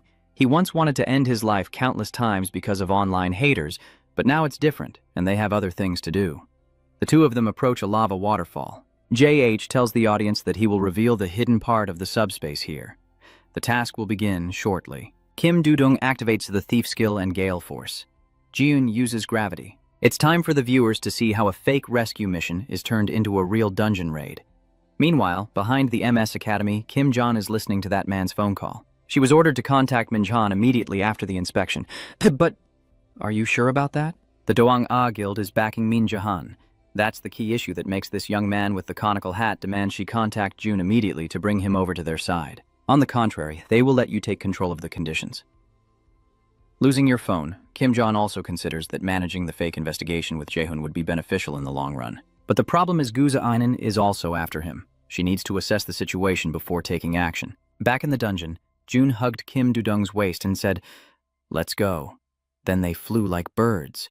The romantic scene that looks like a love story to them now resembles a wrestling match, delighting the audience immensely. When Jaehan stood firmly in the air, Yudong couldn't help but feel excited. "Minjan, just as you said, there's a hidden spot here. Hold on tight and recite the spell, and don't make any mistakes while calculating the timing." "Got it, just don't let me go. If you do, I'll die." So Minhan carried Kim Dudong on his back and jumped swiftly upwards. He also deeply admired the person who found the hidden part here. Even though it was funded by the government, Gain still hid it here. He really doesn't want students to get their hands on it. When they arrived, they saw shimmering lights. Those stones will be the key to conquering this dungeon. On the other side of the screen, Guza is sweating profusely and trembling uncontrollably. The viewers in the discussion room are extremely excited and curious about how June could know the positions of the hiding spots when they are invisible. Did the Divine Family really create this so that their disciples could discover it on their own? Not a single comment with any malice. Meanwhile, Minhan is marveling at how well hidden this item is. Even though he already knows the locations of everything in the dungeon, isn't he still amazed? Minjan didn't hesitate for a second and immediately activated the Ice Rain skill to block the flow of lava, opening a path downward. He picked up the golden gems and asked the audience if they knew what these were. Some guess it's a magic tool, while others remain uncertain. This is a fire essence. June also announced right away that he was lucky. So there must be many important items crucial for completing this dungeon. June's system displays information about the fire essence. This is a B-grade item that can triple the user's fire resistance for a period of time. Fire resistance increases by 300% when consumed, and the effect will not appear a second time. Guainin has created an environment as close to a real dungeon as possible, and then motivated his students with a worthy reward, which is the key to hiding the pieces. But this is something that ordinary students could never get their hands on. The audience began to discuss enthusiastically about the sky-high value of the fire essences and the wealth of the MS Academy, as well as the fact that the item was hidden in such an easy-to-find place. Then let's move on. Minhan doesn't plan to stop just because he found a new expedition. I really want to see what gain looks like right now, and hope he won't be satisfied with just this. I still have many gifts I haven't given you yet. Minjan quietly chuckled to himself. On the first night of the midterm exam, the second round of the practical test, Minhan and Kim Dung returned to the temporary tent. B has just finished brewing the medicine from ice herbs. It's truly impressive. Yudung collapsed in front of this bowl of medicine. Jun reminded him. I know it's really bad, but you need to eat it because it will make clearing the dungeon easier. Why doesn't Kim Do-dung understand this? The problem is that this damn medicine is really hard to swallow. Seogu encourages that all healthy foods taste bitter. Kim Do-dung clenched his teeth as he drank the bowl of medicine in one gulp, then completely collapsed.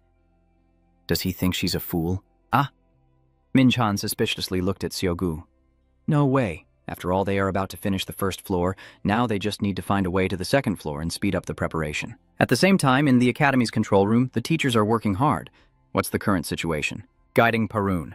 Kim John came here to check on the situation. Bazin says that if he's the manager here, then why did she come? Doesn't she trust that he can fulfill his duties himself? Kim John shrugged and said straightforwardly, that really makes Han grimace like a monkey eating ginger. Kim John secretly cursed this fool. When Kim Sho-dee was wiped out, the second round of management authority in the practical exam was all in her hands. Northhausen was just always sneaking and taking it away. He sneered, we were hired as colleagues, but I got ahead of you. Sorry about that, but that's not what Kim John cares about. He deliberately refuses to understand this and feels everyone is jealous of his role. She should be honest. This time it's Kim Shin, but without shoes. Park Ha-zoon quickly regained his confidence, believing he had Gwyn's respect as chairman. Maybe Kim John was better than him 2 years ago, but not anymore. Tour guide Parun? Kim John suddenly spoke. Let me tell you one thing. You should look carefully at the rope you're holding so tightly to make sure it isn't rotten. See you later then. With that, she walked away straight ahead. That attitude made Mr. Park grind his teeth in anger. She still remained as arrogant as before. Park Ha-zoon believes that Principal Gu will soon regain his reputation. The obstacles in front of him are nothing. Meanwhile, Team D has entered the second level. Their mission is to hunt the tall monsters that steal on the second floor and find the hidden treasure. The player will automatically be taken to the third floor once the mission is complete. While in another realm, the white-haired brother is asking his father what he thinks about whether he now looks like a lowly mortal again. He says one thing, but Father Du Han sees through it completely. Are you talking about that mighty enemy? Ah, you're so boring. The white-haired one thinks that Lord Heen is rushing too much, but that guy is just a mortal. They can easily remove that obstacle. But what happens next? Will he be stuck at Frost Bridge again as a gatekeeper or something? I will handle that powerful enemy myself, so you don't need to worry about it. You're nothing but a seed born from evil. Bodehan can't help but marvel at how both gods and humans are foolish enough to pretend they are right. Nothing will change and it never will. I'll show you that this is completely true soon. Moon reached the second floor, and Kim Gina marveled that it was even hotter than the first floor, wondering what could be here. Kim Do-dung also felt that the mission here was becoming more complicated. Although June knew the way, he was still hesitant. An hour ago, the team found the staircase to the second floor inside a cave that had been sealed off. I never expected there to be a staircase leading up to the second floor in a place like this, Kim Gina muttered as she walked. I wonder why there are no paths at all. The way down is buried under the sand. Sue is getting neurotic over this crazy dungeon. Finding the next path in a place like this is pretty tough. Kim Do-dung also finds this place like a maze, but luckily their team has a wise guide who knows every path. Min-han, who was still suspicious of her close friend, suddenly saw a centipede. Kim Do-dung screamed in panic and jumped straight onto Kim Gina. This scream makes the viewers behind the screen feel terrified as well, and it just so happens to help Jae-hoon find the useful item. So he kept that centipede for later use. There are a few things we need to prepare before moving on. John takes out some fire-related pills. Yu-dung's face turns pale. Please don't tell me I have to eat that stuff. The two of them share the same idea, so they look so disappointed. Min Jae-hun smiled gently again. Oh dear, don't look so glum. And then they turn hostile in the blink of an eye. While I'm still being kind, just eat. Are you really eating that, Dad? But even if you don't want to, they still have to shut their eyes and eat it. This dungeon has 3 prepared levels with the boss at the last floor. While still here, Min-han will handle any problems that come up. But first, they need to find the boss and clear out this second floor. And before finding it, I know a place where the treasure might be hidden. Are you curious? Only a crazy person would say no to that treasure. If the viewers like it, then I'll just call it an afternoon. Anyway, June's goal is something else, one of the treasures in this dungeon. And what they will find now is the fire salamander. These creatures have a habit of collecting shiny things like crowns, which is why useful items are often hidden in their nests. A viewer quickly searched online and confirmed that this creature is indeed what June said. He wondered how June knew that those items were hidden in the fire lizard's nest. You said that you learned about it, but of course that's not true. The hidden treasure of this second floor is a replica of Ba Meng, a sword that appeared in the Cannibelung story in the 1200s in Germany. They say it is a sword used to kill dragons, similar to Thean Fee's lightning blade, a weapon of overwhelming and destructive power. The original was owned by a German fake knight named B. If the original is an S-rank item, then the copy is still pretty good for its price. But what is the weakness of the fire salamander? Kim Jina wondered. It's the belly. Yu Dong always has a solid grasp of the theory. The fire lizard has a fairly tough outer layer, so dealing damage to it is quite difficult. Their stomachs aren't that hard, so if you focus your attacks on their stomachs, killing them will be a breeze. The most common way is to kill them with ice magic. Gina marveled at Yuzung's knowledge. Teacher Kim also said that the best time to attack them is right after they eat, when they move quite slowly. So June told everyone to prepare as thoroughly as possible before going hunting. Finding another hidden treasure would be amazing. Jae-hun's greed was obvious. Going here, the temperature is much higher than in other areas. Without the essence of fire, Sealgu thinks he would have faced a real challenge. Daewon started to calculate, pretending to do something here. He made everyone stop and said he could sense mana here, which made Jiang Chuomen's discussion room lively again. Everyone is talking about it very vaguely, and now they are all standing in a field of rocks with many swords. This definitely isn't the hidden treasure of this floor. They look no different from unregistered items. But this is truly the hidden treasure of the second floor. It's just that it's mixed in with the fake swords randomly scattered so students can't find the real ones. The old man never expected that one day, this useless, unlucky kid would suddenly appear. Min Jae-han immediately used the scouting skill to find unregistered items. The viewers buzzed with speculation about why he poured mana into his eyes, and not long after, Jae-hoon found the sword number 30. It's just a copy, but this sword still ranks A. Its effects are temporarily sealed, but it grants plus 70 strength and plus 30 agility. It also has an S-level passive skill that can't be activated now because it has been tainted. The Sadi Long skill increases the user's physical damage when fighting dragons. Many viewers started to wonder how June knew it was a hidden treasure trove. The keyboard heroes erupted into an argument over how you managed to get such a smooth path. But Minhan simply said he had a plan, and that revealing everything all at once wouldn't be interesting. Moreover, this clone can only be used within this dungeon, and if it doesn't meet the requirements, it's worthless. But for June, this thing is worth more than anything because he can take it out of here. Back to the lizard hunt, the group quickly found its nest, but the time wasn't right. The lizard princess only eats once a day, in the evening. Yu Dong was worried that if they delayed, they might be detected because the fire lizard's sense of smell is quite sharp, and they could be attacked first if they stayed nearby. That's why they had to catch that Z earlier. Seeing him about to leave, Yu Dong immediately pulled him back. "You're the most important person here." Kim Do-dung was so moved that she started crying. Earlier, thanks to Yu Dong, they caught a centipede at the entrance. Its name is Bomb Centipede. When it senses danger, it releases a liquid known for its foul smell that can bring tears to your eyes. And that is the creature that will help everyone on this hunting trip. Segu and Gina are assigned to hide behind the rock. Yu Dong was the one who led the fire dragon lizard. You promised, remember? Before sacrificing herself, she turned back to look at Ji with a dark expression. Of course. Who do you think I am? Your friend looks very trustworthy, but Tom thinks he's doomed. Actually, before setting the trap, June gave her a task that made her face turn as white as snow, cry like rain, and repeatedly say she hated bugs but refused to hate the killers. Min Jae-han leaned close to her ear and said, "I have an item that Master Du Seo-un really likes. After this is over, I will give it to you." Kim Do-dung immediately restored her serious expression. But the truth is he only intended to give her some item, and if she finds out, she will surely end him right away. So we probably need to prepare something that looks like an axe, but first let's finish the current task. The viewers are really worried about how feasible this plan is. Don't worry, we have a wind mage here who specializes in wind magic. That's right, it's Kim Do-dung right here. She plants her cane on the ground and begins to cast her spell. A greenish wind is released.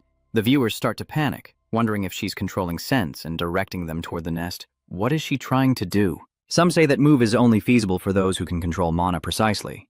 Some are impressed by the performance, but it's also pitiful for monsters like that to endure such a cunning trick. Pulling up their pants, humans are really disgusting.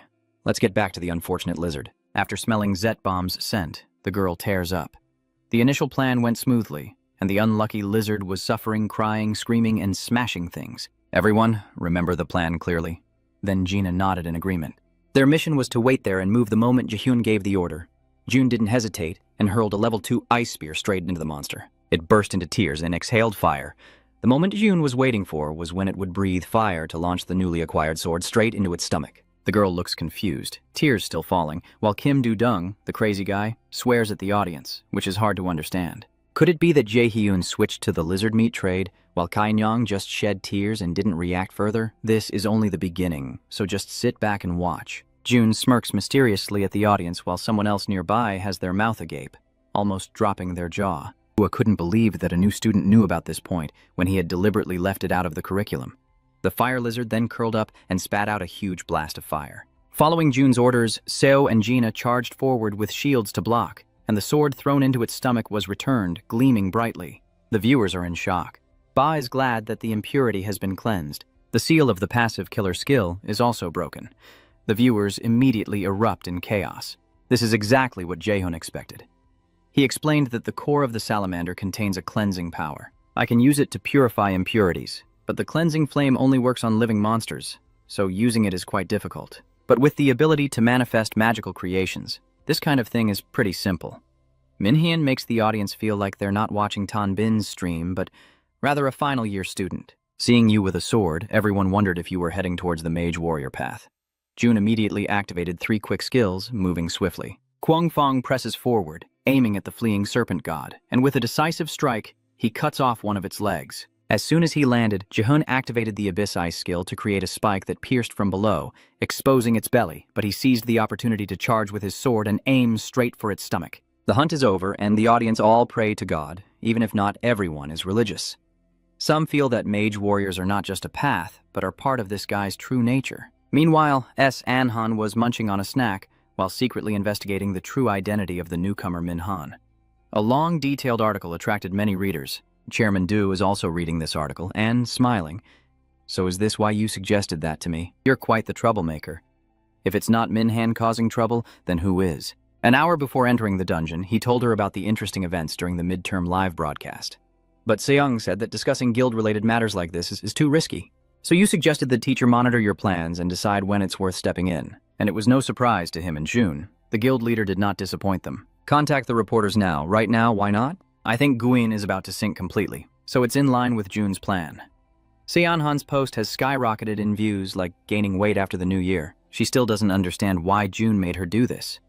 Turns out he came to ask for her help before the second round of the contest. Not knowing what happened made Anhan even more curious, but reading the comments from fans praising her made her happy, so she went to get some more snacks and kept watching. Back in the dungeon, June found a super enhanced ring, an item of B level that can be upgraded to A. In an instant, the item can absorb mana to boost magic power. The owner will learn the Overload skill, but its level is still low due to a lack of super enhancement stones, and the Overload stat is unstable because the item is not yet complete. Overload is an A-level skill that unleashes a massive amount of mana to boost magic power by 1.5 times for 5 minutes. The user cannot use mana for 5 minutes after activating the skill due to a lack of super enhancement stones. This is an item the Academy awarded as a prize for the midterm exam. Although it's not fully completed due to a lack of super enhancement stones, it's still a pretty good item. June decided to let everyone play the hammer pull game to decide the owner, but everyone agreed to give it to him right away. Well, I won't hold back either. After receiving the reward, the team moves to the next floor. The protective shield will go down in 1 minute on the 3rd floor, and the boss. Battle will begin. Students, please get ready. Yu-dung tapped the shield, marveling at how it looked like glass that could shatter at any moment. Unexpectedly, the monster on the other side just punched once, and she was already scared and falling behind. Isn't Gina just as terrified? Yu-dung was so scared she tripped and fell to the ground. This one is too big. June carelessly asked what was wrong, while Yu-dung could only awkwardly praise the sturdy shield. Gina asked if June had any plans. He immediately replied, no. We don't need any plan because I will fight it alone. The G-slime monster made of lava has been released, and the audience is stunned by June's actions. While he looks at the thing that causes 70% of the students to fail this exam with an emotionless gaze. Each year the monsters change, but they are generally B or C level. Defeating the lava monster and taking its magic core. The system reminds Hyun that his surroundings are quite chaotic for the viewers, but it doesn't matter because he's just going to punch it into the mud anyway. Why do Gu and Gina want to stop Hyun, but Yu-dung is the one holding him back? He's really strong. A monster of this size isn't a match for him. The proof is that Yu and Gum are punching each other head-on. This is a level B monster, so Gina will believe it too if Yu-Dung said so. If not, she has to believe because June was even considering finishing it off with the next strike. You activate level 4 Wind Spirit skill along with Ice Wall with Han Bang, then use mana detection to scan. Then comes a smooth dodge scene that makes the audience think Jaehoon knew how it would attack. Golem of solid lava with heavy attack power, but there are plenty of ways to defeat it. Chain it up and then rain down ice on it. Although only for a brief moment, it was enough for the ice to seep in and destroy the joints, and finally throwing water bombs at those spots ended the battle. You have successfully defeated the dungeon's monster. Minhan's victory couldn't be more effortless. The audience is wondering who the real boss is. This insane, unbelievable guy. Yu-Dong's expression twisted in confusion. She feels that every time she meets her close friend, he becomes stronger, and she can't shake the feeling that they're growing further apart. However, the test is not over yet. There is one more thing to do to overthrow Gwyn today, so I can't return to reality right now. Do you feel disappointed that the match was too short? So there's still an exciting part ahead. Watch as I prepare to fight a hidden monster. Back to the previous lava waterfall, the audience is eager to know what the team is here for. Yoon says he can sense a strong presence of mana here. The 3 team members looked confused, as if they were outsiders, while Chiun silently glared at them. Wei Yu-Dung reluctantly asked if he was sure everything was okay. Don't worry, no matter how much it hurts, you won't be able to break through. The other 3 grit their teeth and keep their eyes closed, cursing. Damn it, I chose the wrong person. Here it is. Damn it, I finally got to hear this. You found a hidden level that's creating a special challenge. Fighting the hidden boss in the secret level and returning to reality. The system keeps notifying. For ordinary students, discovering the hidden floor is impossible, let alone defeating the hidden boss. Even if they are lucky enough to find it, they wouldn't be able to reach this point. Guayin knew that, which is why he placed the hidden floor here, but who would have expected to meet a student like Jaehoon? He must be pretty shocked right now, but I don't care about him anyway. I'm only concerned now with whether the audience is expecting something amazing here. Of course, they really want to know. Minjan already knows how to summon the hidden boss, but still has to pretend she's exploring the terrain here. What is that? Yu-Dung suddenly asked. June couldn't help but laugh. She's so on point. This is a plan. Gina is starting to wonder too. Everyone looked at June again, and he told them to think and see if they had any ideas. Kim Do-dung quickly realized that the core of the ginger is the answer to this puzzle. Minjan places it into the altar. The formation is immediately activated. Back up! June hurriedly warns everyone. The hidden boss of the Blood Dragon subspace is appearing. The system announces to survive with the team, defeat the enemy, and take the dragon's heart. If successful, you'll gain special privileges, and of course, the ability to make requests. The Blood Dragon just stepped onto the stage and showed off its dominance. The audience erupted in applause. Even a former general would have a hard time dealing with this Blood Dragon. So who would put it in the midterm exam for new students? The reaction from everyone is exactly what G expected. It's just that the attack from the dragon can't be predicted with absolute certainty, so it's a bit complicated. But Jaehoon can handle a creature this size as easily as chopping a chicken. While he was thinking, Gina and Seo shouted in panic about that dragon.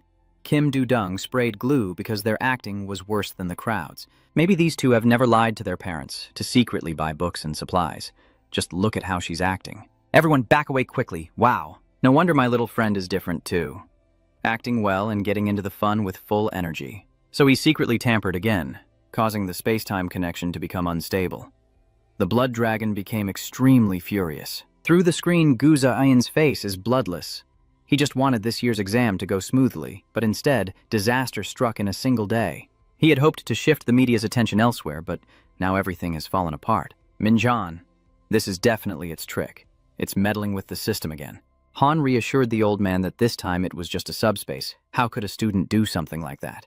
But what other explanation could there be? It's definitely him. Gua Inan was so angry he couldn't control his expression anymore. Bazun quietly calculated that if he supported him now, he would definitely get a promotion later. So he immediately spoke to comfort him. But Guin smiled strangely.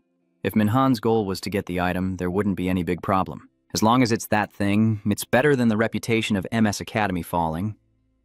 That's right. He kept clinging to this thought to find a chance to lift himself up. He figures that if John can clear the hidden dungeon, he might also use that to reduce some of the hatred he's received over time. The real concern now is what caused the dragon to become angry and lose control like this. By the way, all we can do now is pray that Minhan can defeat that blood dragon.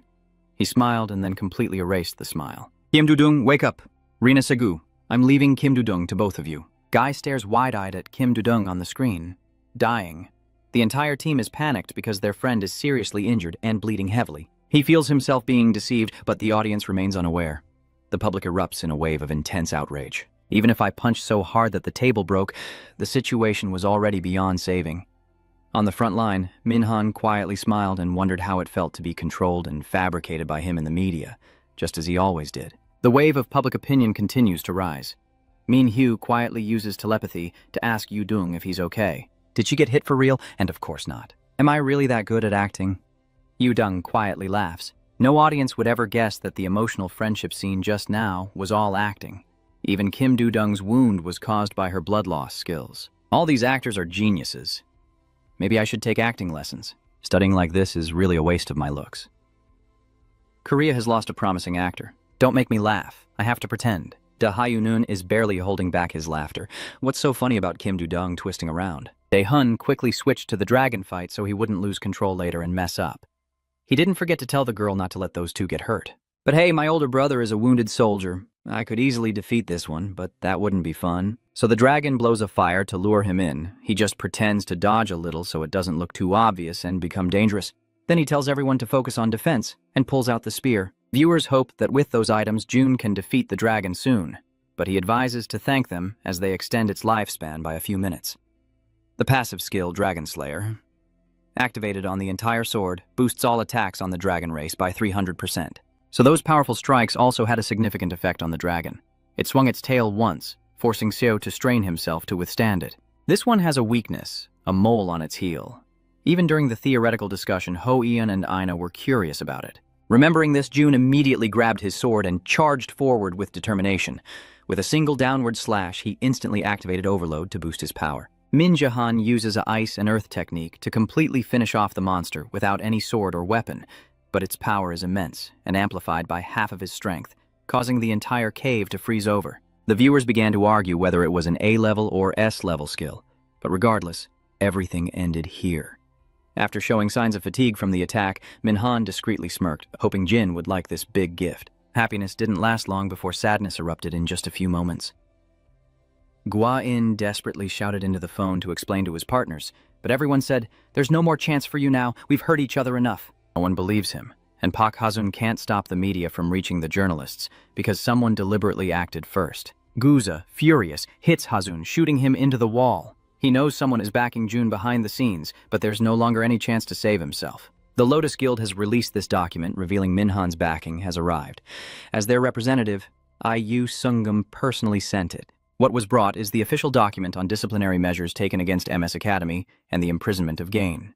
In short, students were pushed to the brink of danger, with Gain directly involved behind the scenes, bribing high-ranking politicians for personal gain and ordering immediate arrests supported by other guilds. Therefore, the management board of the Fake National Punishment Association has approved this document, and all actions to revoke the arrest warrants are invalid.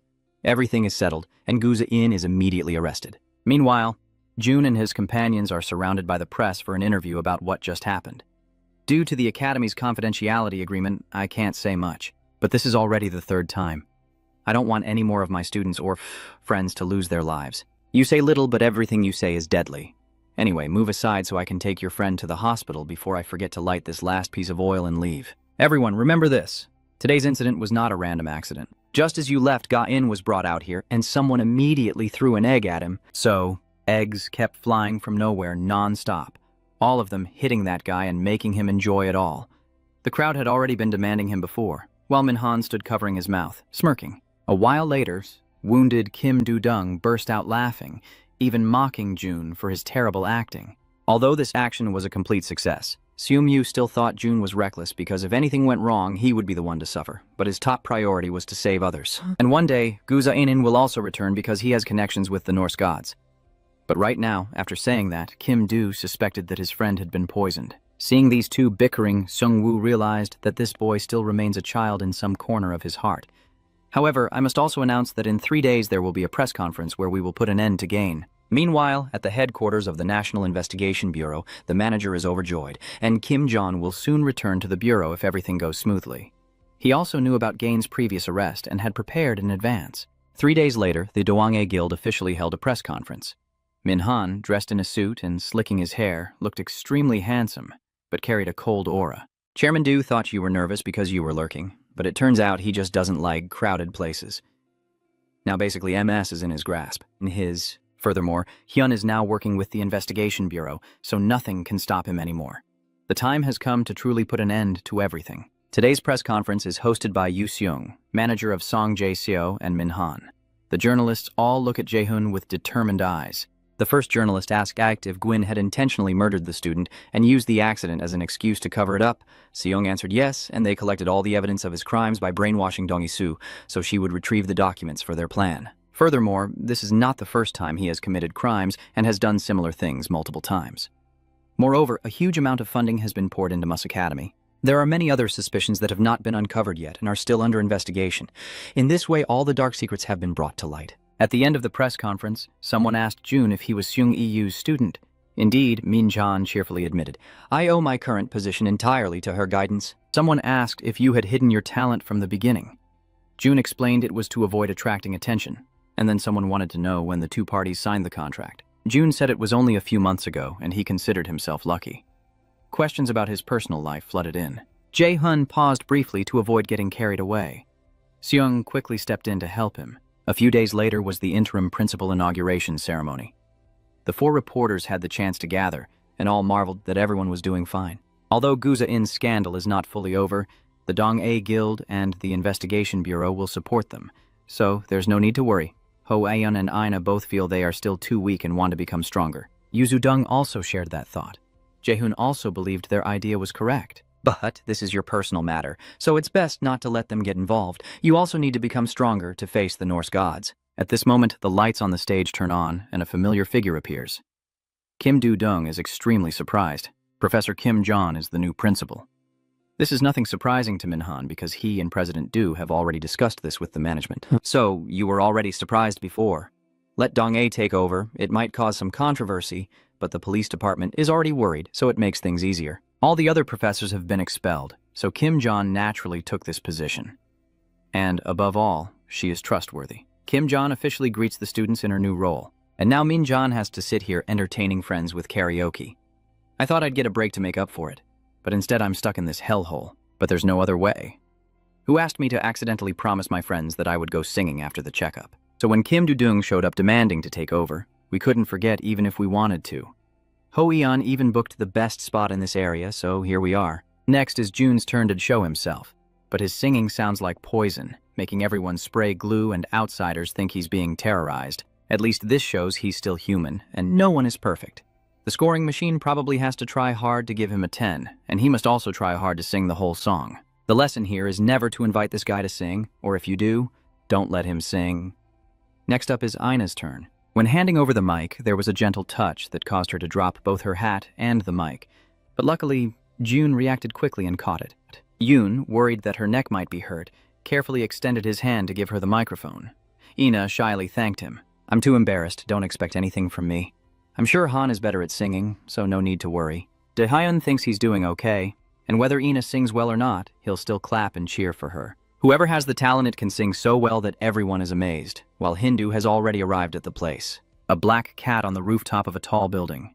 Hind, having just turned around, couldn't see it anymore. He keeps going. When he reaches a quiet place, he calls for them to reveal themselves, since everyone already knows. So what's the point of sneaking around? Hela appears and says she wasn't spying, just came to say hello. "You girls fighting against the Nordic gods really made a name for yourselves this time, huh?" Him lightly chuckled.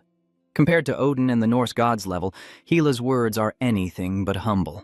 Hen still clings to the futile hope that the great enemy foretold in the prophecy will appear and save you all like a hero. Him started mocking.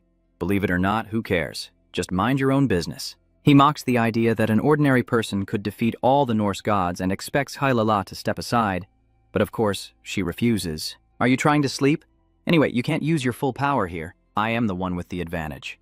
Him Do said she wants to take his life, so get ready for a one-for-one exchange. But she didn't intend to do that.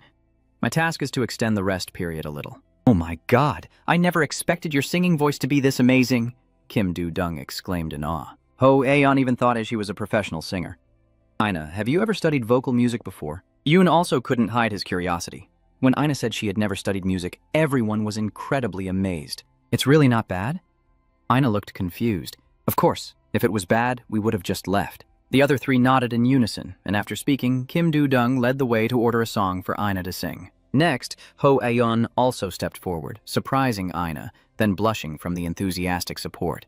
This was only the second time in her life that she had sung for others. Seeing his close friends having fun, June realized these were rare, peaceful moments in life, and enjoying this relaxing feeling for a while was truly not bad.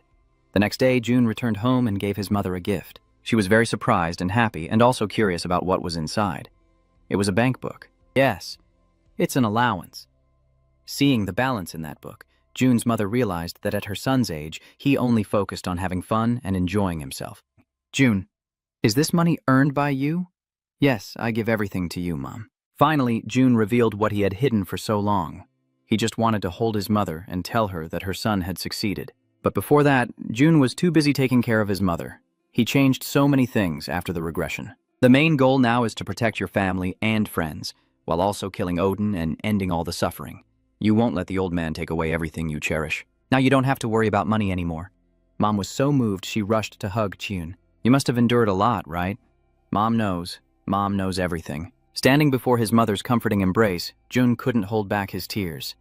Just then, someone arrived at the door. June hurriedly wiped away his tears and went to see who was at the door. Why is Ina standing there? And right after that, Kim Do-dung, proud of fooling her friend for the first time. What are you two doing here? Oh, my family is having a barbecue and we just wanted to invite you to join us. J.H.Un just now remembered that Yu-dung's parents are coming home today because June has helped Yu-dung's family a lot.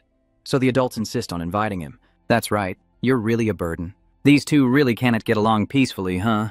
Hyun, resting his chin on his hand, pondered, and since it's that time of year, many events will happen at MS. Seeing John lost in thought again, Yu-dung asked if he was coming because his parents are really hoping he would. Of course, June couldn't refuse.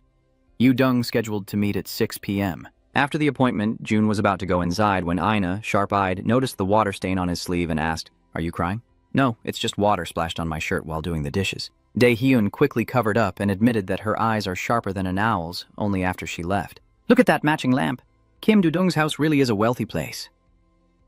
Ina was the first to see him sitting in the living room. Dae-hyun is also curious about why she's here, whether it's because Kim Do-dung brought her or not. "Because I have nowhere else to go." Hearing that, June realized that Ina no longer had a family.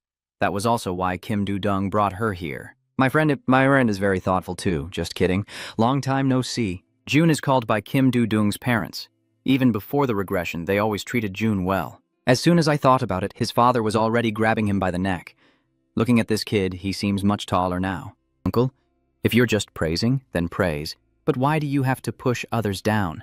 Does Yu-dung still bully you? You used to cry and come to me every time she hit you." Kim pushed your shoulder playfully, then got kicked in the leg by his daughter, reminding him to take his time, chatting. However, Uncle is still worried that if things keep going like this, how will she find a boyfriend? What do you think? Do you want to volunteer as her boyfriend or not? Since there's someone here, Uncle Kim just asked him to do it. The three of them felt awkward. Yu-dung was a bit stubborn, but she was very kind and smart. Seeing that Dad Kim is talking too much, Kim Do-dung pinned him on the arm. "Dad, stop joking around. If you have free time, do some housework." "You too, Minjan." Mr. Kim was moved to tears. This girl is either my daughter or my mother, yet she keeps bossing everyone around. Finally, it's time for dinner, and Jae-hoo can't help but admire how good Kim's cooking is. Father Kim proudly says he was a professional chef, so this is no problem. Kim Do-dung wishes Ho-yeon and June's mother were here too, but they are all busy, so we'll have to wait. Next time everyone gathers again. Do-dung's father finally sat down at the table. "Thank you for helping Yu-dung. That midterm exam." Ji-yoon modestly said he didn't do anything. "Well, everything is just a show. This old man overdoes it and makes me feel really guilty." Kim Do-dung smiled and signaled for him not to worry. Kim's mother also felt happy that he was doing well now. "Actually, I was quite surprised when you said you would take magic class. I wonder if it's because you want to stay close to Yu-dung." "It's not like that, but thank you. And you look even more handsome lately. I wish this girl could bring home a boyfriend like Ji-hyun to meet the family." Kim Do-dung introduced him to her parents, but their awkward words made I so sad that I clenched my fists. Hyun immediately asked her what was wrong. Ina said nothing, but clearly he could tell she didn't look happy earlier. Maybe he was just imagining it. Meanwhile, in another house, things are not as peaceful. "Do you know what you've done?" "What are you talking about? You saved the students because you pitied them." "You idiot!" Han's father didn't hesitate to use harsh words to insult his son. It turns out he was almost chained like Jin. and everything was, thanks to this precious son. So he was extremely angry. Ho Aeon was about to speak when he suddenly jumped in and shouted again. "Anhoon, you must become Korea's best demon hunter. Everyone will kneel before you. You have to take down Mihun no matter what. Stop it." Anhoon finally interrupted his father. He didn't know how many times he had tried to persuade him, but all in vain. Dad always told you to step on others to rise up. But remembering the friends who truly cared for you, you made your own decision. I don't want to live the way you want. This is my life. Do you even know what you're saying? He lunged forward and grabbed you, but Ho Aeon decisively pulled away. Live your life for yourself. Live for that guy. After saying that, Anhoon turned and walked away, ignoring the shouting father behind him. Anho Jeon doesn't want to use tricks to beat Jaehoon. He wants to compete fairly with his brother. Back at Yuzu Dung's house, Jaehoon is tilting his head, admiring how loving her parents are, still going on dates to watch movies at midnight. Kim Do-dung said they've been married for a long time, but still seem like newlyweds. Dahyun, seeing that it's almost midnight, was planning to go home, but her friend asked to stay a little longer. If I stay, my dad will scold me. Kim Do-dung doesn't understand. I don't think they like me staying out late when they're not home. I'm sure I'll get scolded when I get back. Kim Do-dung thinks as long as they haven't done anything bad, that's enough. Ina agrees. Even so, June is determined to leave exactly at midnight. There's something I need to tell you. I'm very curious. Can I ask? Are you two dating? Dae-hun rubbed his head and waved his hand, saying, Huh, I don't know why you think that. That guy was flirting with me. Kim Do blushed awkwardly and refused outright. Ina said they look very close. Even their parents think so, but in their eyes they just have no conflicts and only see each other as friends. After hearing the explanation, Ina blushed and said sorry. In the blink of an eye, it was past midnight, and June stood up to go home. On the way back, sensing HL, he immediately turned around and asked what was going on. Hurry up and say it already. It's late and you're still not forgiving them. He wasn't surprised at all. Did you know I would come? Last time I sensed that I had collided with a powerful mana that humans cannot possess. So I'll be quick. June, you need to finish the second trial as soon as possible. We can't delay any longer. Odin has already begun to act. At this moment, the Norse gods are gathered together to devise a plan to trap June. Odin Toa, sitting in the center, asks if there is any news from Him-do. So told the old man to stop worrying. The words of the fairy spirit might have mentioned him, but he's still just an ordinary human. What can those bugs do anyway? This god also agrees with Tho. Although they are not omnipotent in the Miska mortal realm, they are still gods and humans cannot defeat gods. Oh, there is someone being drained inside that prison. The seer has never been wrong, Odin said. Do you really think humans are a threat to you? Odin, the supreme god of the gods. You're overthinking it, my love. This purple-haired goddess is truly proud of her husband. Humans are beings who constantly learn and grow. I have seen people like that. Odin has always been cautious, so he is the most dangerous. For him, knowledge is sometimes bestowed upon the weak rather than the strong. We still cannot kill the immediate important enemy. The power of the prophecy can only protect him for up to 10 more years, but we shouldn't rule out the possibility that he will become more powerful during that time. And that is why he was sent to the human world. He is just strong enough to destroy a single human, thereby preventing the great enemy of the Norse gods. Furthermore, somehow the power of the prophecy is gradually weakening the great enemy's protection. Maybe we won't have to wait another 10 years and we will be able to end him ourselves soon. Odin's lover approaches and pats his shoulder. All plans must be meticulous. Odin remains vigilant, never having heard any prophecy that says we will triumph over our fate. Everything is as he wills. Odin returned to that dark alley and HL told June that the power of the prophecy was weakening. He couldn't understand why when it should have been maintained to prevent repeating the past. The simple reason is that traveling back in time here has consumed too much of the power of the prophecy. Even gods consider going to the past a forbidden act. The fact that the power of the prophecy still exists until now also surprised HL, and she wondered who had paid the price for all of this. As she finished speaking, an ancient language flashed through June's mind, and he realized he had to overcome the second challenge to become stronger. HL is quite pleased that you understood quickly. Let's go somewhere else to end this conversation. We can talk about this test you'll be taking now, and the enemy you'll soon face. Him. Dujun seems very surprised. I didn't expect that the opponent you'll face is that pure white god who can see the near future and wears that big mask. HL didn't expect June to know him, expect Juno. Since June is a great enemy, he carefully studied the gods, but now that Him-do is here, will he still have time to take this test? Don't worry, I've bought you some time. Thanks to HL, Him-do is now having a hard time. How dare she imprison me? Great Him-do in a place like this? Don't think you can imprison me in a simple prison like this. The great Him shouted curses, but right now he was still wrapped in the black tendrils surrounding his pale body. HL had to use quite a bit of strength to do this, so she's hoping June can take advantage of the opportunity. So where will this challenge take place? It's here. T has issued an urgent announcement. It's unfortunate that the 11th expedition to the Great Ruins ended in another failure. Bear from the European Union will participate in this expedition, although this event brings great hope. The first challenge, called Proof of Talent, once again cannot be overcome, and the association has also expressed that they are not confident in the next effort.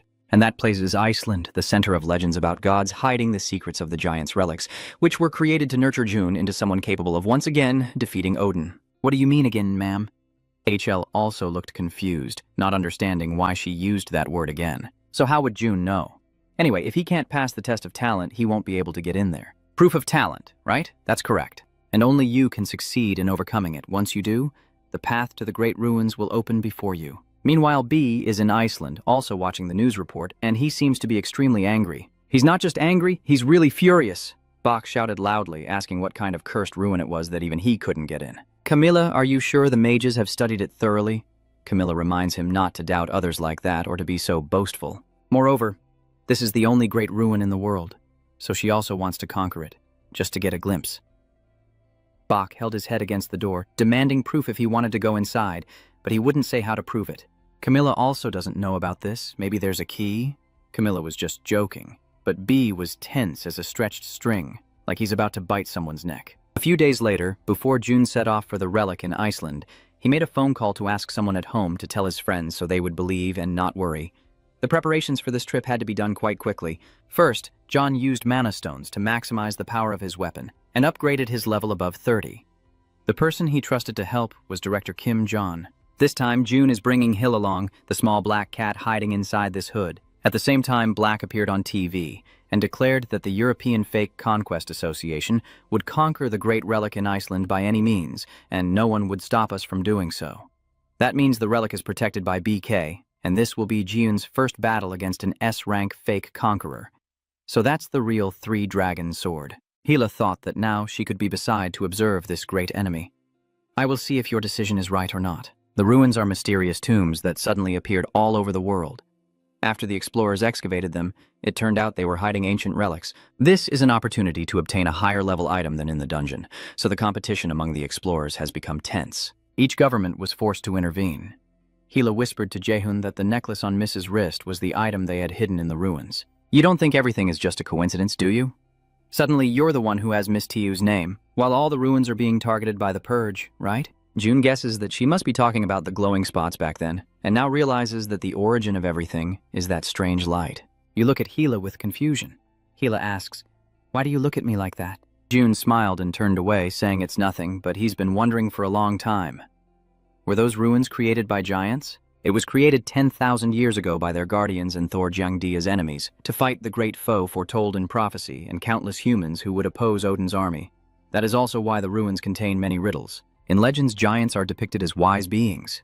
I've heard they are very confident even when facing Norse gods. Of course, their ending wasn't as glorious as that. It's coming soon, and I can't wait. I booked a luxury hotel, probably the best place around there.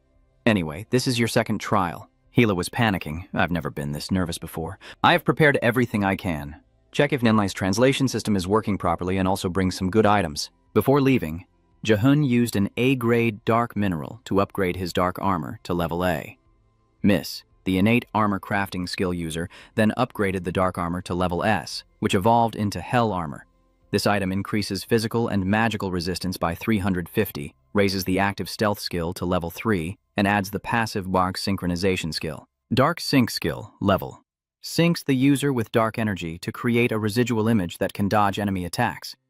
Adds a 20% chance to evade attacks with a one-time 100% dodge chance that does not work against light-based attacks. H glared and pouted. So you've resorted to tricks too. Are you talking about the key? I don't have time to try other methods. I guess I'll just have to accept it. But what can I do now? A few hours later, June finally arrived at the hotel, a place exclusively for awakening users to stay. Of course, even without this rule, just one night here costs 50,000 N. No one would want to spend the night right next to the ruins. The only exception would be archaeologists. On the way back to his room, June accidentally ran into B, a member of the European Association aiming to explore the giant Ruishu ruins. June didn't expect to meet them so soon. What are you? B suddenly asked quite rudely as they brushed past each other.